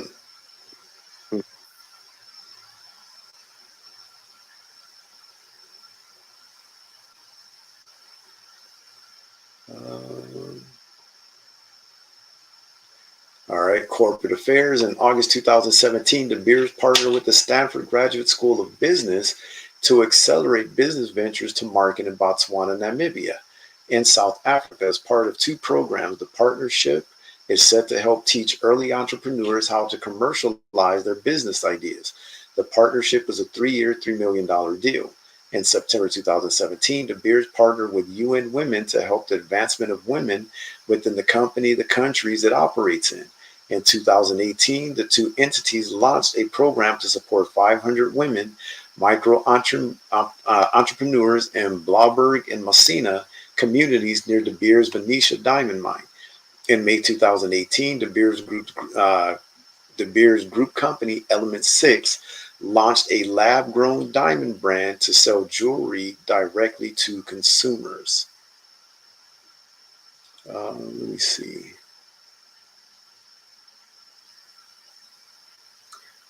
Yeah, there's a lot to, well, we're almost done.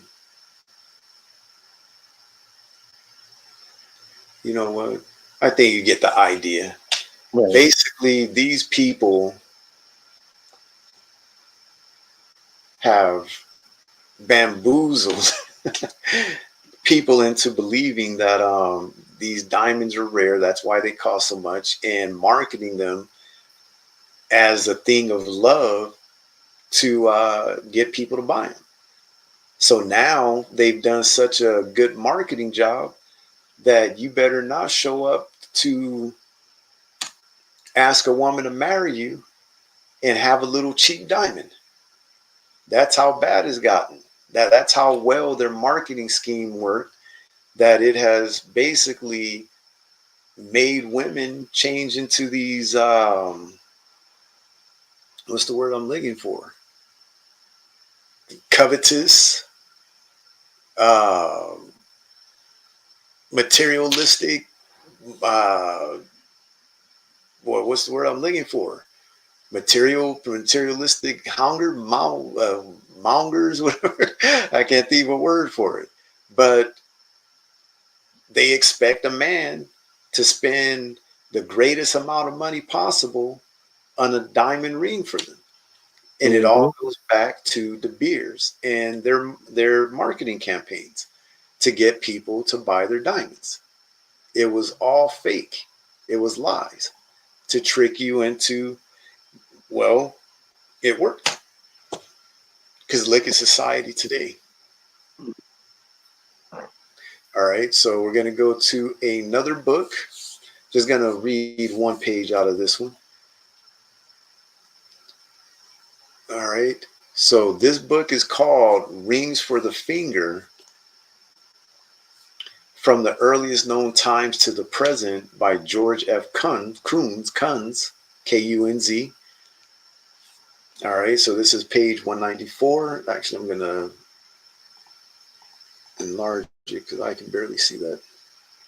It says, the custom of placing the betrothal or wedding ring upon the fourth finger seems undoubtedly to owe its origin to the fancy that a special nerve or vein ran directly from this finger to the heart. What is it, like the fourth or fifth time we were reading about the same thing? It Right. says Microbius in his Saturnalia alludes to the belief in the following words. Because of this nerve, the newly betrothed places the ring on this finger of his spouse as though it were a representation of the heart. Macrobius asserts that he derived his information from an Egyptian priest. It has been conjectured that this was not the real source of the custom, but that in the church service it was usual for the Christian priest to touch three fingers successively with the ring while saying, "In the name of the Father, of the Son, and of the Holy Ghost," and then to place it upon the last finger touched. We know that this was a usage in the bestowal of episcopal rings, and later with wedding rings, but the express statement cited from the pagan writer Macrobius shows that in the earlier marriage or betrothal ceremony, this custom must have had an entirely different origin.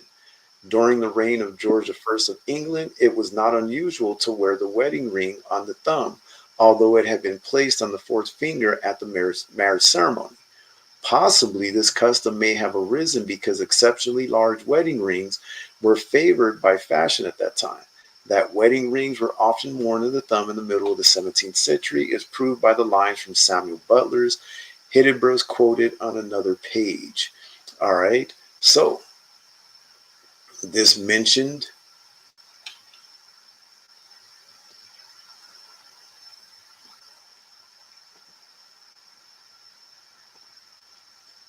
this book by this guy Macrobius called the Saturnalia.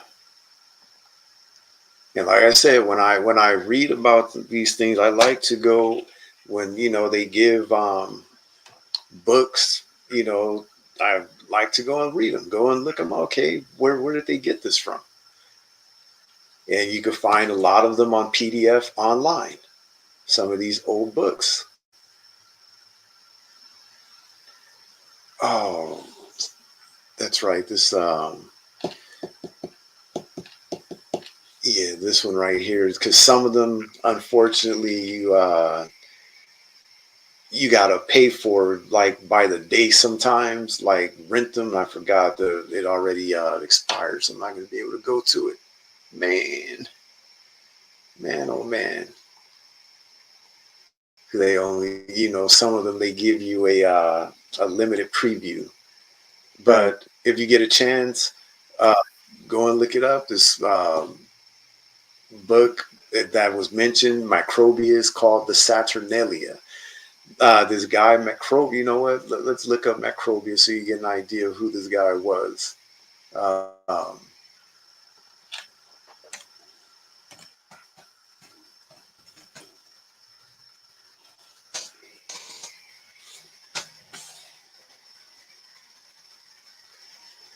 Macrobius.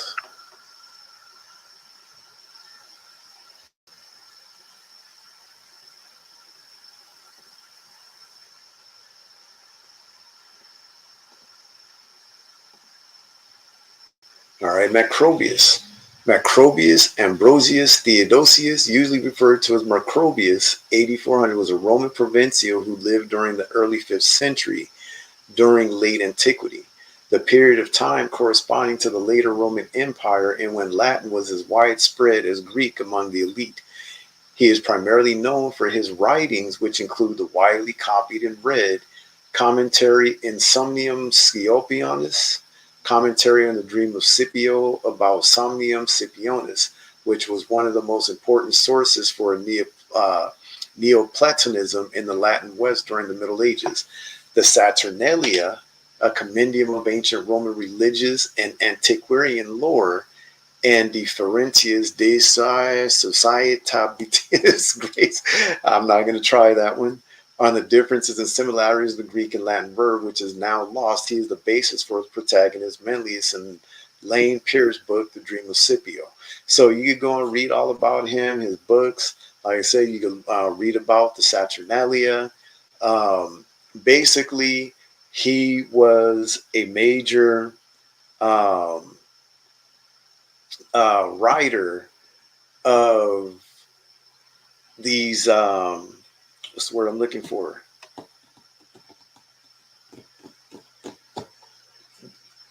These stories that came from, like the Romans and things like that. Um, oh, what's the word? Historian? No. Starts with a P. I've been saying the word all this time. Pagan. Producer? These pagan. He wrote a lot of pagan stories, especially his book, The Saturnalia. All right, Saturnalia is a work written after 431 CE by the Roman provincial Macrobius Theodosius.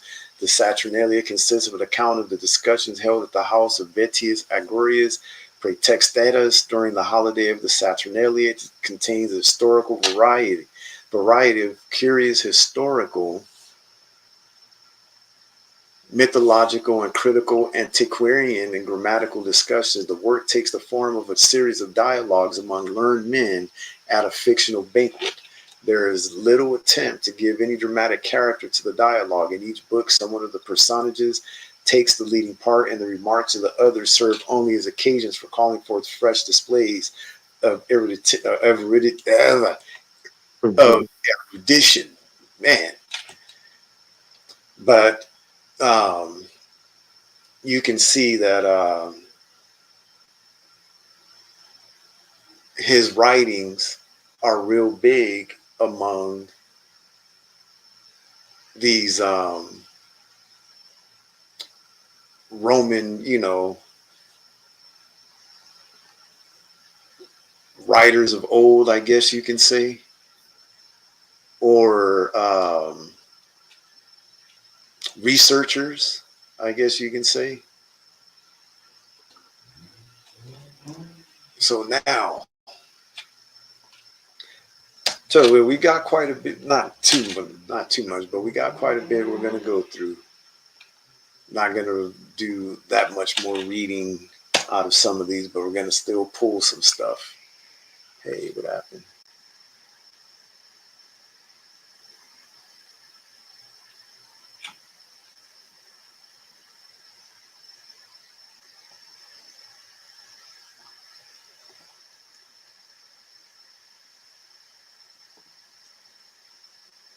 It sounds like it's pouring rain outside right now.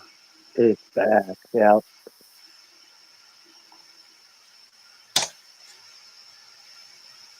All right. Is this one going to let me open it up? All right, here we go. So,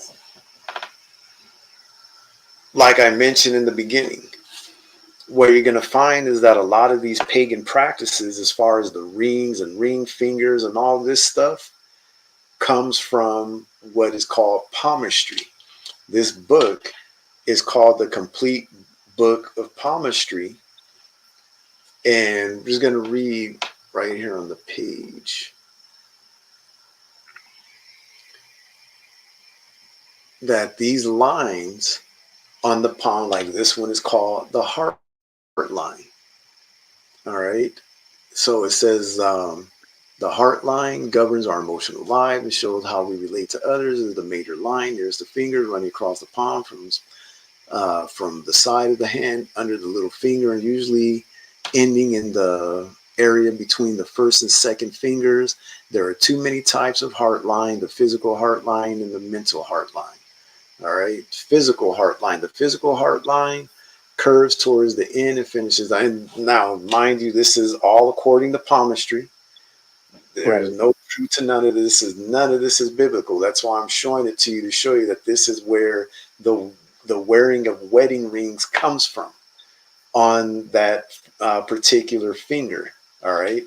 Um, so it says the physical heart line curves toward the end and finishes either on or between the first two fingers. People with physical heart lines are generally able to express their feelings well, although they suffer their share of ups and downs. They pick themselves up quickly and get on with their lives. They are likely to express their feelings in a physical, assertive manner. We could say to someone with this type of heart line, as your heart line ends right up under the fingers, it shows that you have an open nature and can express your innermost feelings. You are warm and affectionate, and so on and so forth. All right. Um, Mental heart line comes right across the palm. It does not curve at the end. People with the mental heart lines find it um, hard to express their innermost feelings. They will suffer in silence rather than make a scene. They will have plenty of romance feelings, which take precedence over common sense. They are sensitive and need plenty of space around them, we might say. So what you're going to find is that a lot of what goes on in palmistry is the same that goes on in like the reading of the stars, and what do they call that, horoscopes. Let me go back, actually.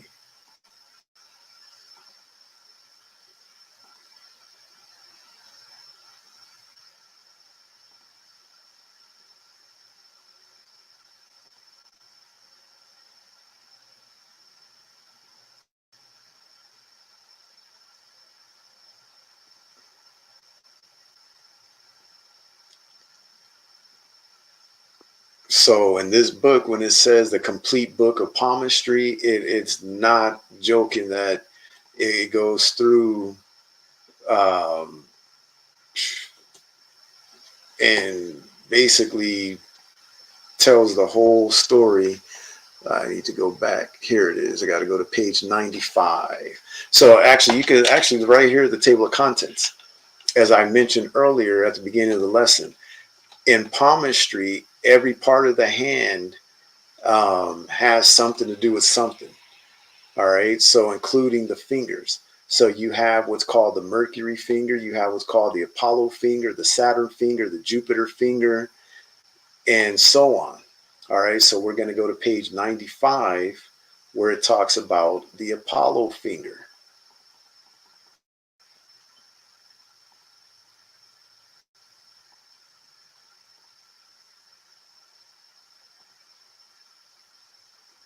Let me go back one.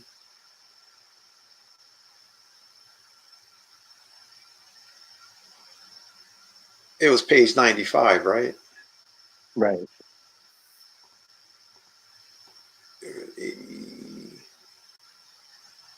Here we go. The Apollo finger. And this thing is kind of blurry too. Let me see how much closer I can get it.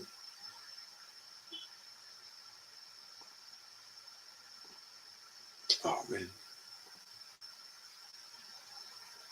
The Apollo finger. It says the third finger is called the Apollo or sun finger. It represents beauty and creativity. This finger should reach halfway up the fingernail of the Saturn's second finger and be about the same length as the Jupiter first finger. If it is longer than this, the person will have a highly creative nature. A long Apollo finger is also often related to gambling. This can be expressed by taking chances rather than actual gambling at cards or horses. Let's flip the page, take it out some.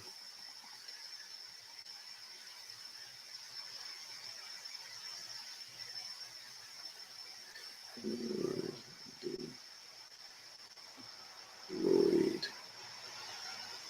So it's giving, these descriptions of what the Apollo finger.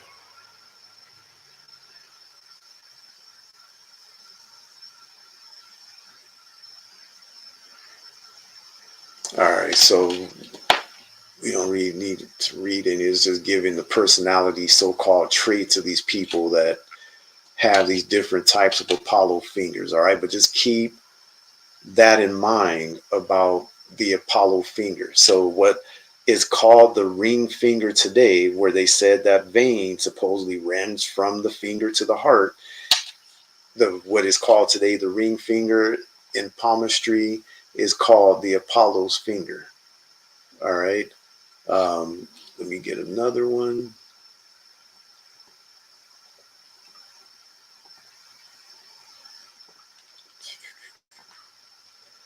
Lord's will, getting a understanding that the wedding ring is not the custom of the Israelites, that it's not of the Bible, and that it is deeply rooted in paganism.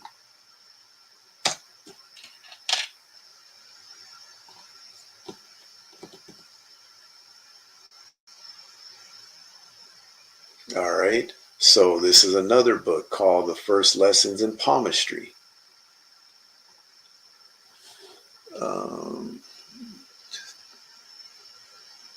Gonna same thing. Gonna go to page 30. The Apollo finger.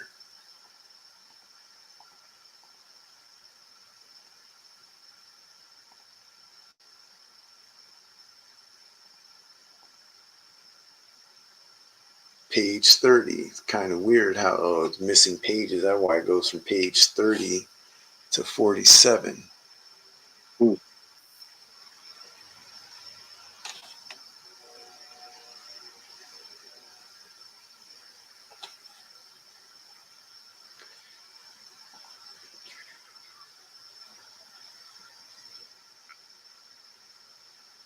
All right. It says a well-marked line running from thumb across mouth, cutting lifeline, an opportunity which if in the past or future can be easily ascertained according to the age of lifeline. The mount of Jupiter under index finger, ambition and pride, absence of mount, idleness and lack of religion. So it's talking about if your hand has on these particular fingers certain attributes or if they're missing it. It says a line from life proceeding to Jupiter, clear cut and uncrossed, success socially. The mount of Saturn at base of second finger, prudence or fatalism, great love of music, success, fatalism, hand weak, raid, obstacles. The mount of Apollo under the third finger, art, wealth, and brilliancy, excessive development, extravagance, egotism. If it is underdeveloped, you lack of application, one line clear and well marked, success and whatever talent indicated by hand. So it's giving you the attributes of whatever person has these different lines or what have you on their fingers. All right. But I just wanted you to see that this finger that they call the ring finger that the Romans believed um, goes from the finger to the vein to the heart is really called Apollo finger. I mean, the Apollo's finger. And why the Apollo's finger? Who is Apollos? Let's get that. Give me a second.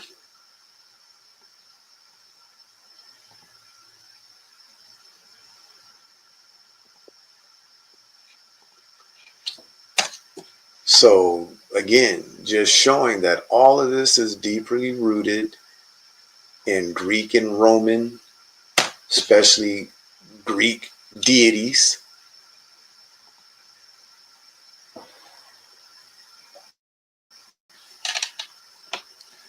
Apollo or Apollyon is one of the Olympian deities in classical Greek and Roman religion and Greek and Roman mythology. Apollo has been recognized as a god of archery, music and dance, truth and prophecy, healing and diseases, the sun and light, poetry, and more. One of the most important and complex of the Greek gods. He is the son of Zeus and Leto and the twin brother of Artemis, goddess of the hunt. He is considered to be the most beautiful god and is represented as the ideal of the Kuros, a Phoebe, or a beardless athletic youth. Apollo is known in Greek influenced Etruscan mythology as Apullu. As the patron deity of Delphi, Apollo Pythias, or Pythias, Apollo is an oracular god, the prophetic deity of the Delphic oracle, and also the deity of ritual purification. His oracles are often consulted for guidance in various matters. He was in general seen as the god who affords help and wards of evil, and is referred to as Alexacassius or something like that, the averter of evil. Medicine and healing are associated with Apollo, whether through the god himself or mediated through his son Asclepius. Apollo delivered people from epidemics, yet he is also a god who could bring ill health and deadly plague with his arrows. The invention of archery itself is credited to Apollo and his sister Artemis. Apollo is usually described as carrying a silver or golden bow and a quiver of silver or golden arrows.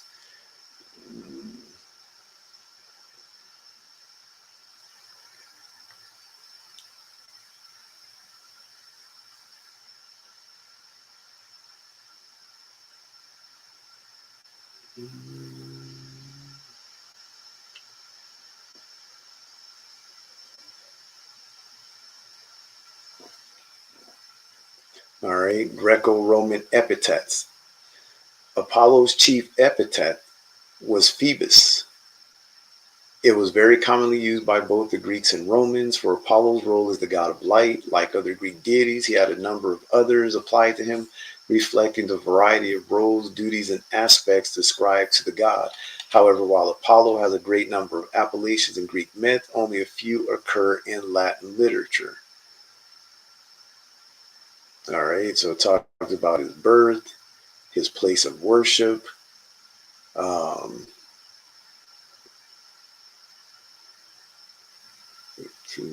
archery appearance.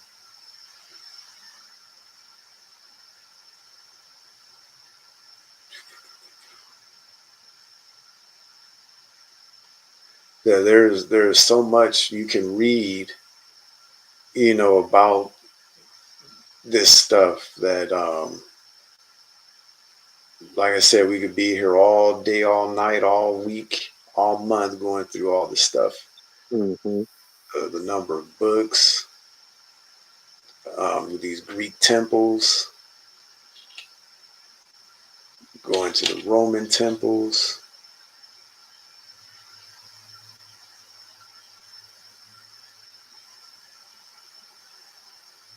goes into his birth and all of this different stuff.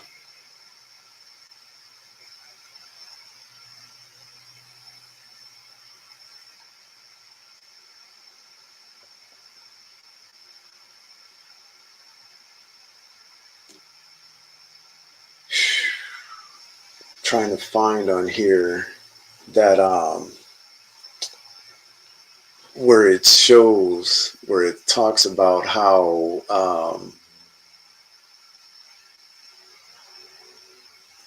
the little weaned baby with the arrow for Valentine's Day, what do they call it? Little baby with the arrow for Valentine's Day. You know what I'm talking about? Mm-hmm. That was based off of Apollo, the character. I don't know why I can't think of his name right now.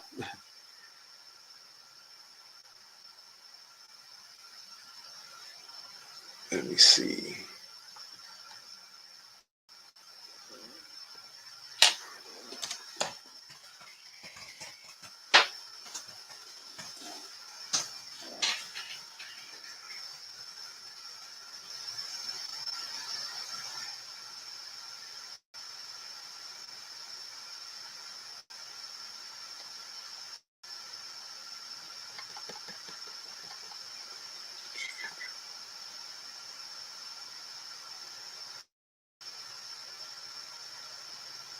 Cupid, it just came to mind. Cupid. Thank you so much. I'm trying to see if I can find a picture or something of it. Yeah, so Cupid. So let me do this.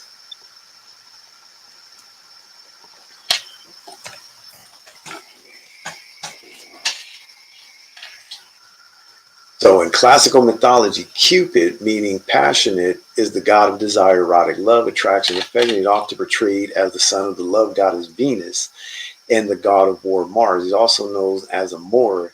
His Greek counterpart is Eros, although Eros is generally portrayed as a slender-winged youth in a classical Greek art. During the Hellenistic period, he was increasingly portrayed as a chubby boy. During this time, his iconography acquired the bow and arrow that represented a source of power. A person or even a deity who was shot by Cupid's arrow is filled with uncontrollable desire. Admits Cupid is a minor character who serves mostly to set the plot in motion. He's a main character only in the tale of Cupid and Psyche. Says when wounded by his own weapons, he experiences the ordeal of love. Although other extended stories are not told about him, the tradition has rich poetic themes and visual scenarios such as love conquers all and the retaliatory punishment or torture of Cupid.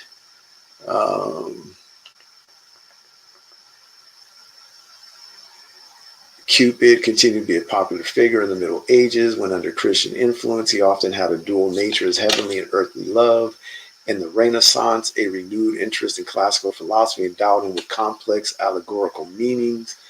In contemporary popular culture, Cupid is shown drawing his bow to inspire romantic love and often the icon of Valentine's Day. Cupid's powers are similar, though not identical, to Kamadeva, the Hindu god of human love.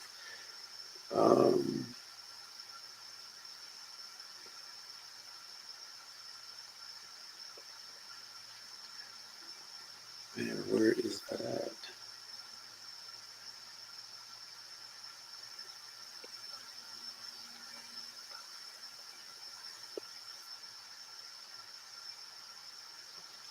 Let me do this.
Yeah, it's probably gonna.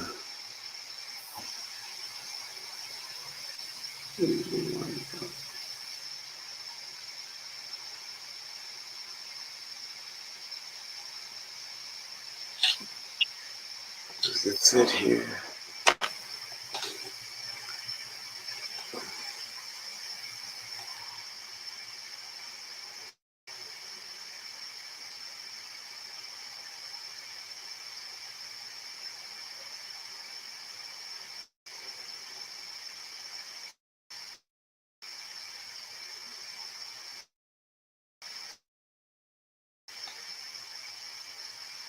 Man, I read so much stuff under that Right. Cupid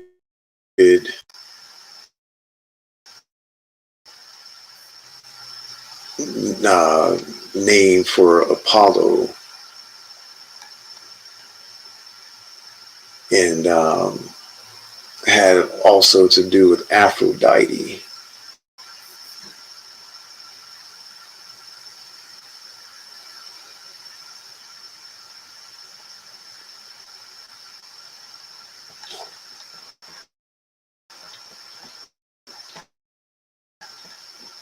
Let me see.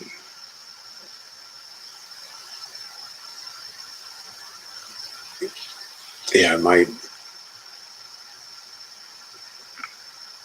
leave the reading to what we've done so far because we got to get going. I'll try and find that again because I cannot even find where I read that at. I can't remember where I read it. It may have been in one of the books that I read.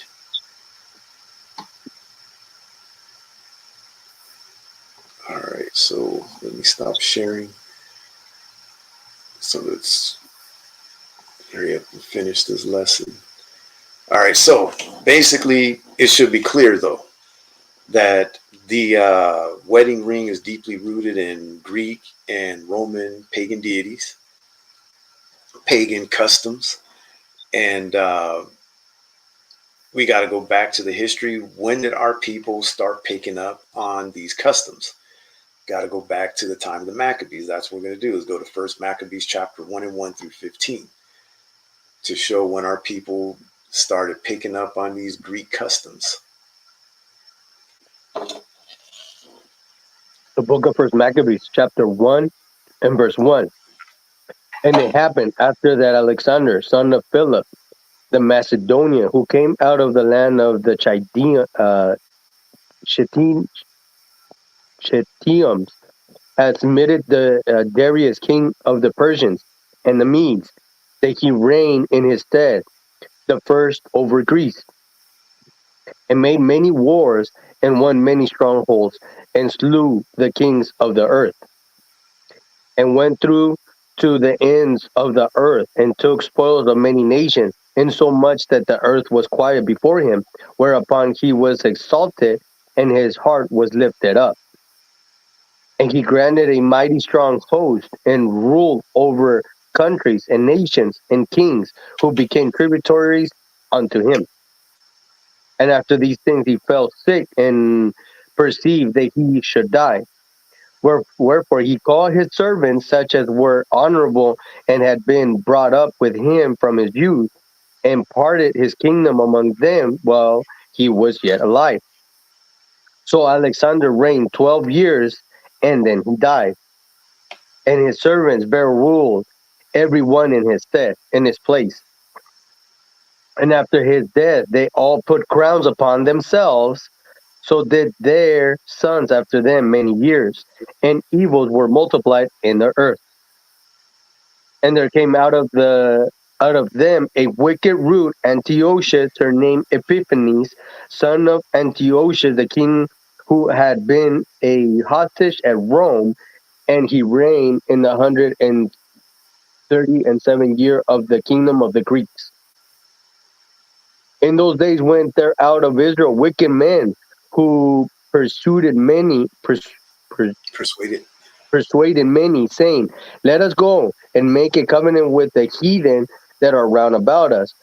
For since we departed from them, we have had much sorrow. So this device pleased them well.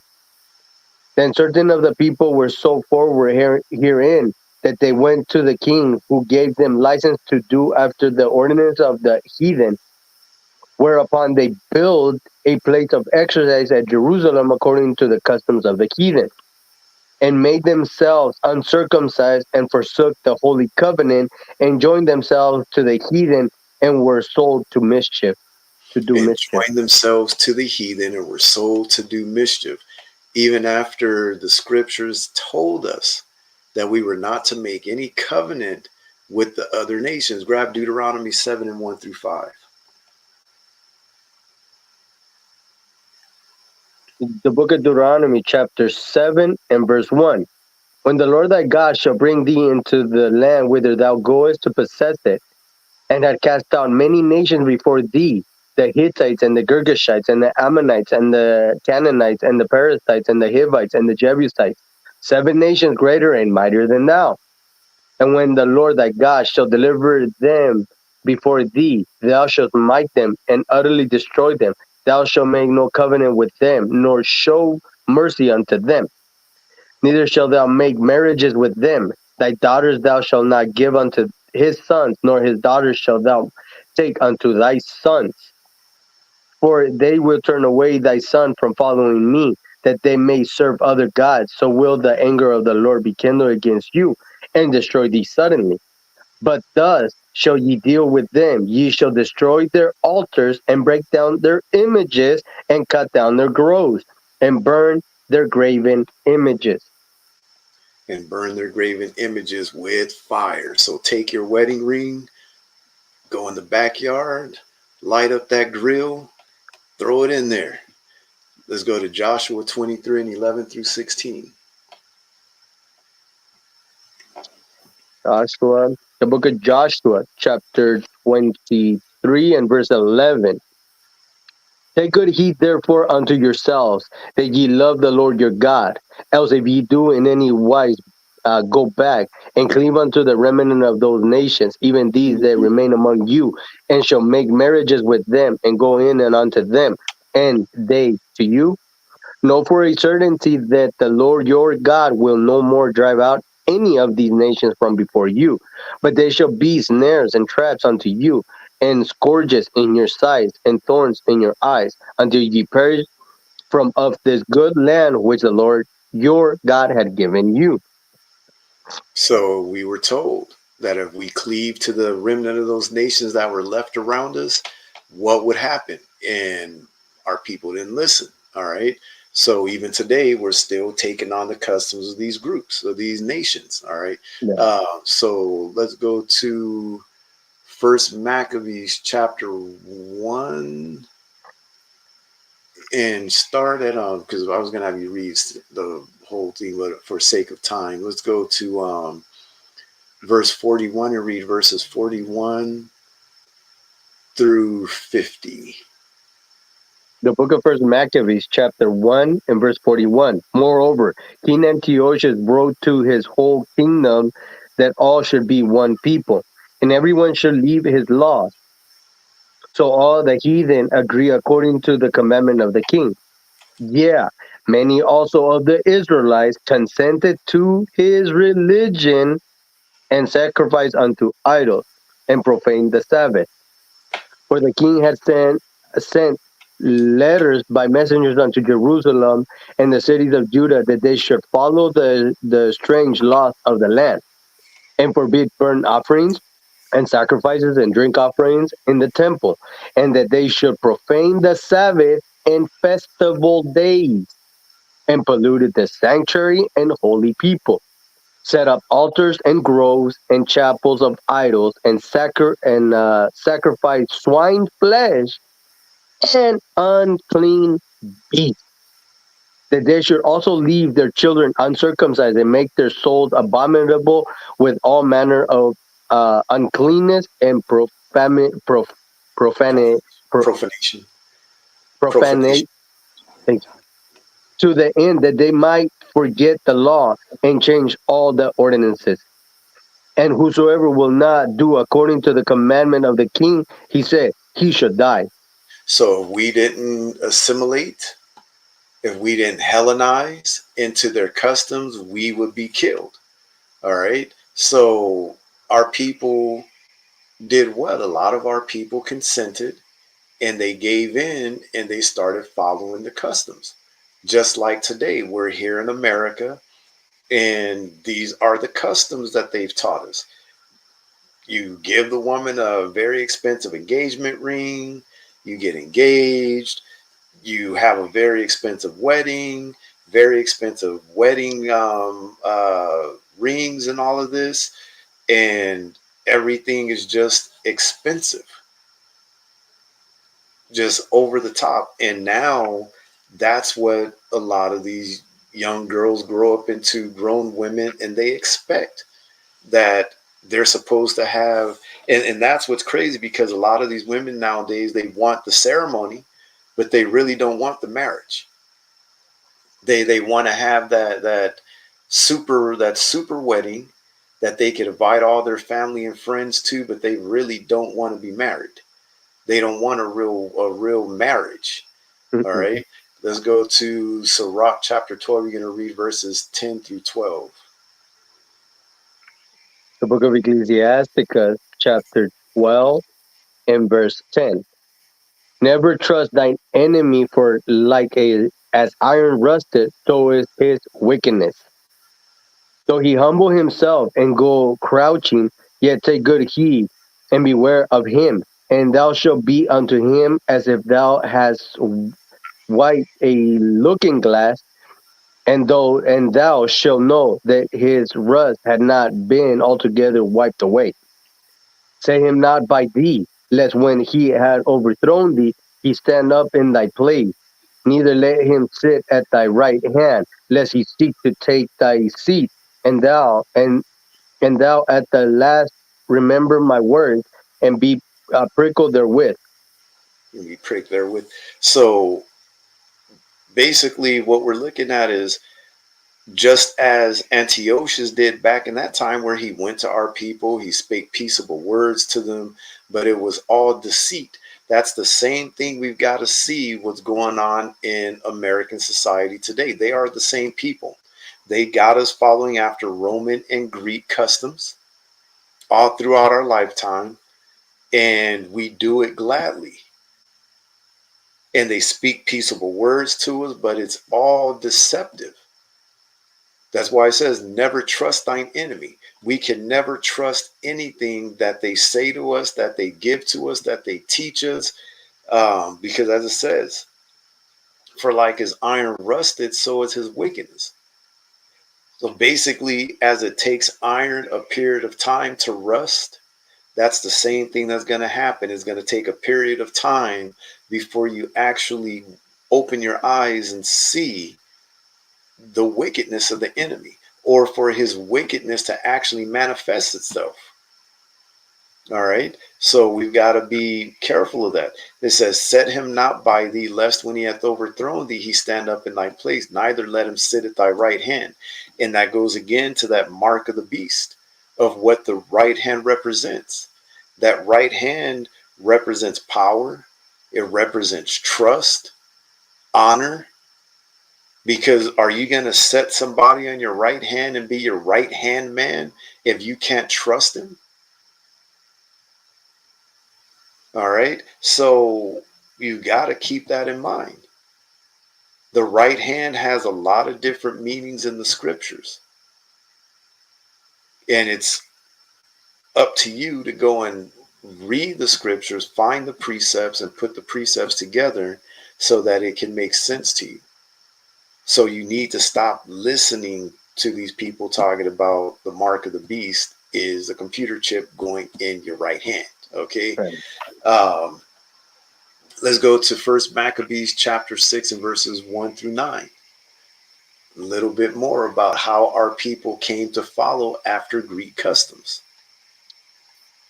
The book of First Maccabees, Second Maccabees. Uh, Second Maccabees, I'm sorry, Second Maccabees 6 1 through 9. Perfect. The book of Second Maccabees, mm, chapter 6 and verse 1. As this. Not long after this, the king sent an old man of Athens to compel the Jews to depart from the laws of their fathers and not to live after the laws of God, and to pollute also the temple in Jerusalem, and to call it the temple of Jupiter, Olympius, and that in Gerizim of Jupiter, the defender of strangers, as they did desire that dwelt in the place. The coming of this mischief was sore and grievous to the people, for the temple was filled with riot and reveling by the Gentiles, who uh, delete the lead with harlots, and had to do Or with dallied. women, Yeah, who dallied with harlots. dealt with harlots, and had to do with women with the circuit of the holy places, and besides that brought in things that were not lawful. The altar also was filled with profane things which the law forbidded. Neither was it lawful for a man to keep Sabbath days or ancient feasts, or to profess himself at all to be a Jew.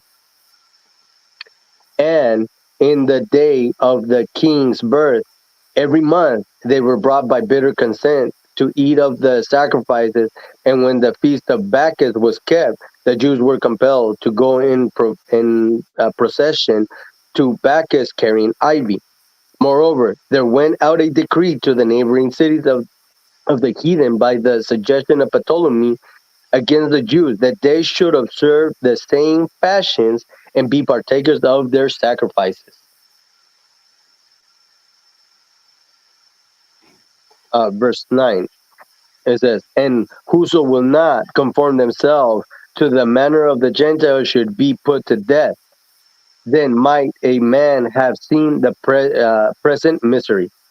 So they weren't allowed to call themselves Jews. They had to conform, and if they didn't observe the manner of the Gentiles, they were put to death. Okay, let's go to Second Maccabees 4 and 7 through 20. We're gonna just The, hurry up and read through the book these. of Second Maccabees chapter 4 and verse 7. It says, "But after the death of Seleucus, when Antiochus called Epiphanes took the kingdom, Jason, the brother of Onias, labored underhanded to be high priest, promising unto the king by intercession 360 talents of silver, and of another revenue 80 talents. Besides this, he promised to assign 150 more if he might have license to set up a place for exercise and for the training up of the youth in the fashion of the heathen, and to write them of Jerusalem by the name of Antiochians,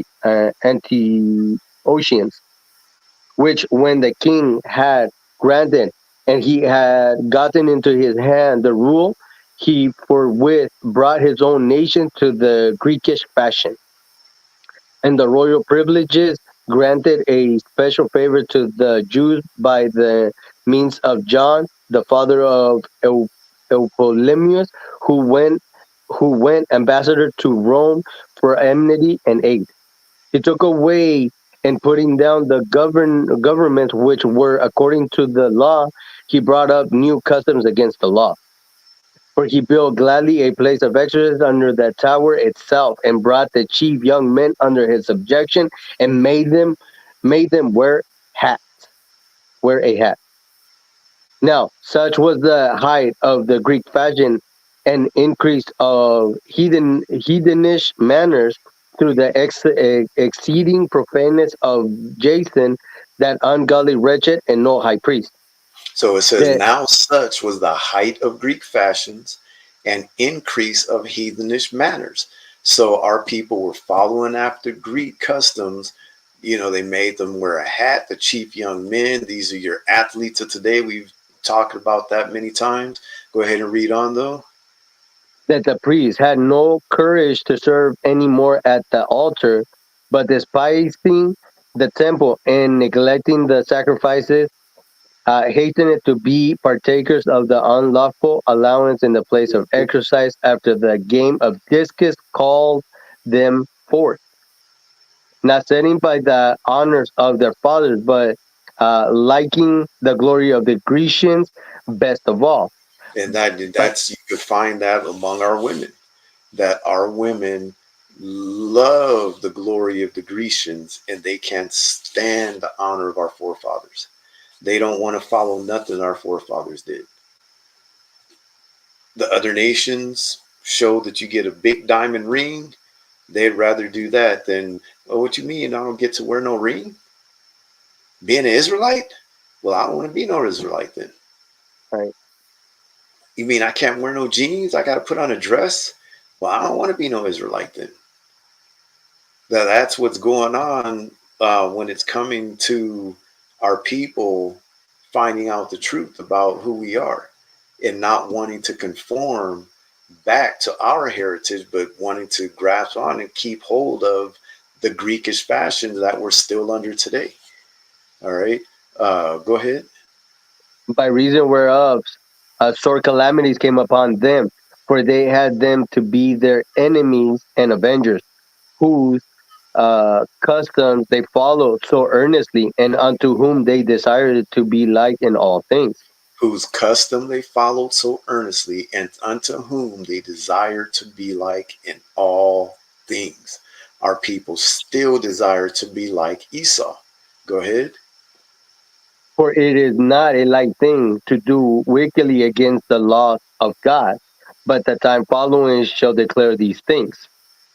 Now, when the game that was used every fifth year was kept at Tyrus, the king being present, this Ungracious Jason sent special messengers from Jerusalem who were Antiochians to carry 300 drams of silver to the sacrifice of Hercules, which even the barest thereof through though fit not to be bestowed upon the sacrifice, because it was not convenient, but to be reserved for other charges.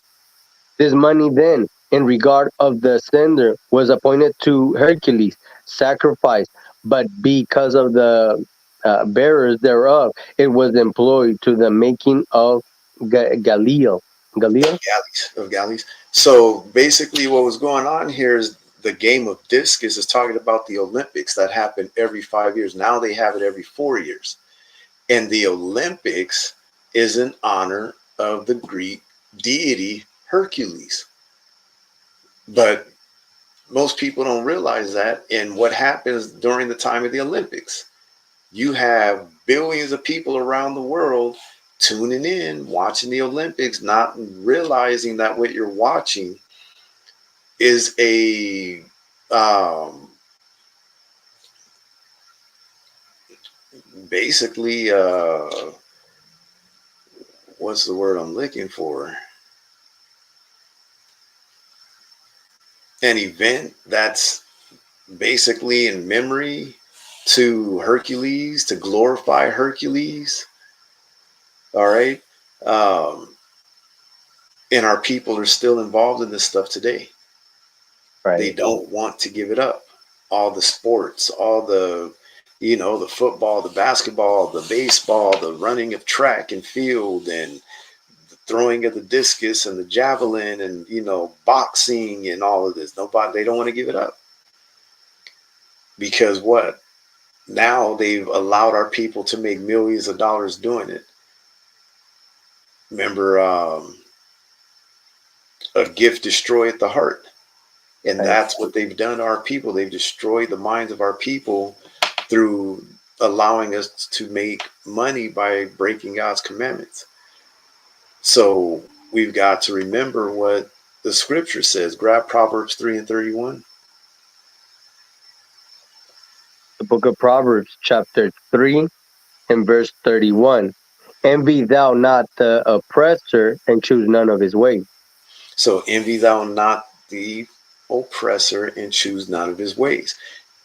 And you could even go and look even at the New Testament and see that our people were still following the customs of the Greeks and the Romans. How is that? When you go and read the New Testament, you will find in the New Testament that our people were even naming their kids after some of these Greek deities. Yes, our people were named just like today. Some of our people will still name their babies after a car. Right. They'll name their daughter Portia or Mercedes, Ferrari. It's crazy.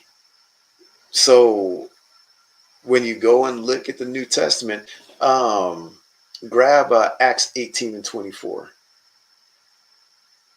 Yeah, just read verse 24. I was going to have you read all of it, but actually, you just go ahead and read all of it, 24 through 26. The book of Acts, chapter 18, and verse 24. And a certain Jew named Apollos, born at Alexandria, an eloquent man and mighty in the scriptures, came to Ephesus. This And man was in Ephesus. Ephesus. This man was instructed in the way of the Lord, and being fervent in the spirit, he spake and taught diligently in the things of the Lord, knowing only the baptisms of John. And he began to speak boldly in the synagogue, whom when Aquila and Priscilla had heard, they took him to, hold on, they took him unto them and expounded unto him the way of God more perfectly. And So when he here was it is. No, that's it. That's to verse 26. So here it is, one of our forefathers that they named Apollos, named him after a Greek deity. All right. Um, let's go to Acts 14 and verses 8 through 12. We'll find another one. And we just read about Apollos. that this whole finger that the ring finger goes on is named, the Apollo's finger. And yet our people named a kid after Apollos. It's crazy. Acts 14 and 8 through 12. Acts 14. The book of Acts, chapter 14 and verse 8. And it says, and there sat a certain man at Lystra, impotent in his feet, being a cripple from his mother's womb, who never had walked. The same heard Paul speaking, who tested steadfastly beholding him, and perceiving that he had faith to be healed, said with a loud voice, stand upright on thy feet. And he leaped and walked. And when the people saw what Paul had done, they lifted up their voice, saying in the speech of Lycaonia,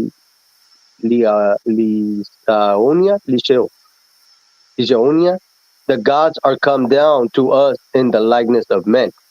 And they call Barnabas Jupiter and Paul Mercurius, because he was the chief speaker. All right. So they called them by Greek names. They called Barnabas Jupiter. They called Paul Mercurius.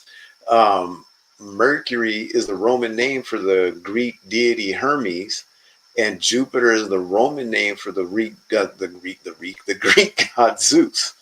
All right. So you can see it was just something our people foolishly did. All right. Go to Philippians 2 and 25. Book of Philippians, chapter 2, and verse 25. Yet, I suppose it's necessary to send to you Epaphroditus, Epaphroditus. Epaphroditus, Epaphroditus. Epaphroditus, my brother, and companion in labor and fellow soldier, but your messenger, and he that ministered to my wants. All right. So it says, yet I suppose it necessary to send to you Epaphroditus, which is a guy, but he was named after the Greek goddess Aphrodite. That's what Epaphroditus comes from. All right. So you can see that even in the New Testament, some of our people were still following, they were still Hellenized, they were still following the Greek customs. But that's why the Christians today think that neither Jew nor Greek is talking about the actual Greeks, because they think this is talking about so-called white people, but it's not. These were so-called dark-skinned Israelites that were being called by these Greek names. All right. Um, because again, there are many different gods, and you got to ask yourself, what God are you serving? Because the God that you serve never told you to put a wedding ring on during your wedding ceremonies. Your God never told you to wear a wedding ring to show your love and devotion to each other. All right. Let's go to Exodus 15 and 11. The book of Exodus, chapter 15, and verse chapter 15 and verse 11. Who is like unto thee, O Lord, among the gods? Who is like thee, glorious in holiness, fearful in praises, doing wonders? So, who is like unto thee, O Lord, among the gods? Again, is another precept showing you that there is more than one God. And you've got to ask yourself, which God are you serving? It's a valid question, because here in America, we have been duped into serving a lot of different gods. We just showed you Valentine's Day, you're what? You're serving one God. Christmas, you're serving different gods. Or Easter, you're celebrating another God, and it goes on and on. Your wedding ceremony is in celebration of another God. As you place that ring on your beloved's finger. When you pull that cash out of your pocket at the store, now you're serving another God. Right. You're serving that almighty dollar. In God we trust. So you need to find out which God are you serving. Go to Deuteronomy 6 and 14, because this is what we were told. Well, we're almost done. The book of Deuteronomy, chapter 6 and verse 14. You shall not go after other gods of the gods of the people which are round about you. Ye shall not go after other gods, plural, other gods, because there are a lot of gods in the world, a lot of deities, and you're being made to serve a lot of them, and you don't even realize it, that these customs, these traditions that you're following are not of the Bible. Let's go to Joshua 24 and 14 through 28. Because Joshua's going to pose a question, and you got to ask yourself this question. The book of Joshua, chapter 24 and verse 14.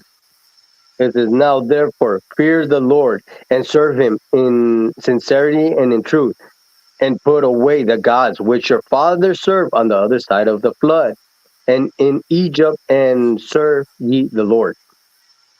And if it seem evil unto you to serve the Lord, choose you this day whom ye will serve, whether the Choose you gods this day whom you will serve. Are you going to keep serving that God you got on your finger, or are you going to serve the God of this book? Go ahead. um whether the gods which your fathers served that were on the other side of the flood, or the gods of the Amorites in whose land ye dwell. But as for me and my house, we will serve the Lord. As for And me the and my house, we're going to serve the Lord. Go ahead. and the people answered and said, God forbid that we should forsake the Lord to serve other gods. For the Lord our God, He it is that brought us up and our father out of the land of Egypt, from the house of bondage, and which did those great signs in our sight, and preserve us in all the ways wherein we went, and among all the people through whom we passed. And the Lord drave out from before us all the people, even the Amorites which dwelt in the land. Therefore will we also serve the Lord, for he is our God. And Joshua said unto the people, ye cannot serve the Lord the Lord, for he is an holy God. He is a jealous God. He will not forgive your transgressions nor your sins. If you forsake the Lord and serve strange gods, then he will turn and do you hurt and consume you after that he had done you good. And the people said unto Joshua, nay, but we will serve the Lord. And Joshua said unto the people, ye are witnesses against yourselves that ye have chosen you the Lord to serve him. And they said, we are witnesses. Now therefore put away, said he, the strange gods which are among you, and incline your heart unto the Lord God of Israel. So now, And therefore, put away, said he, the strange gods which are among you. So take that strange God off your finger and get rid of it. All right, go ahead. the people said unto Joshua, the Lord our God will we serve, and his voice will we obey. So Joshua made a covenant with the people that day, and set them a statute and an ordinance in Shechem. And Joshua wrote these words in the book of the law of God, and took a great stone and set it upon uh, uh, set it up there under an oak that was by the sanctuary of the Lord. And Joshua said unto all the people of Israel, this stone shall be a witness unto us, for it had heard all the words of the Lord, which spake unto us. It shall be therefore an witness unto you, lest ye deny your God. So Joshua let the people depart, every man unto his inheritance. Let's go to First John 5 and 17 through 21. Let's just read through these real fast. The book of First John, chapter 5 and verse 17. It says, all unrighteousness is sin, and there is a sin not unto death. We know that whatsoever is born of God sinneth not. Whosoever is born of God. We know that whosoever is born of God sinneth not, but he that it is begotten of God keepeth himself, and that wicked one toucheth him not. Um, and we know that we are of God, and the whole world lieth in wickedness. And we know that the Son of God is come and had given us an understanding that we may know him that is true, and we are in him that it is true, even in his Son Jesus Christ. This is the true God and eternal life. Little children, keep yourselves from idols. Amen. Keep yourselves from idols. Amen. Let's go to 1 Corinthians 10 and 14.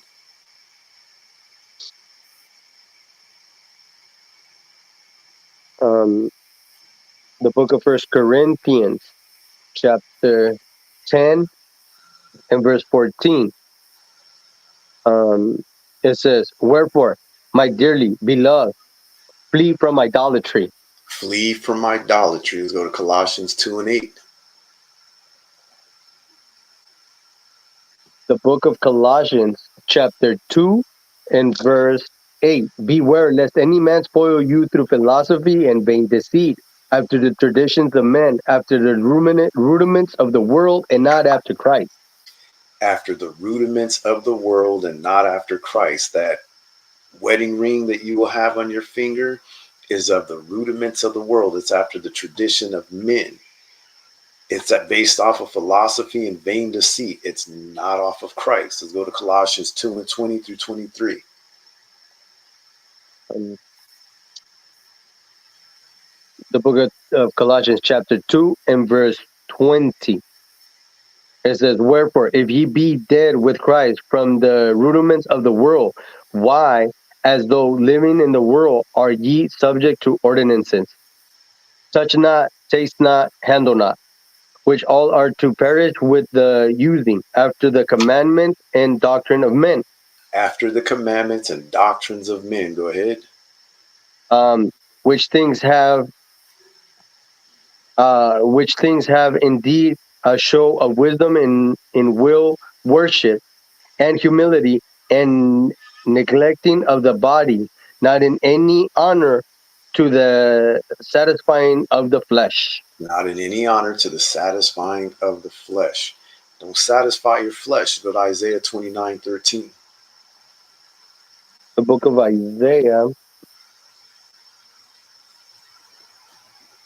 the book of Isaiah, chapter 29 and verse 13. Wherefore the Lord said, for as much as this people draw near me with their mouth and with their lips do honor me, but have removed their heart far from me, and their fear towards me is taught by the precepts of men. And their fear toward me is taught by the precept of men. By the precepts of men. Wedding rings, these weddings today, these are what? Precepts of men, commandments of men, doctrines of men. Let's go to Psalms 96 and 4 through 5. We read it earlier. The book of Psalms, chapter 96 and verse 4. For the Lord is great and greatly to be praised. He is to be feared above all gods. For all the gods of the nations are idols, but the Lord made the heavens. All the gods of the nations are what? They are idols. For all the gods of the nations are idols, but the Lord made the heavens. Let's go to 2 Corinthians chapter 6 and verses 14 through 18. The book of Second Corinthians, chapter 6 and verse 14. It says, be ye not unequally yoked together with unbelievers.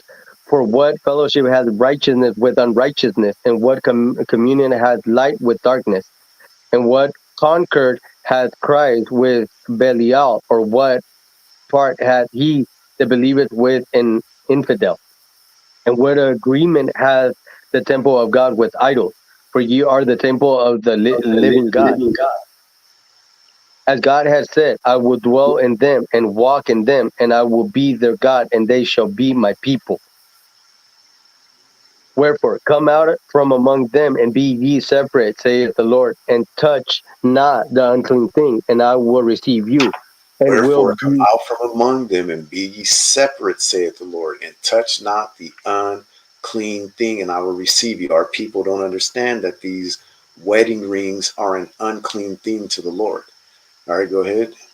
And will be a father unto you, and ye shall be my son and daughters, saith the Lord Almighty. Let's go to Wisdom of Solomon, chapter 14, verses 27 through 31. Wisdom of Solomon. The book of Wisdom of Solomon. Um, oh, oh, Wisdom of Solomon 14. The Wisdom of Solomon, chapter 14 and verse 27. For the worshiping of idols, not to be named, is the beginning, the cause, and the end of all evil. For either they are made when they be merry, Oh, or they are mad. Rather, they are mad when they be married.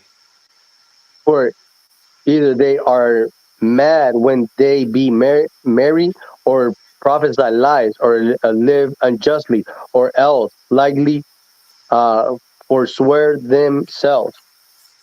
Right? It says, for insomuch as their trust is in idols which have no life, though they swear falsely, yet they look not to be hurt. Howbeit, for both causes shall they be justly punished, both because they thought not well of God, giving heed unto idols, and also unjustly sore in deceit, despising holiness. For it is not the power of them by whom they swear, but it is the just vengeance of sinners. They punish it always the offense of the ungodly.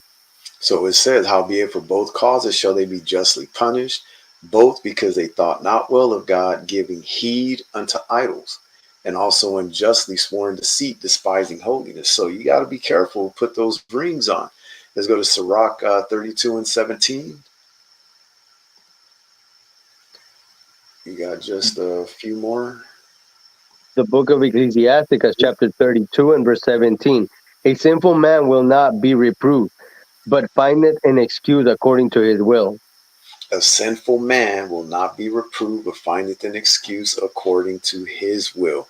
Because I guarantee you what's going to happen is after this lesson, if people watch it, whether they're watching live today or they're going to come back and watch it at another date 5 years from now, 10 years from now, after they learn the truth, are they going to take those rings off? Or are they going to come up with an excuse to keep them on? And we already know what some of the excuses are going to be. Oh, but it's tradition. Oh, we exchanged in the presence of the priest and God. It was in the church. It was biblical. It's a sign of our commitment to marriage. You know what I mean? You're gonna hear all this. It's Right, we make sure we wear them so that people can know we're married. right, If we take them off, how am I going to be able to trust that anybody's not going to try and talk to my husband or not going to talk to my wife? Or oh, but that's a symbol of our undying love. That's a symbol of our devotion. All of these excuses. It's a symbol that, my husband won't cheat on me, or it's a symbol my wife won't cheat on me. If you're putting your trust in a piece of metal that your husband or wife won't cheat on you, you got a real problem in your hand because you're trusting in right, that piece of metal rather than trusting in God. right, You need to put 100% of your trust in God because, wow, watch this. Just stop with those excuses. right. Watch this. Let me hold on.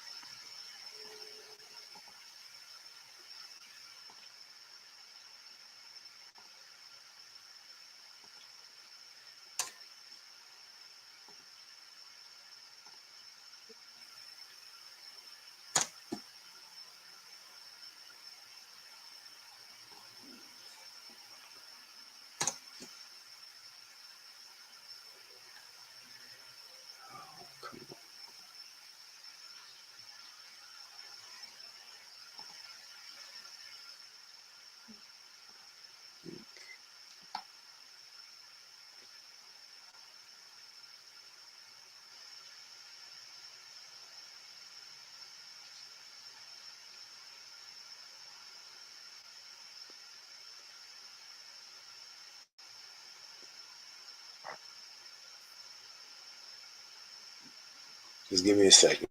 It's taking long to load up.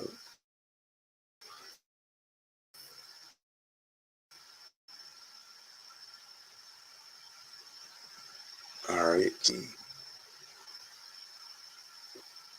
Share my screen one last time. We only have like a few more precepts.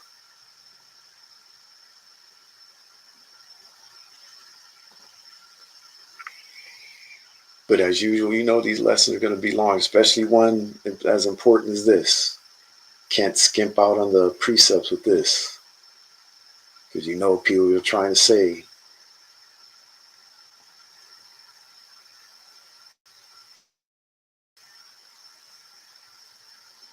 you didn't bring out no precepts.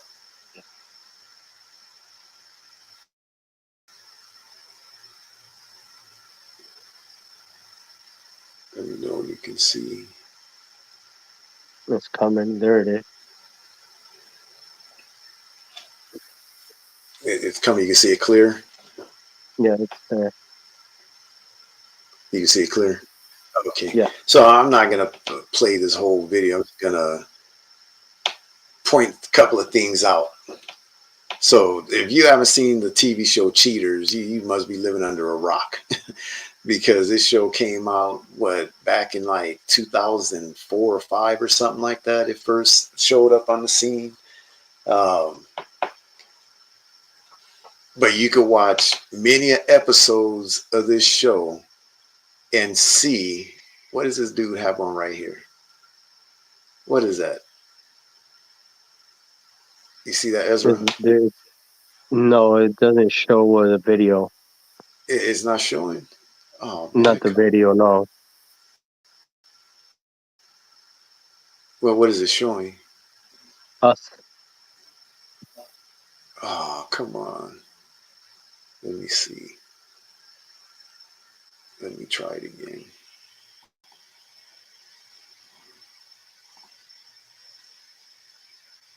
Present, share screen, share screen. Oh, no wonder. All right, I got it.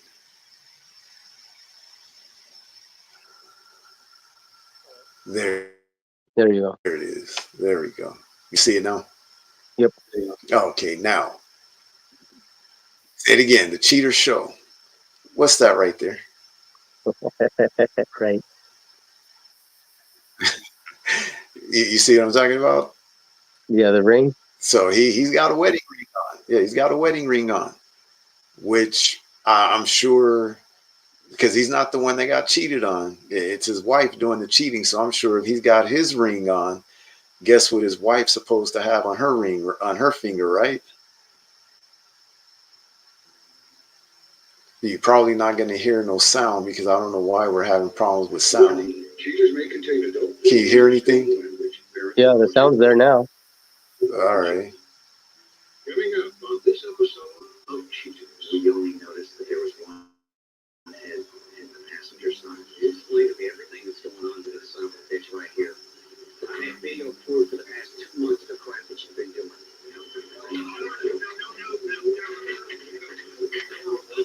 From Cheater surveillance. So we already got the gist of what happened already. So here it is. He's married, wedding rings on, the whole nine,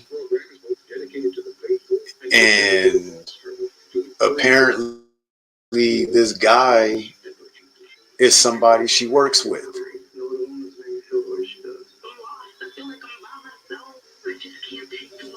We'll play a couple minutes of it.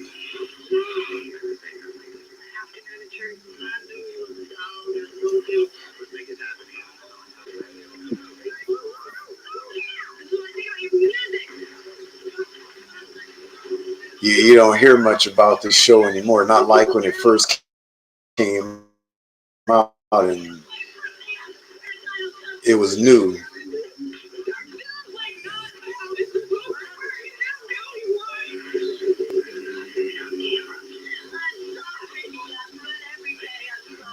Real reality television is brought to you by Cheaters Detective Agency's Private Eyes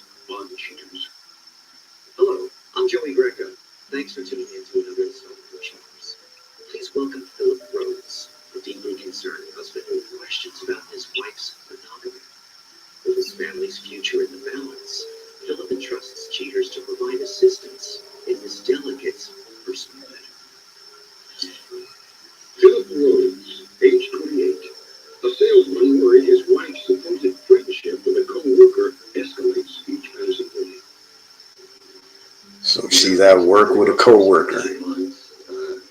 She's been distant. You know, we don't carry on, you know, nice conversations anymore. She's got. There it is. There's his ring. So if he's got his on, you know she's supposed to be wearing hers. She goes out to eat lunch with every day. Comes home, talks about him every single day. So she comes home, talks about this dude at work every day. You know, and never once asked me, you know, anything about my day, how I'm doing, how I'm feeling. Her and I got at work or text messaging each other all day. You see, well, what is your wife doing text messaging another man all day, every day? That makes no sense. Of course, she erases her text messages, so I have Right. no idea, you know, if she didn't lead on, if there was something going on, or I should be worried about it, then, you know, I probably would be suspicious, basically. I'm looking for, you know, stability in this relationship, somebody that I could go home to and knows going to be there, and somebody I could talk to about my day, and, you know, plans of, you know, what we plan on doing in the future, and I haven't been able to find out there. If you suspect infidelity in your relationship, cheaters licensed investigators may be able to provide you assistance. Exercise your right to be informed.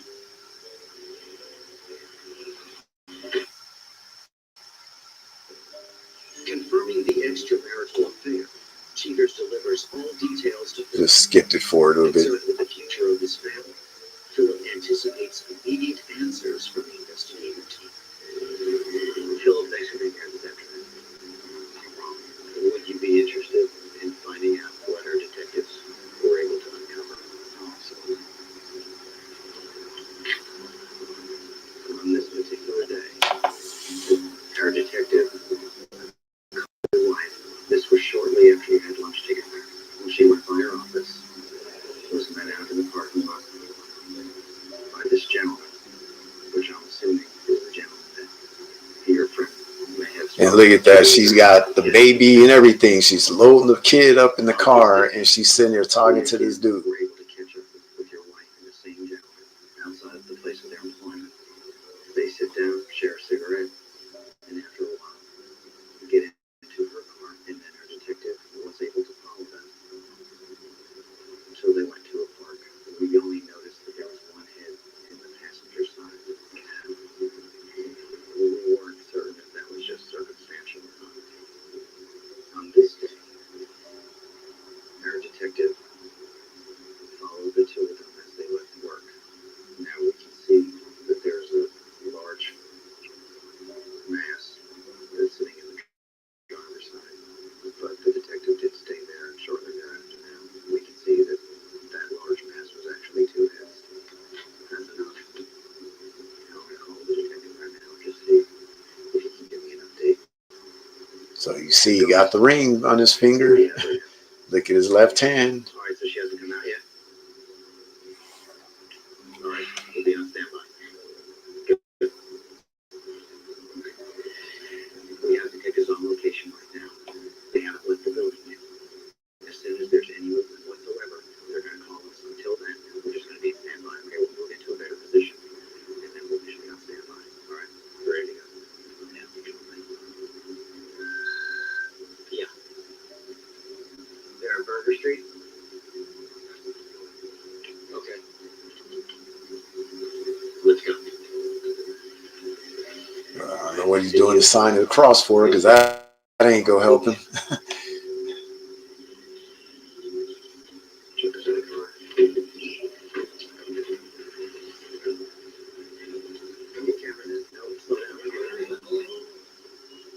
Explain to me everything that's going on with that son of a bitch right here.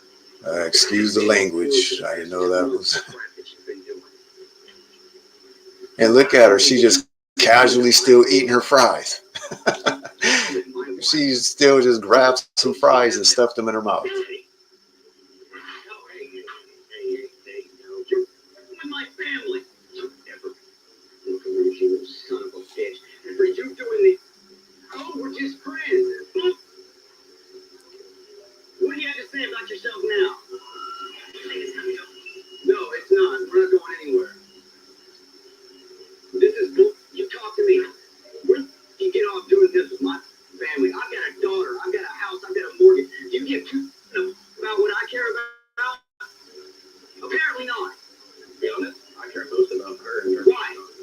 care about her. We have become friends.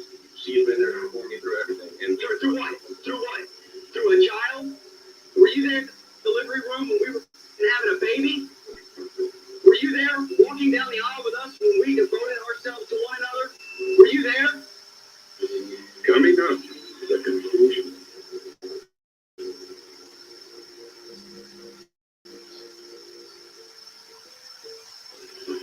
Were you there walking down the aisle with us? Were you there walking down with the aisle with us? Do they walk down that aisle? They exchange them rings, and that ring is not going to stop your spouse from doing something like this. Because you've been lying, and I've got video proof that you've been cheating on me. You've on everybody that's given a damn about us. And you know what? You've involved our daughter in this now. The question is, if you were unhappy, Don, what kept you from saying, Philip, I'm unhappy? I told him that whether or not you were listening. Why are you coming home every night? So just because you're unhappy, that gives you the right to just go and do what she did, right? So I'll just stop it right there. I think we get the gist of what's going on here. But this show, I believe, started in like 2004 or 5, somewhere around there. And here we are almost in 2024. So this show has been on for close to almost 20 years now. So imagine the number of episodes, the number of people that they've caught cheating over all these years, and the number of them that were married and wearing wedding rings. You know what I mean? So if you're,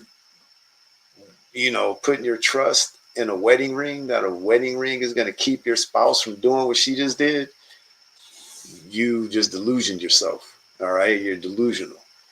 You need to put your trust into the. I'm not even. Let's go to Psalms 4:4. Let the scripture speak. The book of Psalms, chapter 4 and verse 4. Stand in a way. Stand in a way. Stand in awe. Okay, sounds better. Stand in awe and sin not. Commune with your own heart upon your bed and be still. Salah.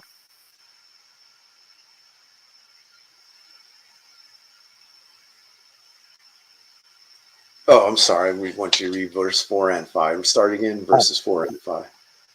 The book of Psalms, chapter 4 and verse 4. Stand in awe and sin not. Commune with your own heart upon your bed and be still. Salah. Offer the sacrifice of righteousness and put your trust in the Lord. Offer the sacrifices of righteousness and put your trust in the Lord. In other words, the sacrifices of righteousness is your lips speaking, your lips talking, praying, communing with the Most High. Keep his commandments. Put your trust in him that he is going to direct your marriage. Not a piece of gold on your finger. Because if you put your trust in that, you're going to be in a world of hurt. Let's go to Ephesians 6 and 10 through 17.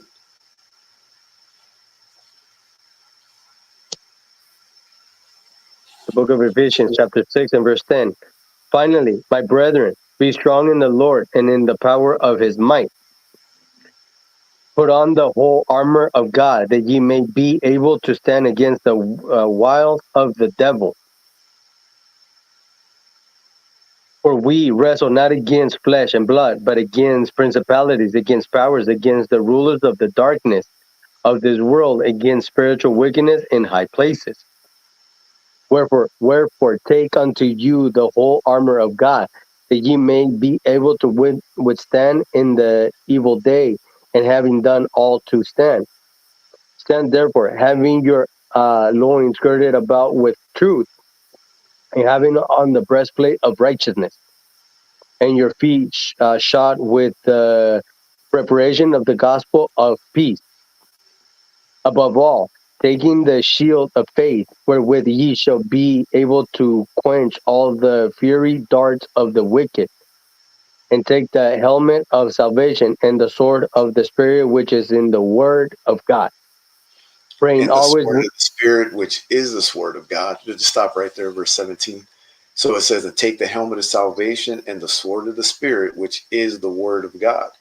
That's what you need to be taking into this battle of marriage.